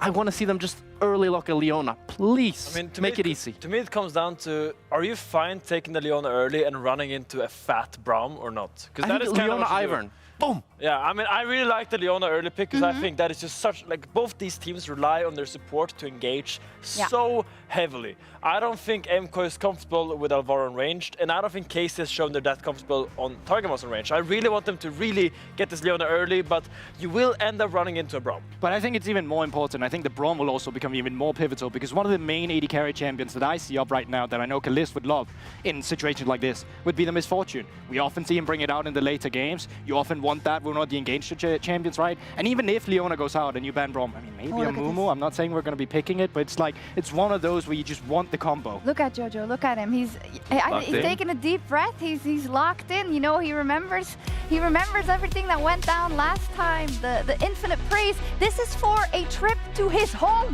quite literally to Canada. Finally, he might want it, yeah, because we needed money for a ticket. There's the Braum ban. Yeah. The only time near airport is a good thing. Near airport is a great thing. It's actually not far from the studio. Yeah, so actually we see the Braum ban coming up as we highlighted. This is, I think, angling for a Leona first pick. So I really wonder here as MKOI, do you actually ban it or do you have another option into the Leona? But Leona first pick is crazy. It's crazy, but I think it makes a lot of sense. I mean, we all talked about the bot lane matchup or the support matchup. Both Taka and Alvaro, it's their bread and butter. You still have to go for the Jace. The question is, are you then...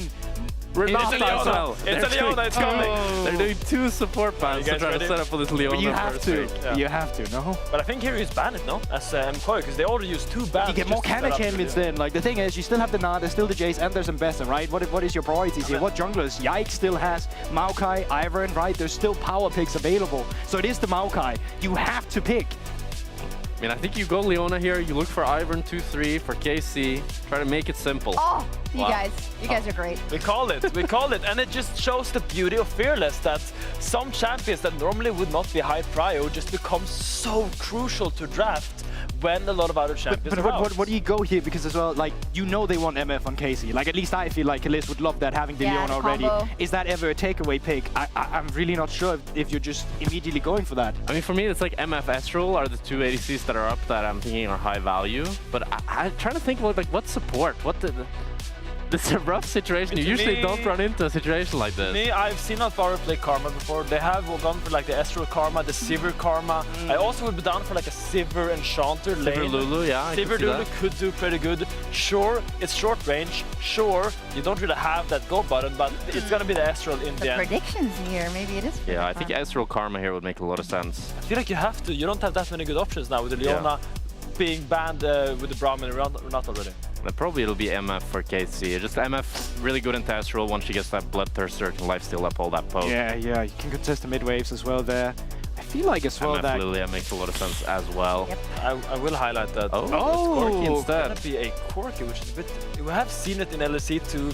Not that good success. You saw it on the screen, 12 to 19 losses, or 21, I didn't really remember. Yeah. It is not really winning a lot here in Europe. And the thing is, Offset went on it recently, but that was like the only game they won, and then lost ever Feel free since. to explain to me, Jack, especially if I'm wrong, but to me, Corki is like an early game kind of lane AD carry that doesn't really scale that well into team fights, but has a lot of early pressure. Together with Leona, maybe you can have to make magic happen. It's pretty similar to Ezreal. I think in this case, though, they're probably just going to send it mid, because the idea is like Yone is out, which is the go-to standard blind pick mid. That's AD, so they just go Corki now to have that damage profile set, and then for bot lane, they'll just kind of pick whatever they get depending on MKOI's bans. But it looks like MKOI are actually targeting top lane instead here. Yeah, I mean, banning Renekton and maybe even the Gnar, I think is a good call, considering you're against Kanna. I think give him the respect he deserves and take out those champions that he has shown so much comfort on. Then if Renekton Gnar is out, you have like 2 different options you can kind of go. You can either go into a champion like Aatrox, that while it's okay into the Mbessa, doesn't really have a lot of agency due to all the dashes that Mbessa has, or you go for something more standard like a tank kind of champion. Either way, like Jax, or do you not like that here because of the Poppy and the Ezreal? Okay, but in the end, you're kind of just scaling parallel to the Mbessa, which I think favors her. That's the MF. MF instead of Gnar. I wonder if that's a mistake. So the Gnar is up. I also see an angle for a potential Yorick. It's not really been popular in LEC, but in LPL, it has a very high presence, and it does good into the Mbessa. Good shout. I don't know what ADC Kalist wants to go for here. It needs to be something with a little bit of early game agency. Like also, ideally would have some sort of follow-up. Like you could go something like an Ashe. I think like you do have the Leona engaged, but you still kind of lacking the cleanse and Merc value if you go Ashe here. You're into Lilia as well, like that's You could go Zeri as well. Ooh. Oh. Yeah, I think Poppy going bot is a good shout into about like this Poppy, you know. Yeah, it's a good flex into bot lane as well, into the Leona. You kind of just stop the engages every single time, and it allows you to trade space with the Ezreal, so I don't hate it at all. But you don't love Ivern into AP junglers because you get really far outpaced after the first clear. So usually you pick AP junglers into the Ivern because you just eventually build up a big tempo lead and you can just generate the big individual lead on the Ivern. But of course, the Ivern later on. There's so many junglers out as well. I think Elio is also just digging for comfort right now, and this is one of the comfort champions he's used in the past. Yeah, it's like crucially, this is like a different kind of play style. The Ivern plays for the lanes, while the Lilia more the lanes play for the Lilia. It's just kind of a different dynamic there.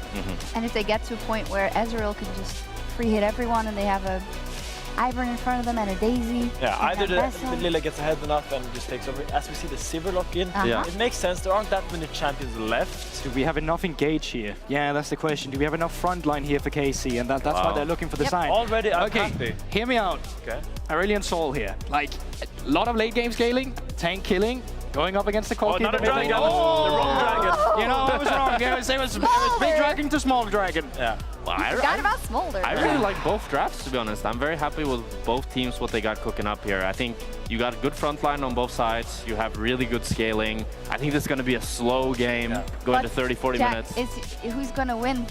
I hope Casey wins. And I think Casey will win. I would also actually like to see Casey win just to get a 5-game series. That's true, that's I true. want to highlight, I really like how MKOI kind of forced Kana into a tank. I think that was beautifully drafted. I don't want any of that. My prediction was 3-1. This one goes home now. I'm happy. So, yeah. All right, let's see. I'm definitely in the 5-game camp, as I always am, but we've got a Smolder. I thought we got rid of that. He got buffed. The buff dragon. Shocks, yeah, it's making its way back, like all scaling mids do. Thank you. Apparently, as we've already seen in this series. But a game 4 and a match point. Gents, it's a pleasure to have you by my side as we find out if KC have it in them to take us to another game 5 in this series, as we've had before. Our new rivalry, it's so good to have in the LEC that KOI and KC can deliver us that G2 Fnatic-esque that we've had in the past. That doesn't really exist anymore. I mean, there was a period where it was Mad versus Rogue. They were the top dogs in the league. And then it was the era where Mads just kept running into Rogue in the finals, and Mad just seemed to have the upper hand. It was kind of the era of Elyoya back in, I want to say 2020 and 2021.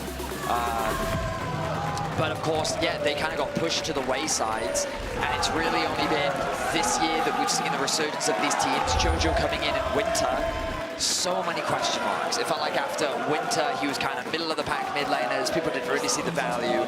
But my goodness, has this man leveled up in spring? A contentious All-Pro vote where he found himself in second after the regular season. And I feel like that he's continued to deliver here in this series and throughout playoffs. And for Vladdy, I will say he's had a bit of a quiet series. A player that many touted as the best performing mid laner throughout the regular season, throughout winter.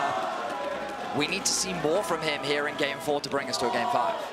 But to be fair, this has been a bit of a one-sided rivalry for a fairly long time, right? In me and Masters, it was KC that ended up winning that finals in 2022, and Kalist beating Supa in a Game 5 to take his first title. Then they come into the LEC, MKOI strike first, but then KC kind of owns the matchup, even coming through. It was the lower bracket in winter, round 2, where KC knocked MKOI down into that lower bracket. You look at summer 2024 playoffs, KC knocked MKOI out of that, but it's now in 2025, this spring, that MKOI have just come alive, and they have looked like the better team today. They have been very coordinated on plays. They've been able to set themselves up well. They've been getting onto the map into the right places at the right time, and they've really caused issues for KC. Well, let's see how things pan out in this early game. The analyst has talked about how they expected a slower early game, and I'm very much aligned on that way of thinking. But then, in the Kassadin game, we saw 3 kills go over We did. in the first 10 minutes. So who knows what to expect from these teams? I was going to say, it's rare I see a slow MKOI game, just in general. Very you know? true. That's right. They are a bloody team, and while Elyoya looks for the invade, remember, still level 1 because no camp started just yet. A smite in That's tow. a yoink. It's a yoink with a smite, as I'm talking about it. So level 2 gained, red buff for the healing and in jungle. Elyoya will just tra-la-la to the other side of the map and take away the rest of his blue side. Question mark pings onto the Raptors. I think Yike expects Elyoya to be back on the top side of the map, so he's just letting his team know. Priorities are, of course, very important in the early game, and for now, as Yike continues his full coat, it's Jojo that gets the push in mid lane on the top side of the map. Kana with the push for now. And on the bot side of the map, it actually looks pretty even between both the Sivir and the Ezreal. Yike just spots it out now, and the fact that Vladdy's low here, as you're saying, I mean, Jojo having a good time and just getting some good grass stacks as well. Gatling gun out of the way. Vladdy, one of his biggest trading tools with the autos. And while we're having a look at Yike, I just want to kind of bring up a story that we haven't talked about yet, considering the fact that Yike hasn't been in. Ignore that. Supa has flashed. He's disappeared, rather. That was actually Targamas looking for the engage, and Supa just hangs it back. Wait. Mum, magic. Don't worry, I pressed it again, Dagda. Have a look.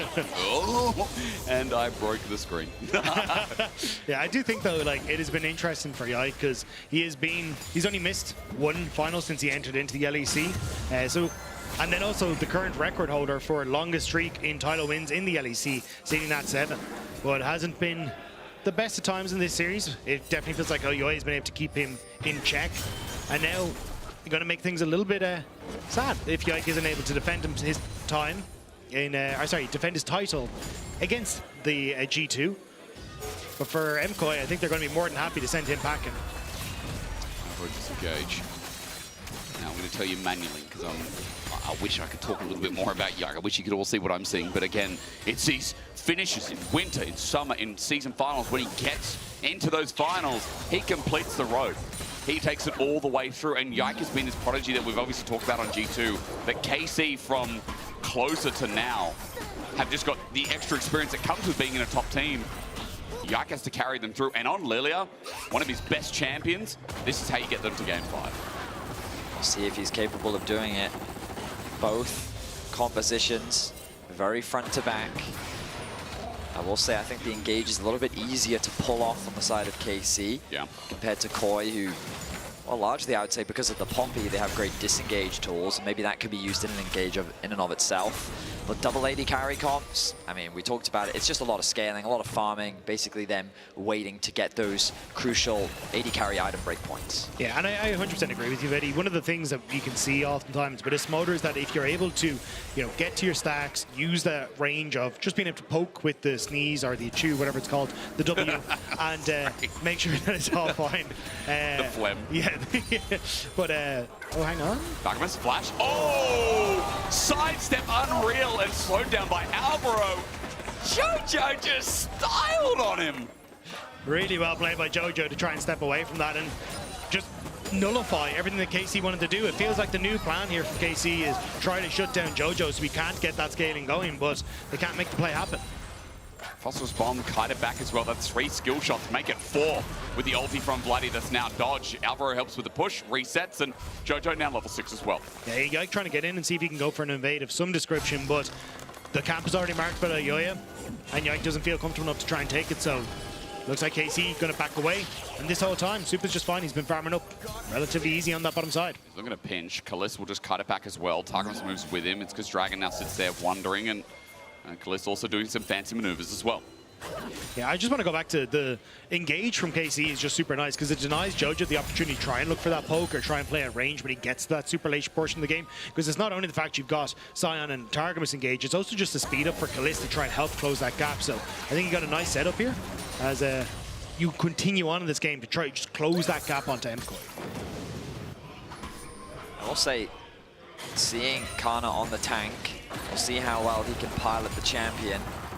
Typically, when we think of KC, they have, of course, won on the Sion before, but usually we think of Kana as that carry player. We've seen how incredible he's been in this series, and in Game 3, Neowin finally got some revenge for himself, as the Varus top answer was good, but kind of back to Kana winning ways in a sense, as he finds himself with a small lead on the top side of the map. But it is strange, isn't it?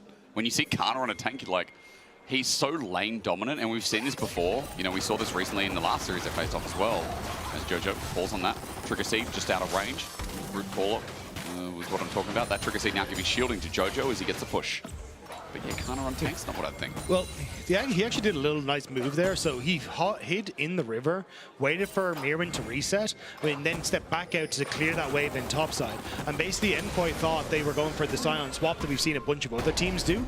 So Mirwin reset, TP to bot wave, and actually meant the Super lost an entire wave on that topside. So, already now as well, because Kalis and Target was just shoved in bot, they're actually going to match Super as he just goes to push in this wave. So, already kind of a bit of mind games coming out from Kana, but yeah, I'm waiting to see how he wants to try and play these fights and how well he can orchestrate himself, because he will be obviously stepping in front of the front line. But Finn, I think, said it the other day, he was like, you got to learn how to press S sometimes when you're on these tanks. Just hold the space, and that is something that we'll definitely be trying to see if he can do well for the squad.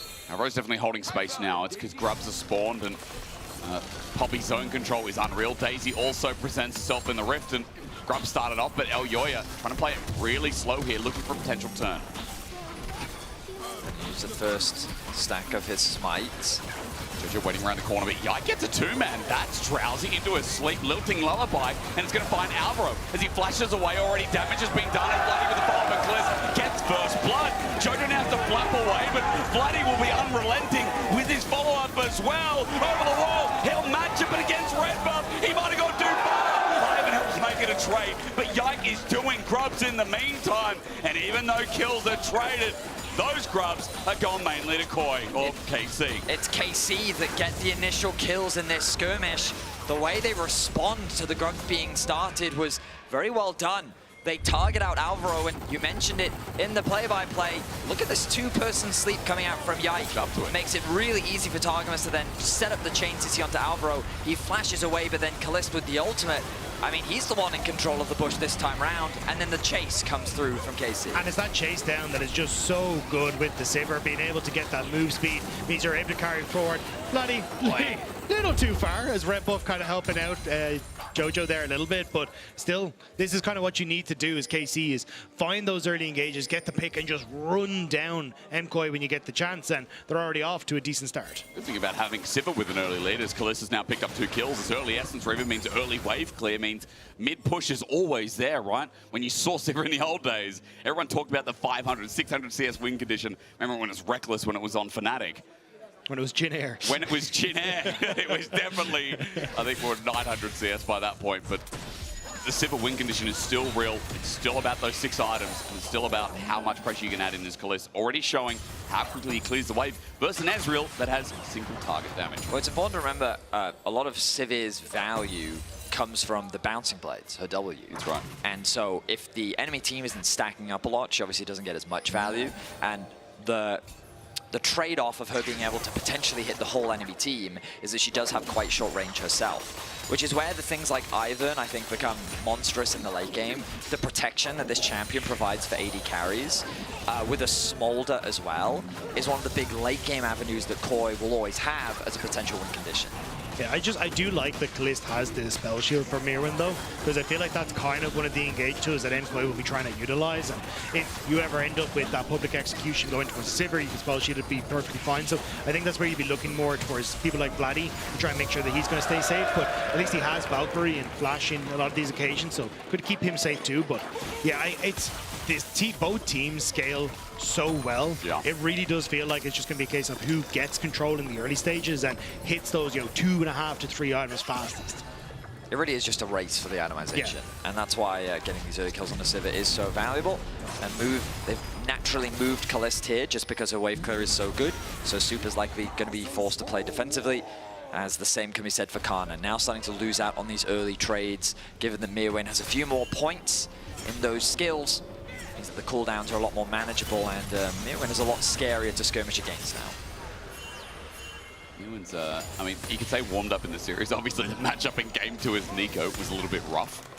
But even Game 1, it was all about Kana, and it's quietly shifting. And coming into today, like, if you don't know behind the scenes of casters and analysts, we obviously talk about big storylines. There were so many to choose from in this series because of Kalist and Super. You know, Dagger, I know you talk a lot about EU Masters and the regional leagues and what it meant for Kalist and Super, as they were the primary carries in ERLs. They were the best carries in EMEA Masters as well.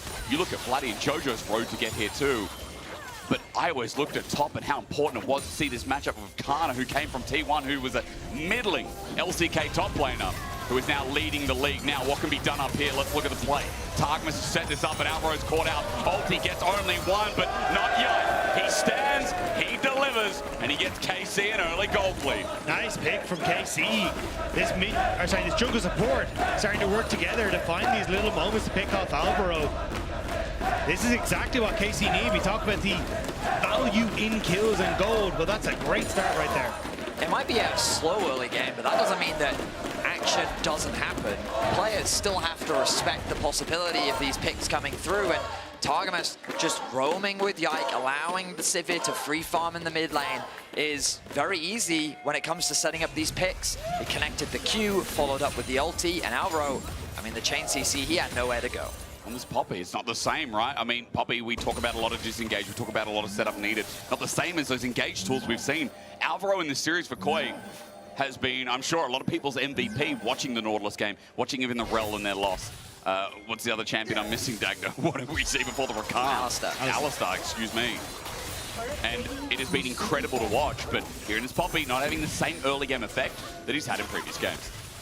Yeah, it's going to be tough. Again, it's kind of more that disengage tool, but KC just have so many ways to try and start off fights that don't even require a dash that it does get a little tough for you as Targus now. Just starting to set up that vision, and it's going to make it a lot more difficult for Jojo Pyun to try and play up on this top wave. And that's all that this vision really needs to set up, is the ability for Vladdy to farm safely and try and deny Jojo access to that farm.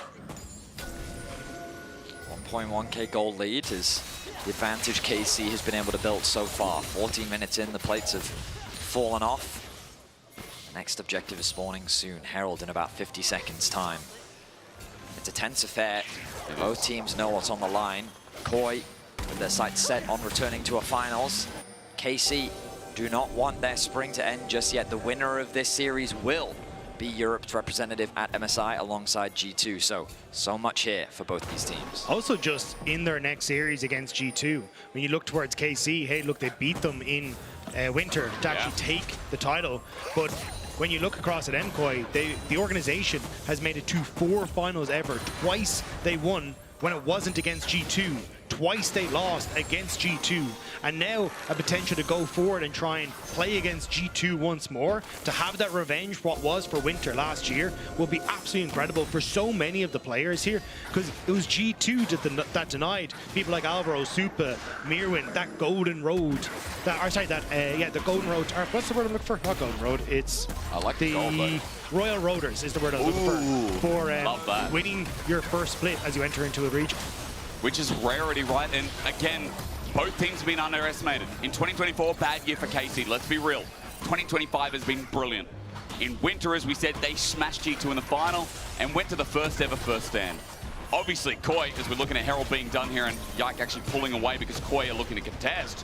As a reset comes through for Yike, KOI just that team that just never say die. They're always there. How do they keep making internationals? How do they keep making fights? As Herald round 2 resets again for Yike. Bukana's just TP to bot lane. Mirwin looking for the reset and a potential TP in. So MKOI going to group shove mid, and I think they're going to TP in with Mirwin. Although Jojo also looking for the reset. Okay, so this time as the DP's guaranteed, it will actually be taken. Scuttle on the way to Dragon, and stopping Dragon's not going to be good, but Kana's just right there. He ulties as Elyoya is sniffing flowers. Redemption heals him up, buying time with the trigger seed. It's great, but look, Mirwin's caught out, has to flash through mid, and Kana's a tank. He's bought so much time. KC, this fight looks unbelievably good. Mum called in, but she's in another room. They don't care. The brawl between kids keeps on happening as KC just regain control. Not only Herald, but Dragon. Double objective is big. The helicopter and the parents doesn't show up in that one, and it means that KC are able to get in towards the Dragon. They get the Rift Herald, immediately goes down in mid, won't be able to finish off the tower, but will get a good chunk. And Kana, that was so much damage onto Elyoya. Just a very nice sequence from KC overall. I really had raised eyebrows when I saw Kana engaging onto Elyoya alone.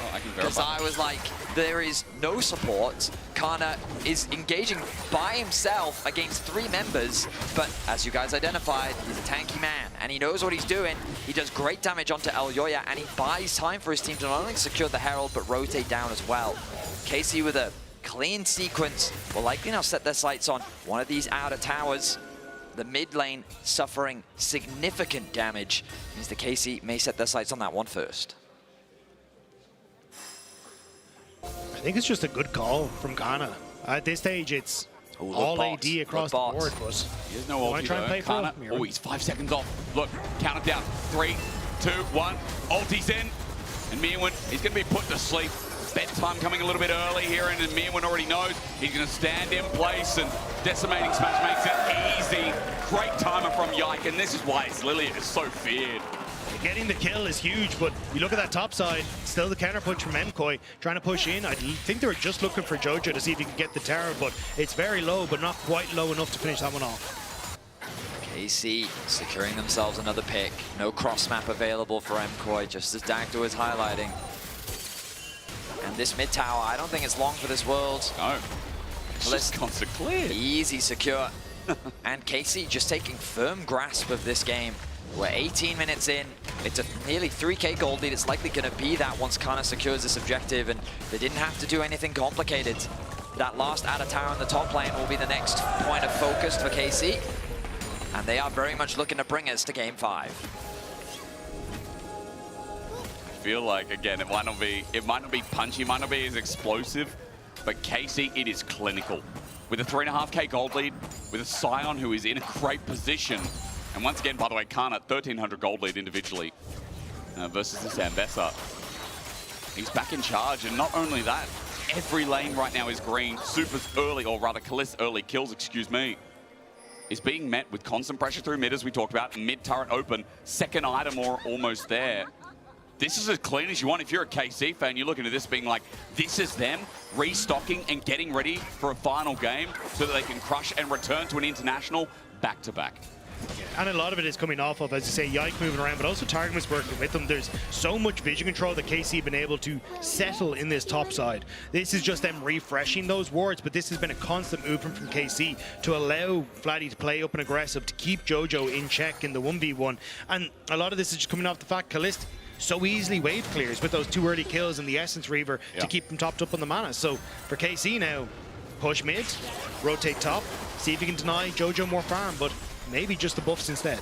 I really like the way KC is playing this, just because of how they utilize their prio and mid to immediately convert it into topside pressure. And even if they don't immediately get that top tower, they're going to keep repeating this process, keep setting their sights on that top lane, and slowly chipping away at that objective. You can already see Vladdy going back up towards top lane. Kalist looks like reset time, sitting on a decent amount of gold with a 1.2k gold lead over Super. And let me pose this to you. Elyoya's jungle is getting run rampant. 40 CS lead from Yike. And if Ivan doesn't get the farm, he might have a cheap build, but if he gets no gold, that Smolder pick from Jojo doesn't get the protection it needs. You can say the same about Super as well. Even Mirwin engaging in. And slower the better, and for Yike, he's just going to run rampant and one-shot if he gets access. Yeah, but you can see there, right? Kalist just deletes the wave, so I don't know how you try and prevent this, because you're just not really strong enough. Like, if Yike and Targamas walk in, they just beat the tree and the Yordle. You just don't win, so... It's the bad side of Lord of the Rings. Well, it's not been a good time for MKOI in this game, but they need to find some way to try and break it, and that seems to be by bringing Mirwin here to try and deny them access. But with 45 seconds until Dragon, you've only kicked KC out of the top side for them now to reset and move into your bot side instead. I will say we're again seeing this tendency of KOI to just kind of overgroup when you enter the mid game. Like, they've got both their AD carries just sitting in mid lane. Of course, Jojo with no TP, but now they've sent Mirwin top with the TP, and that bot wave, look, it's just being abandoned. There's no one catching that farm right now, and this is how KC is building ever so slightly with their advantages, the farm, the gold, and the experience. Arakan going to be started off by KOI, a dangerous objective. We'll see how KC responds. Feels like a flash in the pan. They really want to throw something in. They're trying desperately. KC to moving forward. Kana going to be that front line. But that dude is tanky as hell. He fears not walking in. Great poppy ult though. A disengage as the Arakan comes close, but 6k, it's not going down quick enough. And KC are moving into position. KOI are getting threatened out. Daisy playing zone control. That's nice for now, but at 3k, maybe a flip, maybe something for Elyoya. Patience wearing thin. 2.5. Solar flare engage. Kana sets that up. Elyoya puts him to sleep. Good night. Sleep tight. Game 5. It's all right. The line has been tranquilized, put to sleep, and the kingdom that MKOI was building is crumbling around them. Incredible fight from KC. I mean, Yike, he gives them a sweet dream, but then KOI wake up to a horrible nightmare. The engage comes through from Targamas, the follow-up from Kana, the flash start, well, the flash sleep onto 3 was just what they needed to clean up the fight. Beautiful execution from KC as they get themselves 5-0. And if one falls, they all fall. The chase down potential from KC is disgusting. The movement speed on so many different members. And now you've got 3 items completed onto Kalist. He is huge in these fights. Vladdy even TPs to bot lane to get that tier 2 tower. That goal difference has ballooned into a 9k advantage. And can KC have stamped their authority here in Game 4? The slow, steady, controlled game.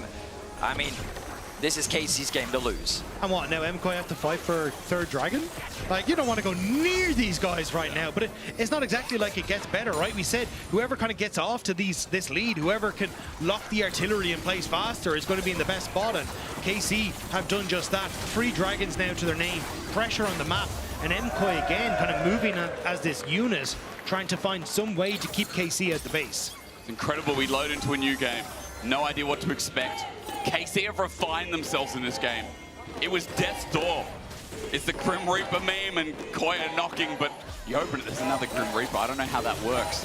Apparently, it just prolongs the death and we wait and see how it handles out. Kana's gonna ulti, try and send us to the final charade of our top 3 in the league to face off against G2. KC are done. They do not say goodnight this time. They do not give up. An ulti away, Mirwin is panicking because Yike has his number. The dust, it's so full. And everyone jumping in on the Jojo can't knock because Kana doesn't die. KC with more merits. Mirwin ults to make himself unstoppable to stop the sleep. But that does not stop KC from being unstoppable as well. They will chase down Jojo under his own towers and continue to push forward. KC just know how much stronger they are than their opposition, and they just don't waste any time. They look for an engage on mid lane. They call for Yike to come in from the flank. The Hex flash from over the wall. Alvaro thinks that he can find an angle, but there's very little that he can do. Instead, he just gets chipped away until he eventually loses his life. Yeah, the Redemption is trying to help out, but here you can see it. Mirwin goes drowsy, uses the ultimate because it makes her unstoppable to prevent the sleep from going through, which means he does escape. But it means that Jojo's left underneath the tower on his lonesome. And KC, with the flash forward from Kana, will secure the kill. And now Baron is in their eyes. 10,000 gold. It's KC's Baron for the taking. Elyoy and Alvaro shouldn't even be close because the zone control will batter them dead. It's only a soul to go at 3 minutes 15 if we're still playing this game then. A turret trying to be taken by this Ambessa. I mean, Mirwin wants gold because Koi have none. Back to the drawing board it seems as Targamas won't even be executed here with Baron to all 5. Bot tower. A small moment of relief for Koi as they get a tiny gold injection. But those teal bars at the bottom of your screen will barely be dented. As I mean, Kalist, look at how wealthy this man is. 5-0-5 scoreline, 3 items completed. He's already got the BF sword working on his 4th. He has a 3.8k gold lead over his opposition. At 3 levels as well. Yep. He is monstrous. What more do you say than this game has been a monstrous effort from KC, from every lane, from Kana holding on, from Kana having an individual lead, from Yike running the jungle. There is a reason if KC make their way into the finals, I think G2 will be saying, we do not give Yike Lily, we do not give our ex-jungler such a powerful pick, but more than that, for KC to choke him out. Koi's thinking about that for the final game of Fearless, for the last game of the best of 5. 11,000 is the difference. Koi on their deathbed here, hoping to defend what seems to be an impossible task. Mirwin will jump in, but you see Vladdy as a Corki stands and cares not. Cannon Minion doing a lot of the work, likely to finish off this tower. They'll get the extra wave, and there it will go. The first inhibitor has been exposed, but KC, they don't want to slow down. They move their way over towards mid lane, and they'll take another. The MKOI waves just don't exist. The second they walk into range of Kalist, they disintegrate. And it's just allowing KC to walk wherever the hell they want. They will back off. 2 inhibitors taken. Targa. Up still goes. Solar Flare's great. It's an engage onto Jojo, but not bad, but the damage again. Yike hitting another sleep means Alvaro will be next to go. And with the Nexus in their eyes, with an ulti from Mirwin to escape, KC will just take the remnants of what's left on Koi's standings. This is it, and yet again, another deja vu. KC always find a way. Koi are going to deliver one more game for us, but this will send us to MSI. This will be our final charade. What a one-sided stomp from KC. 15 kills to 1. 1 tower was secured by Koi compared to the 10 of KC. I mean, just a masterclass performance from across the boards. And we wondered how Kana would do on the tanks. I mean, the man didn't skip a beat. That was a statement from KC, and MKOI need to find an answer back. Because that was absolutely insane. They looked so calm and collected. Yeah, not even close. And for Koi, it didn't look like any of the other games we've had. A lot of back and forth within the series, you have to say. Like, a lot of close team fights. We started from game one. That was the most one-sided game we've had in this entire series. But it's also the game that we had Albro all up engages, right? Yeah. Rel, Leona, Alistair, Nautilus, Rakan, Nico, all gone. And so he kind of needed to bring out something. It was the Poppy, a good answer into the Leona, but wasn't anything he could do. KC fans must be thrilled, so let's get an insight. Law standing by in our crowd before this game 5 again between Koi and KC. Thank you guys. They are doing it again, taking us to game 5. But before we go to break, I want to celebrate fandom again, but this time around on KC's side, because check out what I found. Thank you guys. Check out what we found. So we had amazing fan sides on the KCOI side. And can you tell me what this is and introduce yourself, please? So my name is Sasha. I'm a huge fan of KCOI. So this is the KCOI. So that's my girlfriend who made it. And I'm really proud to bring it here to the LEC studio. Shout out to your amazing girlfriend for doing this. And I would like to give her this as a gift. I'm sorry, but like, yeah, this is a jersey signed by the whole team. Shout out to you, to all of you guys. Cheer for the team, cheer for both teams ahead of game 5. We're gonna take a short break and we'll be right back right after this.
Big. It's for the win, guys. We're pushing on base. Fight. No make it, by the way. I see three. I can take a cover. Is this f***ing? I aim as well. I kill him. Nice. Nice, guys. One more game, okay? I'm telling you, we win early game. They are so f***ing bad.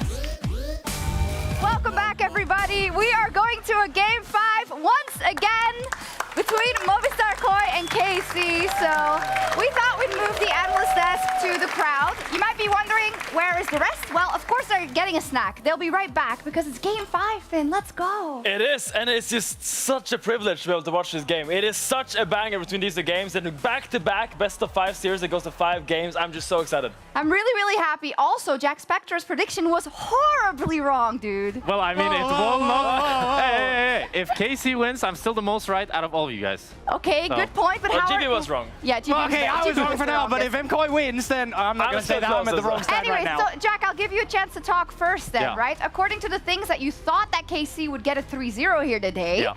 what is it going to be in Game 5? Are we finally going to see it? What is it? They just need an easy draft. You saw it in this Game 4. They had a nice In draft. Fearless Game 5? Well, just get some sort of engage, some sort of fight starting power, and they're going to smash them. It doesn't look hard. Well, Jack, I have a question for you. If it doesn't look hard, wait. No, What? no, It doesn't look hard. When The things get coins hard, are- I get harder. That's what I I'm saying. meant. That's what I meant. I'm gonna ask you, Jack Spectra, what are they gonna pick for support? Because all your engaged supports are out. Blitzcrank, Pike. Boom. Oh. Boom. Pike can fight again. Let's see what happens. That was into 3 tanks. This time there's no more tanks. Counterpoint. What are they going to pick top, eh? I mean, Mirren is gonna get last pick, and all the Canada champions are already out, so Mirren is gonna cook something good for What us. about Nar? Nar is not out. Oh, Kana Game 5 Nar? Last time Canada played Nar against Mirren, he went 1-8. That was because Nidalee's out. Nidalee's out. Hey, I he has love other it. picks. I love it. It's facts and feelings, actually. But I know you have some feelings connected to it as well because you truly believed in Movistar KOI and in Mirwin. Has he recovered a little bit after the first 2 games? Can he be a win con for them? I mean, my eyes are on Mirwin for sure, because my eyes are always on Mirwin. He's always Yeah, I an see it. exciting player to watch, but my biggest eyes, I have multiple eyes, they are on Georgipion, because I think Georgipion has been having a spectacular series right now, and I think against Vlad he's shown really good performances. Even on the Smolder this game, he was still doing really good in laning phase against the Corki with the Smolder, so I really want to see him with agency in Game 5, something he can impact the game on. Last counterpoint, I agree with the man. Jojo's going crazy. His eyes might be on Jojo, but he's tweeting about Kana. He's talking about how good Kana looks, how he's perfect, he has no flaws. True. Brother, you know KC's taking a Game 5. Okay, Kana has been playing really good, but I still think MKOI is the better team. Thank you so much, everybody. Let's go. We're going into Game 5, and we also have an exclusive look in the KC booth for Laura standing with Commitment. How are you doing? How stressed are you right now? I'm shaking right now. Yeah, I'm shaking. The Game 5 is so stressful. One spot for MSI. It's either us or KOI, and I think it will be us. I hope it will be us. I mean, you've seen this before. You've seen this last week, Game 5 as well. How confident are you this time around? And is there anything you want to tell, not the players, but the fans cheering for your players as usual? I mean, it's the last game. It's either vacation or MSI. MSI is our dream. So I will ask them to cheer us up a lot. And I don't know what to say anymore. It's on the hand of the players. You said everything you had to say. I wish you the best and an amazing game, Kamel. Shots over to you once again. I didn't know we were coming back to us, but we're still here. Don't worry. We definitely are. Don't stop chanting now. Come on, Karpas.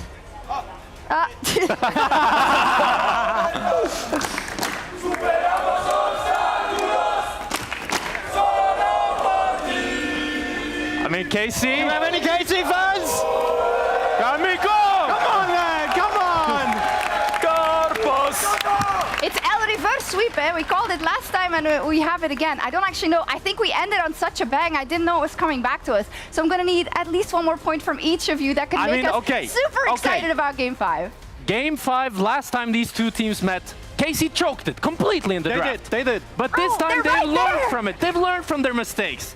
They are going to smash them with a beautiful draft, and they're going to make it look so damn easy and get their ticket to MSI. That's what I'm talking about. Finn? MKOI has been here before, and they have shown that they are the better team in the clutch. In the Game 5, they succumbed. They made KC into their little... I'm not sure what, but yeah, they really stomped KC in that game, and I really believe they're going gotta do it again. All right, I heard we have 1 more minute, but I think that was a final note, and I'm sure the casters will be happy to hype up Game 5. We did all we could. Take it away, guys.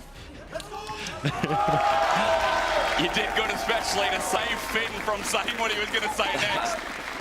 It's not bad to warm us in to what should be an exceptional final game of the series. That's Dagda's head, that's Vedius's head, that's my head. We are red and blue to show the different colors.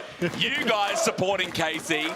Vedius, I guess, is in the middle, and I'm supporting Spain, apparently. That's what we decided to do. I didn't know it was intentional or not. But I don't think it was even remotely intentional. But we've got the colours of both countries.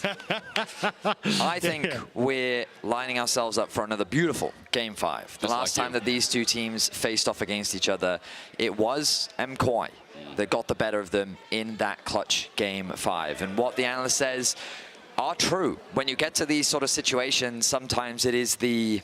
what's the word? The things that you can't measure. Intangibles. The intangibles that often are the difference makers. Which player has that moment? Which player has the confidence? Is it too much confidence? Feeling the pressure and using it to really keep yourself centered, and when it comes to this final draft. All on the line, the winner of this game will represent the LEC at MSI. And if this was at the very start of the split, I think I'd look towards KC for that patience. Agreed. But it's Movistar KOI that have really impressed me with their growth over the course of this split. But now they sit in a Game 5, 1 win away from Jojo going home to Canada to play against some of the best teams in the world. In the good way. In the good way. In a different way. Not as a Canadian, but as a European. Representing a Spanish organization that has fought tooth and nail to get here. Now, KC, the same can be said as we go into draft. And for Kalist, it's a case of can he try and hold on to what has been a bit of a streak for him. Only missed a single final over the course of his whole career. Will this be the second notch in that? Or can he try and go forward and defend his title alongside his team? Ike doesn't miss finals either, apparently, so we're going to remember it's so much. The Maokai? Oh, it's up. They've left Maokai up. I mean, it's an install. There's no way it's not. The thing is, though, you still have the Sejuani. So I think for Yike, he's happy to just go for the Sejuani trade. You could even, as we were saying right before, take something like the Renekton in the top side to pair alongside it. Vladdy then has access to the Sylas in the mid lane. The blind I think you've got so many options here. I think the blind jacks is a great idea, especially when you're this deep into the draft. The number of good responses into it is very limited. Oh, instead, they're looking at AD carries. We know that Kalist is very confident on the Misfortune, and that is going to be the lock-in. Do they need to grab the Sejuani right now? Maybe they want to keep their cards open. Are you worried about setup for Misfortune? Rel's not available, things that are often pairings here. That's a cheeky hover. So Yike has brought out Belveth. I want to say it was against T1, and it didn't go very well. Well, let's not remember that then. Let's go to the Sedge instead, as you guys were alluding to. Yeah, I think the MF is nice, and you still have the setup from the Sejuani, which I think works. Also, the fact that for Maokai, it's kind of he sends in the ultimate and you get everyone following in tandem alongside him, so you can still get value, but late game scaling, gonna pay off for him. Okay, Enchanter, no Blitzcrank against Misfortune. Very clever. My goodness, KOI have come in prepared. Oh, and the insta-lock from Vladdy. KC want to respond with confidence of their own. I mean, this is a Zeka classic. Back at Worlds, the one where he won when Maokai was so popular, it was Zeka that was deliberately picking the Sylas into the Maokai with the intention of stealing it and using your ultimate against you. So keep your eyes on Vladdy. He's bringing it out in Game 5. The Sylas going to be an important pick. He also has Blitzcrank ult for a silence.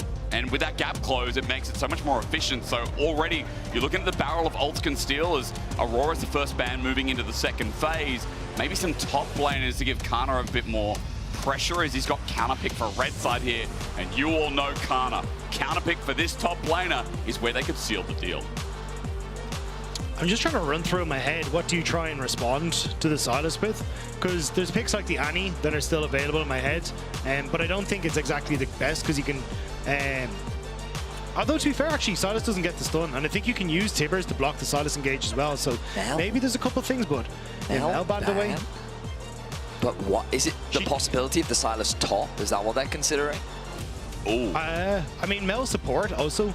Maybe you think because you can reflect the Blitzcrank hook and then pull the Blitzcrank in, right? Yeah. Which is set top. I'm trying to think of what's good into Set. Set has been played support in the East very recently. Right. Yeah. So it was actually played in the LPL today But the by Blitz is Weber. already locked in, so my thought is they want to go for something like the Ornn for Khan in that top side. And they're just like, hey, boys, the Ornn being tossed back in thanks to the Set, not exactly the best of times. So I'll have to see if that is the idea, and then the Bard is going to be the final ban away. I feel like they're just going to lock in their support here. Oh, this is Galio support, I'm pretty sure. Okay. Yeah, it's not bad. So with whenever you get hooked by Blitzcrank, if you time the Justice Punch correctly, you will just scoot away and you don't get the pull through on the Blitzcrank hook. Plus, if you actually do get hooked in, you still got the Shield of Durand and everything to get the taunt off and kind of work in your favor. But blind Cassante would open up for a Jax for Kana. This is a bit of a risky one from here. Yeah, it really is, isn't it? Again, this flexibility in draft. You could say the same about KOI today, but KC are now doing it to them with all these potentials. Cassante locked in. I do think, though, you don't really have tank-killing capabilities on KC right now, so I think you will have to go for the Jax for Kana, or at least some sort of DPS for Kana. They've got Camille, Galio, Sejuani. Yeah, actually, true. Not a bad shout. Oh, actually. They may even move Silas top and put something else mid, but I feel like Kana should have enough top lane options. Cassante top, I just don't think... I think your Camille is There's a really no good way call. it's Oh Yasuo. my god, how hard are we cooking? How hard are we cooking? Cassio. Cassio. So, again, something seen in the East. As we now finally get to find out where is what. You already kind of ensured that the Galio should be support, right? I love Eddie's call of the Camille because I think it's just such a brilliant setup. It is. Locking down someone like a Jinx to guarantee the engage from the Galio. Are you worried about the cast, though? I mean, you could say the same problem with Renekton here. Is the same thing, yeah, okay. Okay, Renekton game 5 against Cassante, hoping to push the limits of the lane a bit. These drafts from game 1 and 2, they've been all over the place. I just love this is where we end. So Cassio, I was trying to go back through JoJo's history, see if this was like a special pick for him, but from what I can gather, this is the first time in his pro career that he's actually brought this out. It is a good matchup into the Silas just because she punishes low-range champions so effectively, and her miasma is great into champions that have so many dashes. But a lot of scaling on the side of KOI and a very front-to-back team call. Yeah, I was going to say, it's even the Cassio being a 4 melee champions means you're almost guaranteed to get some value off the Cassiopeia ultimate, plus the miasma. So the only person I think is going to struggle with some value is potentially Alvaro here, because there is no one really that you want to hook into your team on the opposite side. Actually, yeah. But I think regardless, like, both sides, good engage, both sides have good skirmishing. It is really a case of late game scaling for MKOI that they're going to be looking to rely on. And they've had that before in this series. It was the JoJo Cassidy game where we saw they got off to a great start, and that scaling pushed them forward with momentum. That's what they need after that game 4 where they got blown out of the water. KOI need to reset, come in with a strict structure in this game 5 and scale their way to victory. For MSI, for grand finals, KOI versus KC, Spain versus France, a rivalry that gets better with age. The best vintage in the LEC is before your eyes. Feast, enjoy our final game of the night. It's been a banger series between these two teams. The fans have been having a ton of fun with it. And you know, for so many of those watching, there's a lot on the line. Not only is it a spot in the LEC Spring Finals, but that coveted MSI spot to join G2 as LEC's representatives. The tension is high, a standard line of scrimmage. I expect early vision investment to come through from Alioya on the top side, see where Yike is starting. And as we've said, when there's a will, there's a way with KOI. Oh, you're not going to face check. Kana was waiting there. But KOI last year, it was winter playoffs. They got the finals. Now, of course, they didn't go to MSI, but they got enough points. They got to season finals. They got high up in that. And then they went to Worlds. And fans have this PTSD. They're like, oh my God, you know, Mad or KOI at Worlds. It's scary. But the fact that they always find a way to make it, the fact that 9 times out of 10 there's international representation, that's what makes you guess in this game 5. But I think against KC, it is well earned. MKOI have stepped up fantastically, and it has been the growth over the course of the split that has got them into this position. But now both teams just need to send it home. It's not going to be easy though for MKOI. KC definitely want to skirmish early. They want to try and use the fact you have 2 melee threats on the solo laners to look for those skirmishes to play through Sejuani. But it's going to be a case of can MKOI weather the storm and get to that late point where they pop off. I think for KC, if you want to see them send it early, again, we're talking about drafts coming out of Pick Ban. But this comp, if I've ever seen a send it dive level 6, please everyone press button. I see it in KC's comp here. The fact that Kana chose Renekton, that's just the tip of the iceberg, isn't it? This guy wants to dominate lane. And Kana, 4 out of the 5 games, or sorry, 3 out of the 4 games that we've experienced so far, Kana's had an individual gold lead of at least 1,000 gold coming out of his laning phases. And he's looking to try and build another one. You can see Mewin. K'Sante is not the same champion that he used to be. He was ever present in the LEC, well, in the world pro sphere, I should say. But after the repeated nerfs, his impact has definitely been significantly hurt. Hook connects from Alvaro. Nice damage. Targamas turns it into an engaged tool, though. With the Winds of War, Alvaro gets chunked. Really nice double up from Kalist.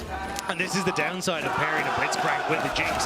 Blitz wants to be aggressive in the lane, but Jinx doesn't have the damage to follow up oftentimes on those hooks, especially against something like an MF to press the attack. So for KC, kind of happy to take those hooks at the moment.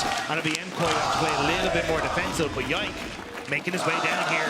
There's nothing defensive about where he wants to go. No Warding River up. Big Assault gets in between vision. There's a scrying plan in case, but he's going to use this to find mid. The Cassio half mana. Wait for the miasma. Venius has talked about it. Now I'm breathing it in. Jojo walking up to the wave. Bloody trying to bait in as Elyoya is on the other side of the brushes. Happens, we move back, it's gone to duck, maybe it pauses, Jike comes in anyway, Jojo tries to stand his ground, Bloody flashes away because Elyoya is here, Bramble smash defensive, Jojo flashes over the wall, now Elyoya is isolated, running back, he's scared with the chain lash, he should be, no one dies, summoners are the cost. Good flash from Jojo over the wall though, gets him to safety, and the immediate TP means that KC trying to follow, both flashes burnt on the mid laners, means that both junglers will be eyeing up that mid lane once more. Very tense affair continues. Neither mid laner will fall, but Elyoya and Yike trying their best to make their presence known. It's so funny to me that Game 5 in Fearless, we expect these sort of crazy junglers to come through, and it's Sejuani versus Maokai. That's what's left. A classic jungle matchup. Of course, Maokai providing so much team fight value with Sejuani synergizing very well with these melee carries, both the Sylas and the Renekton. Targamas, he's hovering around mid lane, looking for a play, but he won't really find that much. Meanwhile, on the top side of the map, Mewin really getting bullied.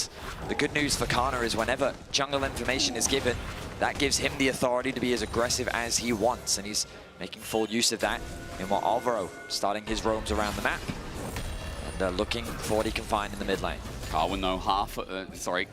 Kana has half a bar of Fury. And he's going to use that to get the quick wave clear. Yike also coming up as well. Quick back. Can they stop it? Mewin, he stays. In the end, he's not level 6, so he needs the wave. He's got a couple of minions to go. But interrupted. Flash away. Super's coming under turret. You said it. 30. Chop. Bloody chop. Super has already picked up the kill. Getting excited as well for Koi. They've also got Alvaro. Yike's caught out. What a play from the superstar 80 carry. The timing of the swap was perfect for Koi. The fact that Super arrived just as the dive was happening means that he's able to get the kill onto Kana, and Alvaro helps him get another onto Yike. That's going to be such a massive reset for the Jinx. 2 kills picked up early. This might have just set up MKOI to get to that late game early than they needed. It's a huge influx of gold into Super, and they want to keep Super away from Kalist as much as they can. An immediate swap back onto the bot side. They want to put pressure into the Renekton, and they want to get Super and Alvaro out of this MF Galio lane. A bit of deja vu again, because it's not Jojo this time, but it is Super on a scaling champion that gets early influx of gold. Kana does face check, but Alvaro, he's waiting for the hook. In comes Elyoya as well. In trouble. The Renekton that needs an early game. He might flash away, but slowed down. Super's going to walk it out. Kana survives, but his flash is down, and Kana almost caught for a second time. Flash from Kana was crucial, but now he needs to follow up. Elyoya just ran back up. That's dangerous. Alvaro gets the fist up. Kana cannot re-engage, and so nothing else from Elyoya is burned. KC trying to get something back on that bottom side, but the flash from Kana crucial to get him out of hook range from Alvaro. KC They want to try and make something happen, but they're burning flashes right and left. My goodness, the gold remains dead even. Meowin in a 1v1 against Kalist is kind of the best case scenario for KOI, and there's not much that Casey can do about it right now. The score represents one thing, gentlemen, while we lull about. Wakana gets pushed back in his turret. 2-1 is what KOI have got for their Game 5 win rate in the past 2 years. In this head-to-head, I believe it's in the head-to-head. KC on the other side. 1 and 2, Hook just misses. So the stats favor KOI in a Game 5 situation when all pressure's thrown in. KOI do thrive. Yeah, it's not just in the KC versus MKOI. It's last 2 years, this is the Game 5 win rates for KC and MKOI. So MKOI sitting on a positive note, where for KC, they have to try and find that success. Dig deep to bring it back here against MKOI, because honestly, this is a phenomenal start from MKOI, and they are dictating exactly how you want this game to be played. Even getting things like this early dragon just gives them more breathing room when it comes to those later game fights. Ooh, this dragon is looking tense. Here comes Yike. Alvaro looking for the hook. Yike sends the ulti. It lands perfectly, but it's not onto Super. Again, how strong are they? Vladdy gets stolen up, but Super looking for the reset. Out of mana, though. Out of mana. The ignite down to Jojo as well. Vladdy looking for the abscond of Duxton. Miasma needs to come out with the bullet time. Casey needed to fight early, and they shot. You needed to stay away as MKOI. You don't have the damage to try and match back against this. And when KC steal your engage tools, it's only disaster for MKOI. Vladdy stealing away the Maokai ultimate, exactly what we said in draft. You can see that Aljoya barely gets to do anything. The ulti comes through from Jojo, but he gets rooted up alongside Alvaro, and then the chase comes through from KC. Jojo trying to get a bit of movement speed from the Q rather, but the flash in from Kalist with the bullet time does the work to get KC into the kill lead. And that's the thing, you don't have any damage on your carries right now. You've got mana and health and a dream on Jojo, and legs that are moving a little bit faster for Supa. They don't hit hard, and KC very much aware of it, and able to take down the fight as they need it now. Aljoya at least able to get the Void Grubs, but still, that gold swing back to KC. Odedi carries the input now shown. The flash forward for the ulti for Kalist. Brilliant way to finish off as KOI still get 3 grubs. And mind you, again, we talked about the scaling, so 500, 600, 700 is not enough for KC to hold the reins of this game, but it is a start. A start when that said 80 carry is almost towards his Bloodthirster at 9, 10, 11 minutes of the game. No immediate objectives, which means that these outer towers become the focus. Trying to secure these plates, or maybe even looking for a gank. Right now, it seems that there's a lot of camps for Aljoya to clear, so he's going to have to focus on getting through his jungle. Meanwhile, a reset comes out from Yike. His bot side is up. Could consider a play working with Vladdy. Both mid laners have their flashes available. But really, there's not a huge amount on the map to play for, which means that farming tends to be the name of the game. I think this is where it's going to become a little bit difficult for MKOI, though. Yep. So the issue is Supa can't clear, or at least approach the wave as effectively as Kalist, which then opens up Targamas with his ultimate to now use a bot lane. Point to case. Oh, he missed, so Vladdy missed. The Petrifying Gaze connected. Jojo flashes away, kites back with the shield of Duran connects. Targamas has done his job while Alvaro sets up for the kill. One step, Super flashes in, getting excited. On the Targamas gets another! A double over to Super Hot. He'll die, but if Jinx has 4 kills, that spells fear. Supa diving into the backline to finish off 2 members. Desperately trying to get that gold on top of him. Even Mirren, honestly, in this top side, Kana having an ult to just keep himself safe. Just want to get flipped back. Khan's going to clear the way, but now no dominance. Mirren's going to emote in his face, and even though the kill goes in response, Yike gets it. I do love that we were talking about how there's not really a lot of options on the map, and Casey's just like, sure, let's force a fight instead. The engage comes through, but the response from KOI is fantastic. Super does so much damage, and he's like, you know what? If I'm going to go out, I'm going to take as much with me as possible. Great confidence from Super as he still gets himself a double kill, and that injection of gold into this Jinx is still going to be valuable. And it's MKOI punishing KC for skipping steps. I was just about to say, KC, you have push in mid. You can see see Supa can't connect onto the wave that Kalista's pushing. That opens up for Targamas to try and make the play bot. But they don't wait to push in the wave mid. They immediately try to make the play bot, and MKOI are in a position to try and contest. And it's these small mistakes that MKOI have been exploiting all series long to get them into these winning positions. And I will say, Supa, even though he finds himself with a 300 gold lead with 4 kills, it's only a 300 gold lead.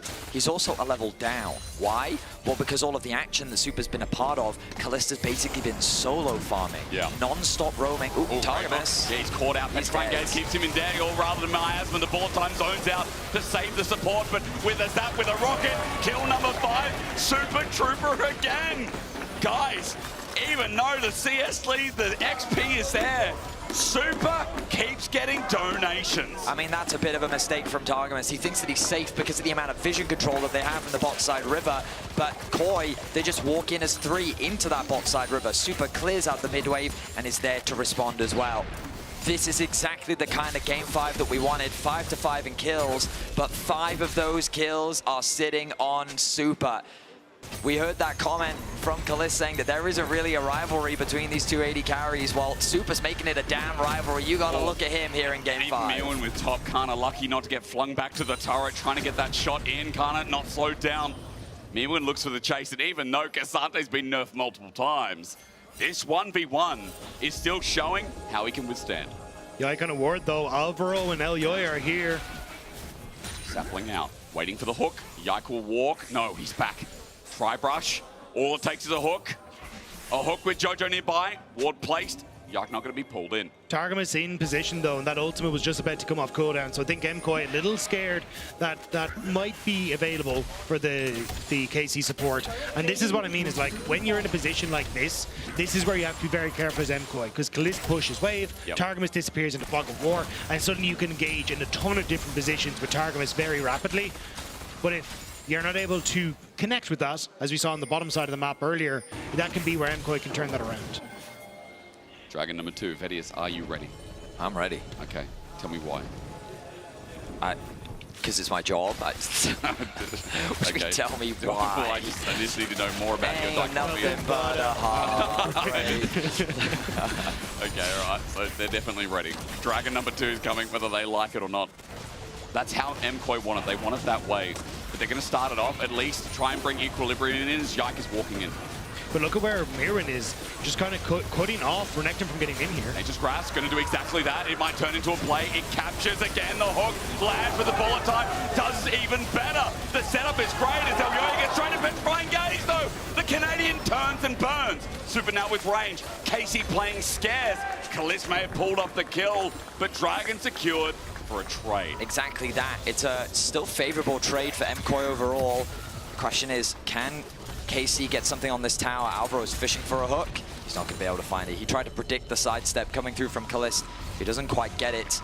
So, I mean, we'll look back at the fight, and it ends up being a nice hook onto Galio, but again, it's a hook onto Galio. And the problem is that this chain CC comes through onto Elyoy. The bullet time is huge. He flashes away to get to safety, but then Kalist with the auto Q means that he can then do a ton of damage. Vladdy getting ulted on by the Casio means that he can't really make any plays of his own, so they just choose to disengage. Also, just Mirwin on this bottom side, keeping Kana out of the fight. This is the point where this matchup does start to flip around. The Iceborne Gauntlet plus that Bramble Vest makes it really difficult for Renekton to play off of the healing trade pattern that he really likes to go for. You just have so much armor that he just can't really get through him, and that's why, again, I think Kana kind of wanted to dominate in the early stages, but really hasn't had a chance to take over in this matchup, and now Mirwin has hit critical mass.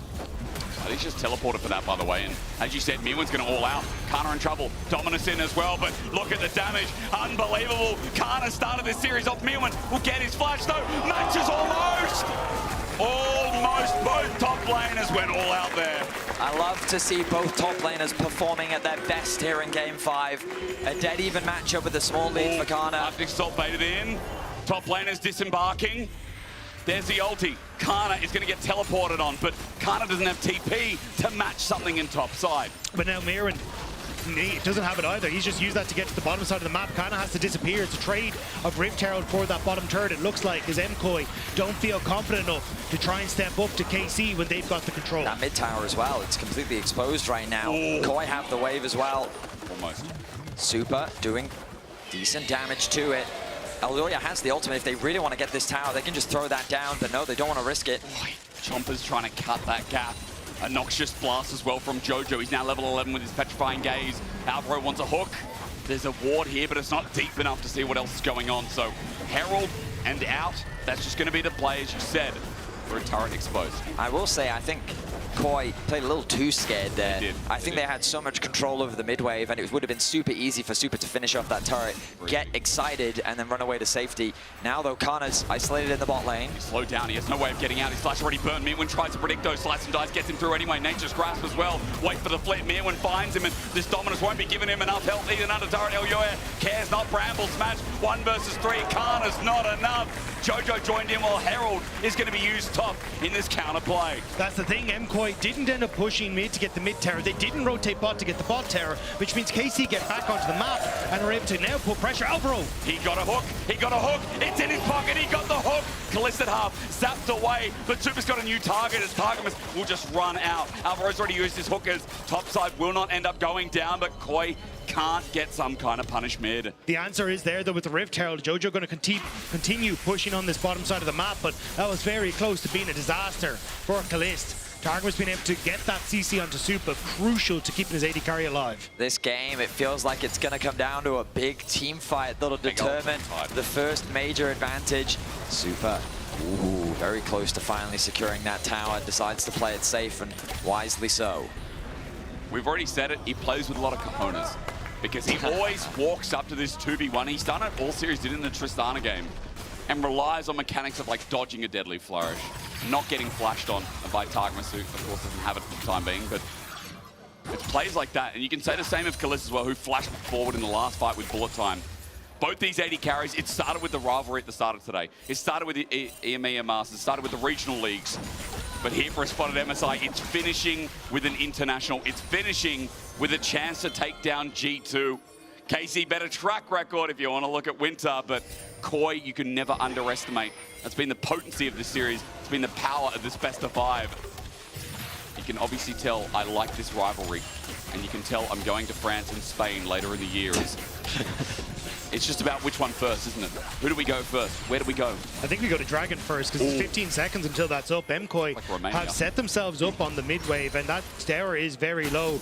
Mirwin doesn't quite have his teleport up and available, whereas Kana looking to trade on towards the bottom side. So at the moment, kind of KC trading relatively effectively, but I think actually MKOI, they're just going to abandon Dragon. They're just going to look for a setup in this top side.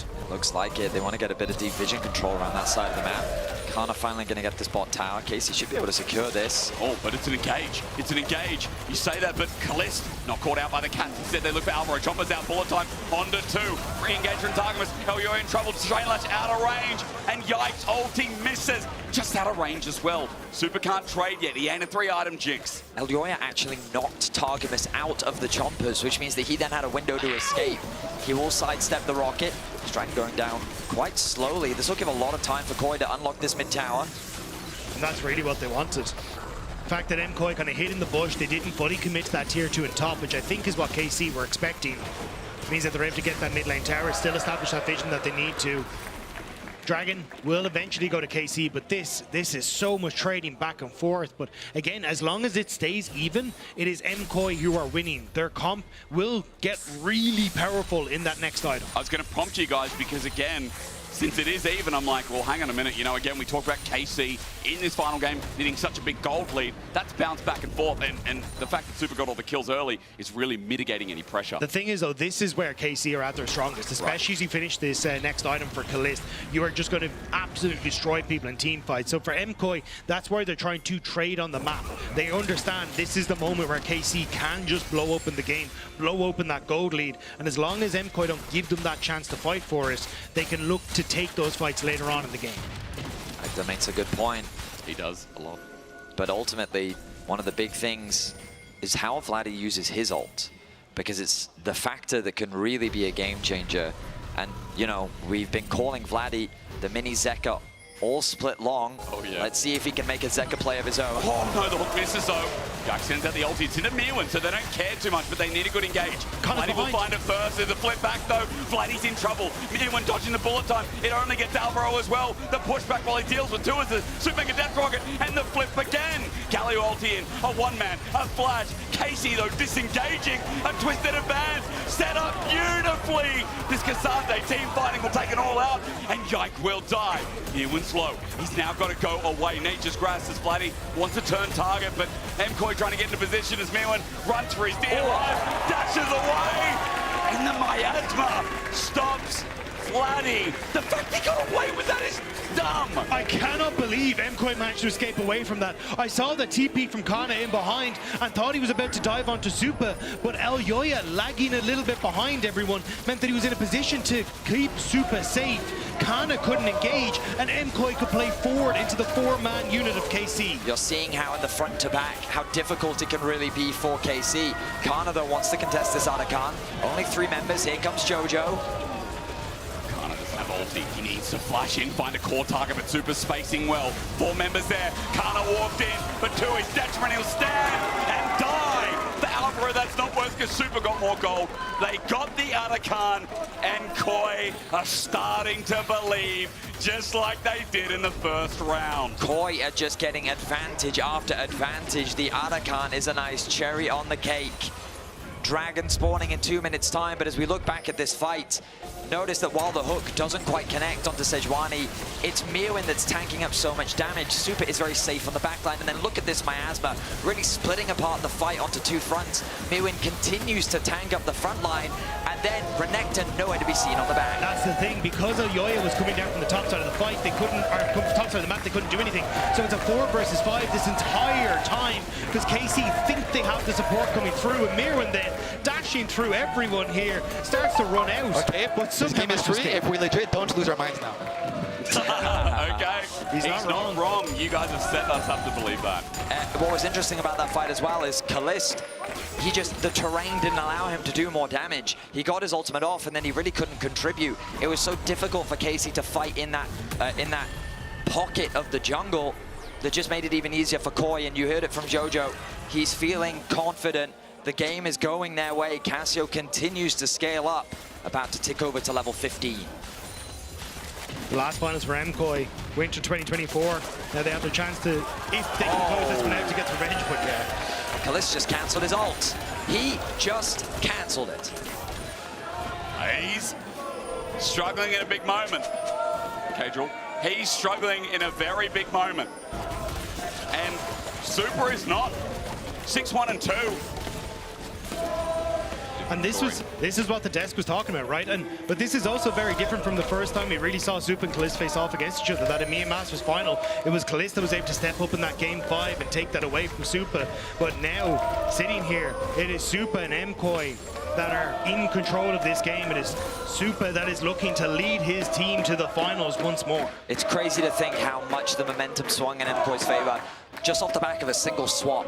That swap to the top side, those early kills picked up by Supa, and then the swap back. So Mirwin could keep playing into Kalist, and Kana has just been silenced in this game. A 1-3-1 Renekton scoreline. While he does have the goal lead, what is he really going to do against this 2.5 item, nearly 3 item Jinx?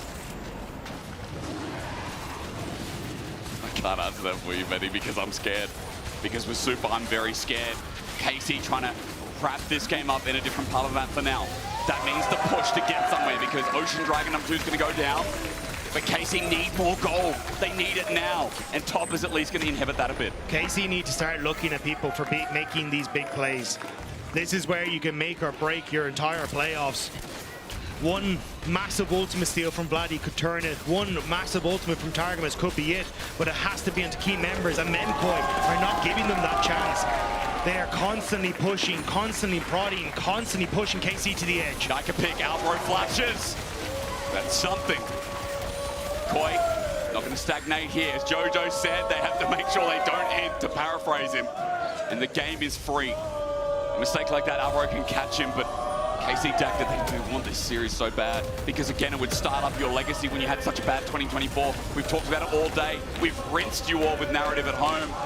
I'm like that little XGG alien, because into your head right now, you are getting manifested my ideas of how important this Game 5 is. I think there's just so many cool storylines due to the implications. The fact that Super is getting revenge on Kalist after a long history of constantly falling short to the KC lineup.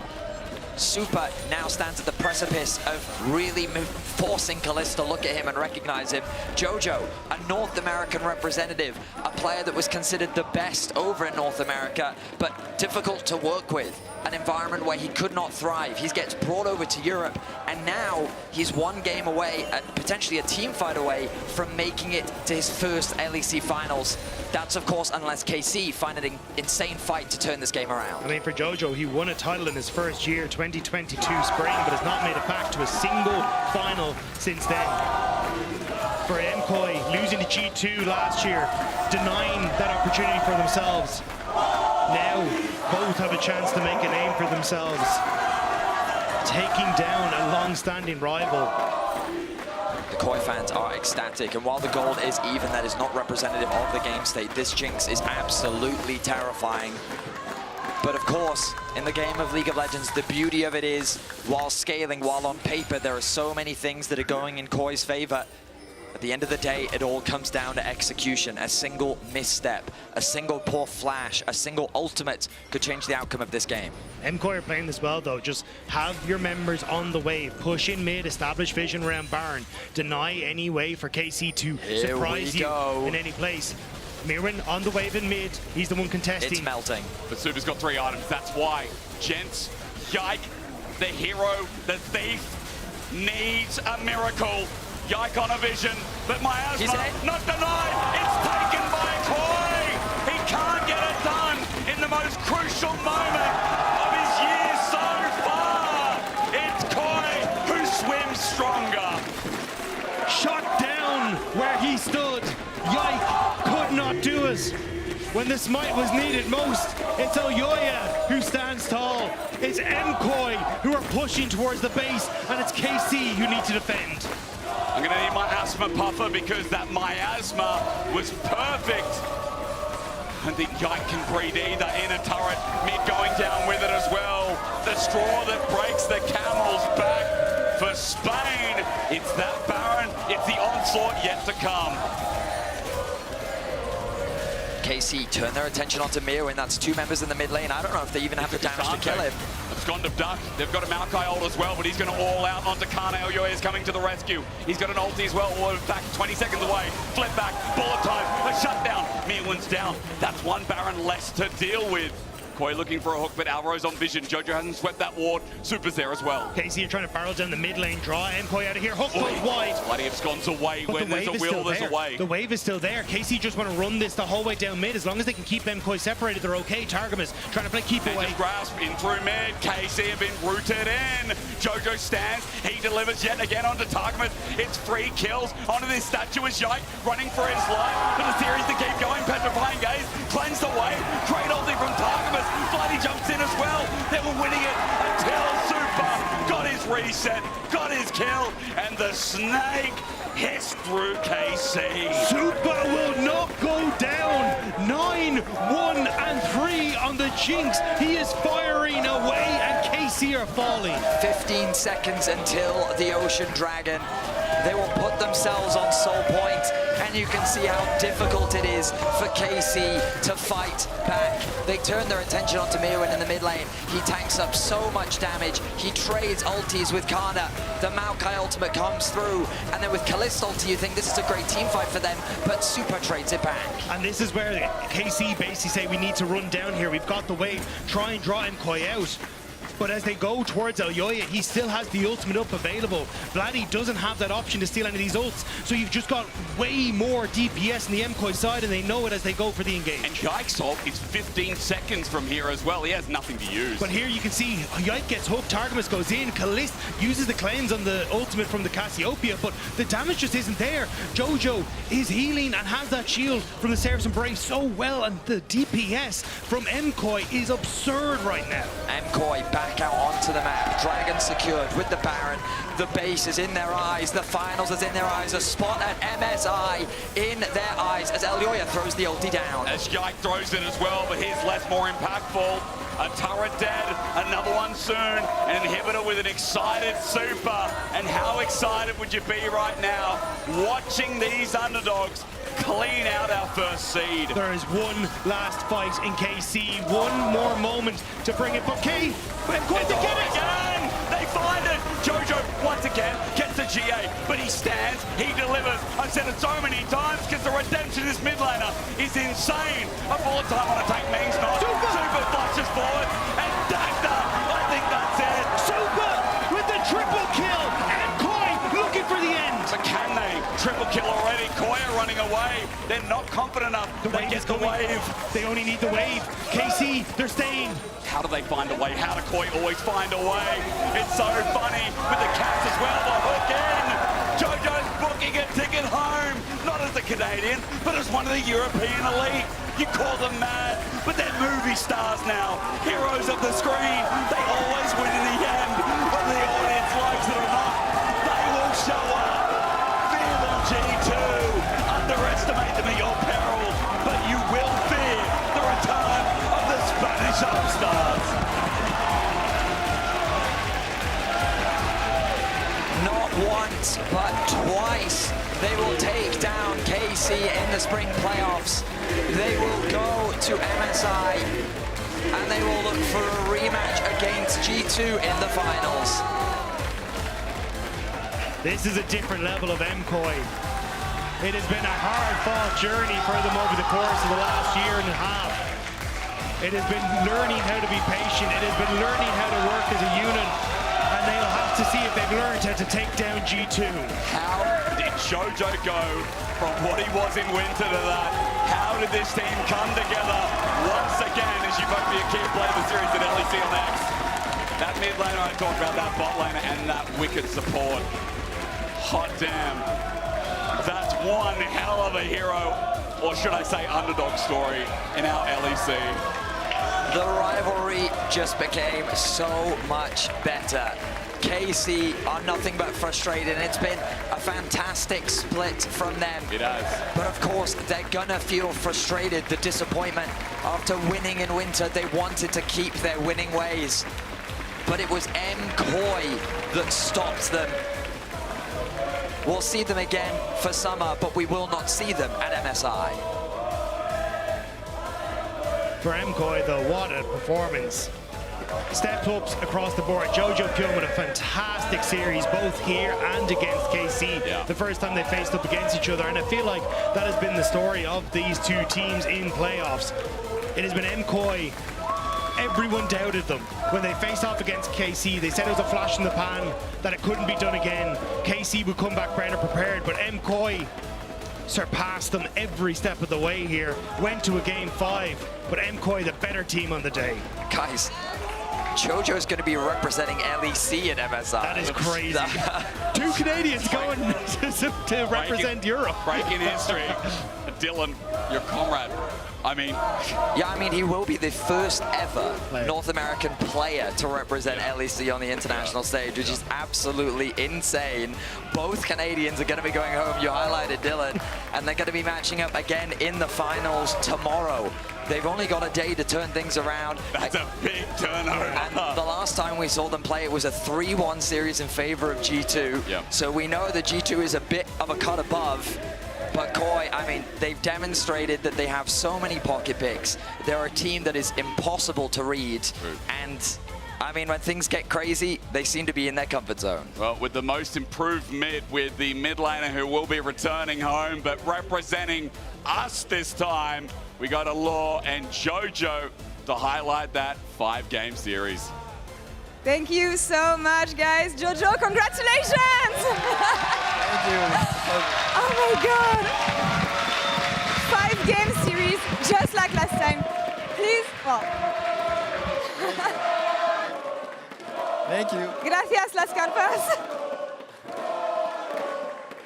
You played out of your mind today. You've been playing so well lately. And tell me about your improvements and also like being so locked in during this series. I mean, to be honest, today I didn't think I played too well. I think definitely, I don't think I got carried, but I was kind of close to getting carried. I think some games, like the Casio game, to be honest, I first time this champion, so I wasn't sure how much damage I was going to do and everything, so I was just trying to make it to the late game with that pick. So I think my team really stepped it up today, and I was just there to get the win, you know? Wait, so who do you get this from? Is it Mirvin giving you tips of like first timing champions on stage? I mean, I asked Mirvin a lot for builds. You know, the Smolder game, I asked him what to build for Casio. I didn't play Casio for like 2 years, so I asked him what to build. So he just gave me advice, yeah. What is the confidence level that you have, honestly, to pull something like this? I mean, I think our confidence this whole week has been through the roof. I think our scrims have been very good. We've been playing very good league. I think today we didn't even show our full potential. I think, to be honest, us and KC didn't show our full potential today, as we do in scrims, but it was still a good game. It was a great series, It's funny that you say this, because last week, scrims, we don't talk about them. Banger games on stage, you take the series, and this week the scrims have been going good, but you also play good. Like, how do you know when you're in good form or not, given that the results don't give you anything? I mean, I think when I run it down in scrims, I play better on stage. And in scrims this week, I played pretty well, so I knew today I wouldn't play as good as I usually do. So that's where it comes from, yeah. Keep running it on stage then. Jojo, I have something special for you, Sunam, if you can come to the stage here.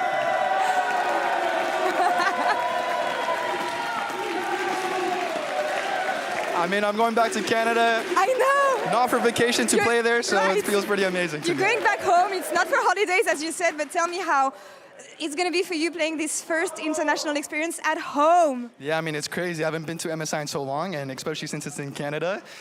I mean, I would go back to Canada either way, but of course going to MSI is way better, right? I don't want to be home on vacation, so it's a pleasure. Now about tomorrow, because the job is not done. You're going to play your very first LEC finals against G2, of course. What is your resolution for this series? I think they played very well against us. We know we messed up in the series, and they abused our weak points, and we fixed it this week. So I think tomorrow will be much closer. We just have to play our game, and it's that simple. What is your read on G2 right now, without giving too much, of course? Or on Caps, maybe. I mean, I think their team is just mostly Caps, you know? It's just Caps 1v9, and if he doesn't, then I don't think they're as good. But of course, as 5, they're a good team, right? But when Caps steps us up, that's when G2 is really good, you know? So it's up to Caps. Up to Caps. We'll see about this tomorrow. Do you have anything for the fans that you want to share to them, for them watching online, or the ones who've been cheering for you at the studio today? They were so loud. Yeah, I mean, thank you so much for supporting us. It's been a long journey, of course. Winter Split hasn't been as good, of course, but we're ramping up, and I'm proud to say that we're a top team in the LEC. Yeah, absolutely a top team in the LEC. We have Supa and Alvaro in PGL with Shocks. Anything you want to tell your bot lane? Nice or not nice, actually? But I mean, bot lane, they played pretty well, so I got to give them the props, you know? They played pretty well. all right, shout out to the bot lane and shout out to you again, Jojo. Congratulations on making it to MSI, making it to finals, and that's all for us here on this side of the stage. We're going to send it over to PGL with Supa, Alvaro, and Shocks. Take it away, my dear. Thank you so much. GB's also here. But yeah, we're here with the bot lane, and I just want to kick it off immediately. Kia player of the series was Supa. Congratulations. I think that's a good introduction. Again, I think. Yeah, but this one, I'm not that proud. I think it was a really tough series in general, so I just feel so relieved that we are going MSI. I don't think about my performance, about anything. I'm just so happy we are going to another international. Yeah, it's going to be insane. And I think, Alvaro, you had a great series again. And I feel like often, because in your team there's a lot to talk about, and as is the case with support, sometimes you don't get mentioned. Hey, it's fine. I just want to vouch that on the desk, on the streams, was a lot of Alvaro hype again. So do you feel that you showed a good performance there, or are you also a little bit disappointed? I think my last series was better in 2KC, but I think today I played really, I would say, stable. I think the Poppy game it was a bit hard to play already from draft, but I also fucked up a lot. And in this sense, I'm happy about the performance. And yeah, I'm just looking forward for tomorrow because I think it's the real test. Yeah. I feel so much, well, not even nostalgia, but it just feels like I've lived through this. You know, you beat KC, you're in a 5-game series, you went to 5 games. Immediately the next day, you had to play G2. You got 3-0'd.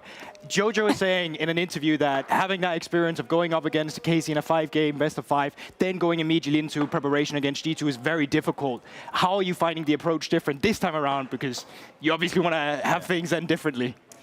I mean, I think we are really confident how we prepared this year, this split. So I think it's really good that we got the chance last week because we could see what is G2 good into us, what we need to learn, what we need to do better into KC. And I think this is so important when I believe we are the best team learning week by week. So I think we got a big advantage and we need to prove it tomorrow. Also, Alvaro, I mean, it's a different situation in that you're already going to MSI, right? You've got that one thing in your back pocket. So maybe it will allow you to play a little bit more freer and a bit more unburdened tomorrow?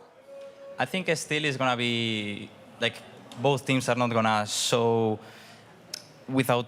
I mean, I will say, I think still, even if we are MSI secure, everyone wants to get the title. Yeah. And, of course, like, for me, it's also a relief in this sense. So tomorrow, yeah, I think I will be able to even show up more, in a way, calm. And it's also something that we have been working on, being calm and patient. So I think tomorrow is going to be important who show up even more. Yeah, you're right. I mean, MSI is important, but I know for you guys, being able to lift that trophy to say it was all worth it. And we heard a lot about work ethic, I think, from Elioya as well, and kind of just the focus, how you are one, if not the most hardworking team. I think because of that burden I think you carry of there is so much expectation on your shoulders. Can you say anything towards that motivation, Supa?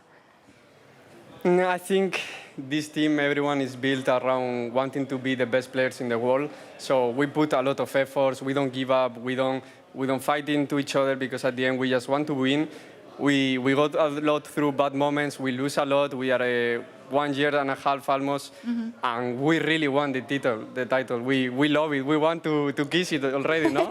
So tomorrow we are going to prove that we are not throwing more opportunities. This is our time. We need to do it now, and we need to prove that we are here to win. What else are you looking to prove against the G2 bot lane specifically? Because going up against KC, at least from Winter, it felt like both of you, you're almost living in the shadow of what that bot lane had accomplished. This time around, though, you beat them out. You're going into the finals. You're talking about proving yourself. What are you looking to prove against the G2 bot lane, both of you, really? I mean, for me, of course, I think it's a really strong bot lane. I have a lot of respect to them because I think they have been on the top for many years already, Hansam and Lavrov. And I know how I want to play into them because I know their weaknesses, but I also know their strengths and I know what I need to do in order to not get that match beaten in a way. And yeah, I mean, just going tomorrow, we're going to prepare I will prepare it now at night, but I have been preparing already how to face into G2 these days, so it doesn't happen like the other time. But today we had the eyes on KC, we're still in the present, now it's G2, and the ball lane is different, enemy team is different, they play different as well. So I think whoever is able to adapt better is going to take the win. Okay, when it comes to your play then, I feel like when we watch Movistar KOI, we see you guys are incredibly clutch. And to win a Game 5 versus a KC back-to-back, you have to be clutch. And I think the same thing will go versus G2, but you got to be in a position where you can even do that, right? And I think that's a bit tricky.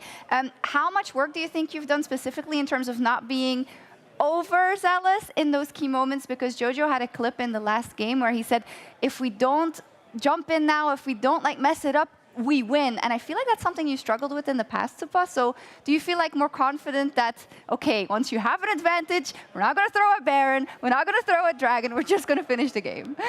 I mean, this series was so important for me, so I go through a really bad moments mentally, but this is normal, this happened to everyone. Yeah. I just keep reminding to myself, don't worry, just look minimap, you know how to play, you don't need to even think about it. When the Drake will be there, you know where to be without even thinking, so just look the minimap, be chill, don't lose to yourself. And at the end, I knew it that if I don't lose to myself, they are not winning into us. So just don't lose. Yeah, I think also we are the team that has practiced the most games, and also we prepared both physically and mentally, also like in the gym, how we want to deal with the tiredness. Yeah. Going to the Game 5. And I mean, it also gives me confidence when I hear enemy voice comes, they're saying that the Game 5 is a flip. That means that they're not confident in Game 5, and we know that we are the best team in Game 5, so why not take it? Yeah, did you remember the quote? There we go, the Karpas from last week. You know, when Targamas was like, look at how happy they are, you know, they know they can't beat us. You remembered it in that moment? Of course. Yeah, we know that you're professionals on the Rift, of course, but we know how much goes into this, and we know, I'm sure you were looking at Twitter after the last one, and at the stream, and at the forums, like, how does it feel like to be, as GB already said, like, for a while you were kind of in the shadow there, you as the bot lane, but Supa, the fact that you've proven now, not once, but twice, that you are better than Kalist? I mean, I think Alvaro and me doesn't look that strong from outside because we are not insane 2v2, but this doesn't matter. I think we have the level to be the best even in Europe, but we are the best team fighting, moving around the map, and carrying game as a bot lane. So this is the most important thing. And I think in this league, people in bot lane focus too much on 2v2. Yeah, on the laning phase specifically? Exactly. Do you think that goes in general a little bit for everything? Because I mean, I think in Europe, we put too much attention to things that are not that important. And the most important thing is set up in well, play fights, play macro. Yeah, you agree? Yeah, I mean, I think, of course, as Supa said, I think people focus too much sometimes on stats and they don't see how the game is played.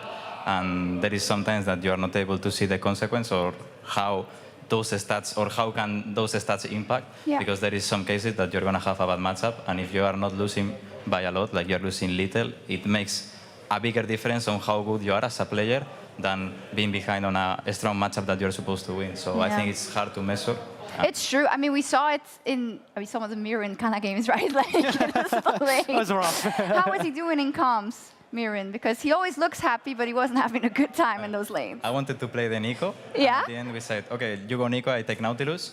And I mean, in the end, I thought he was going to go AP. He started going AD because he it's everything we said. Yeah. And we were like going to change the jungler as well, and then we flex it and send it to top. So it was a bit of a messy, but at the end we take the W. It looked genius, actually, in the back. I mean, the matchup was hard on top into Nidalee, but later he was useful in the. He was, yeah.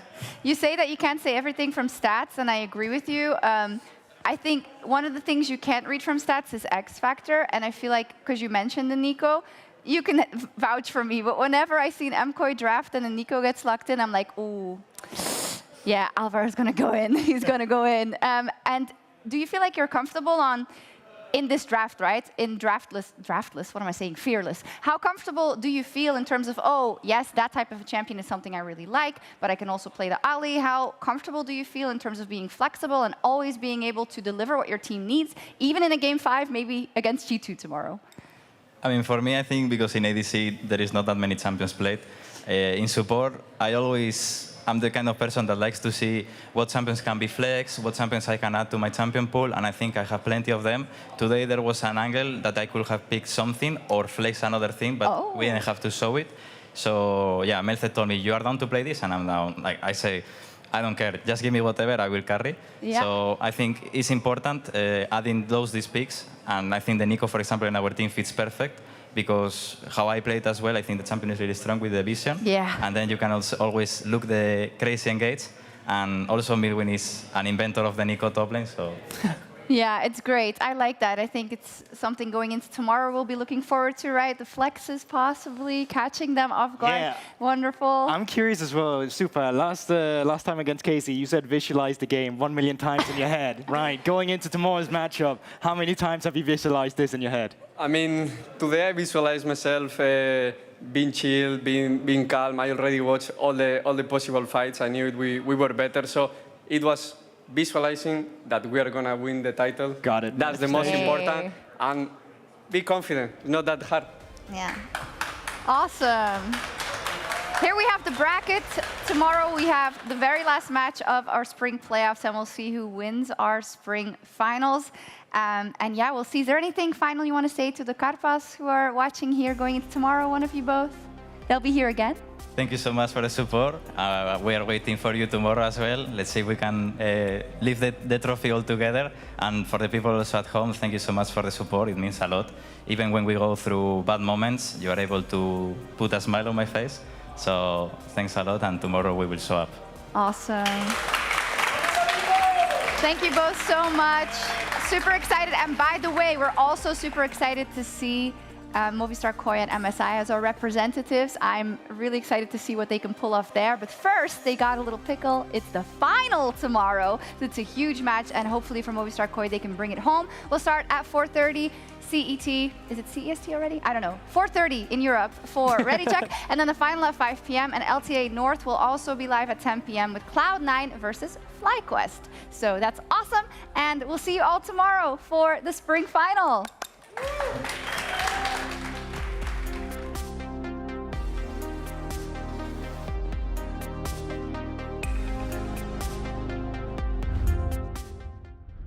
Guys, we will lose game 1, but it's okay.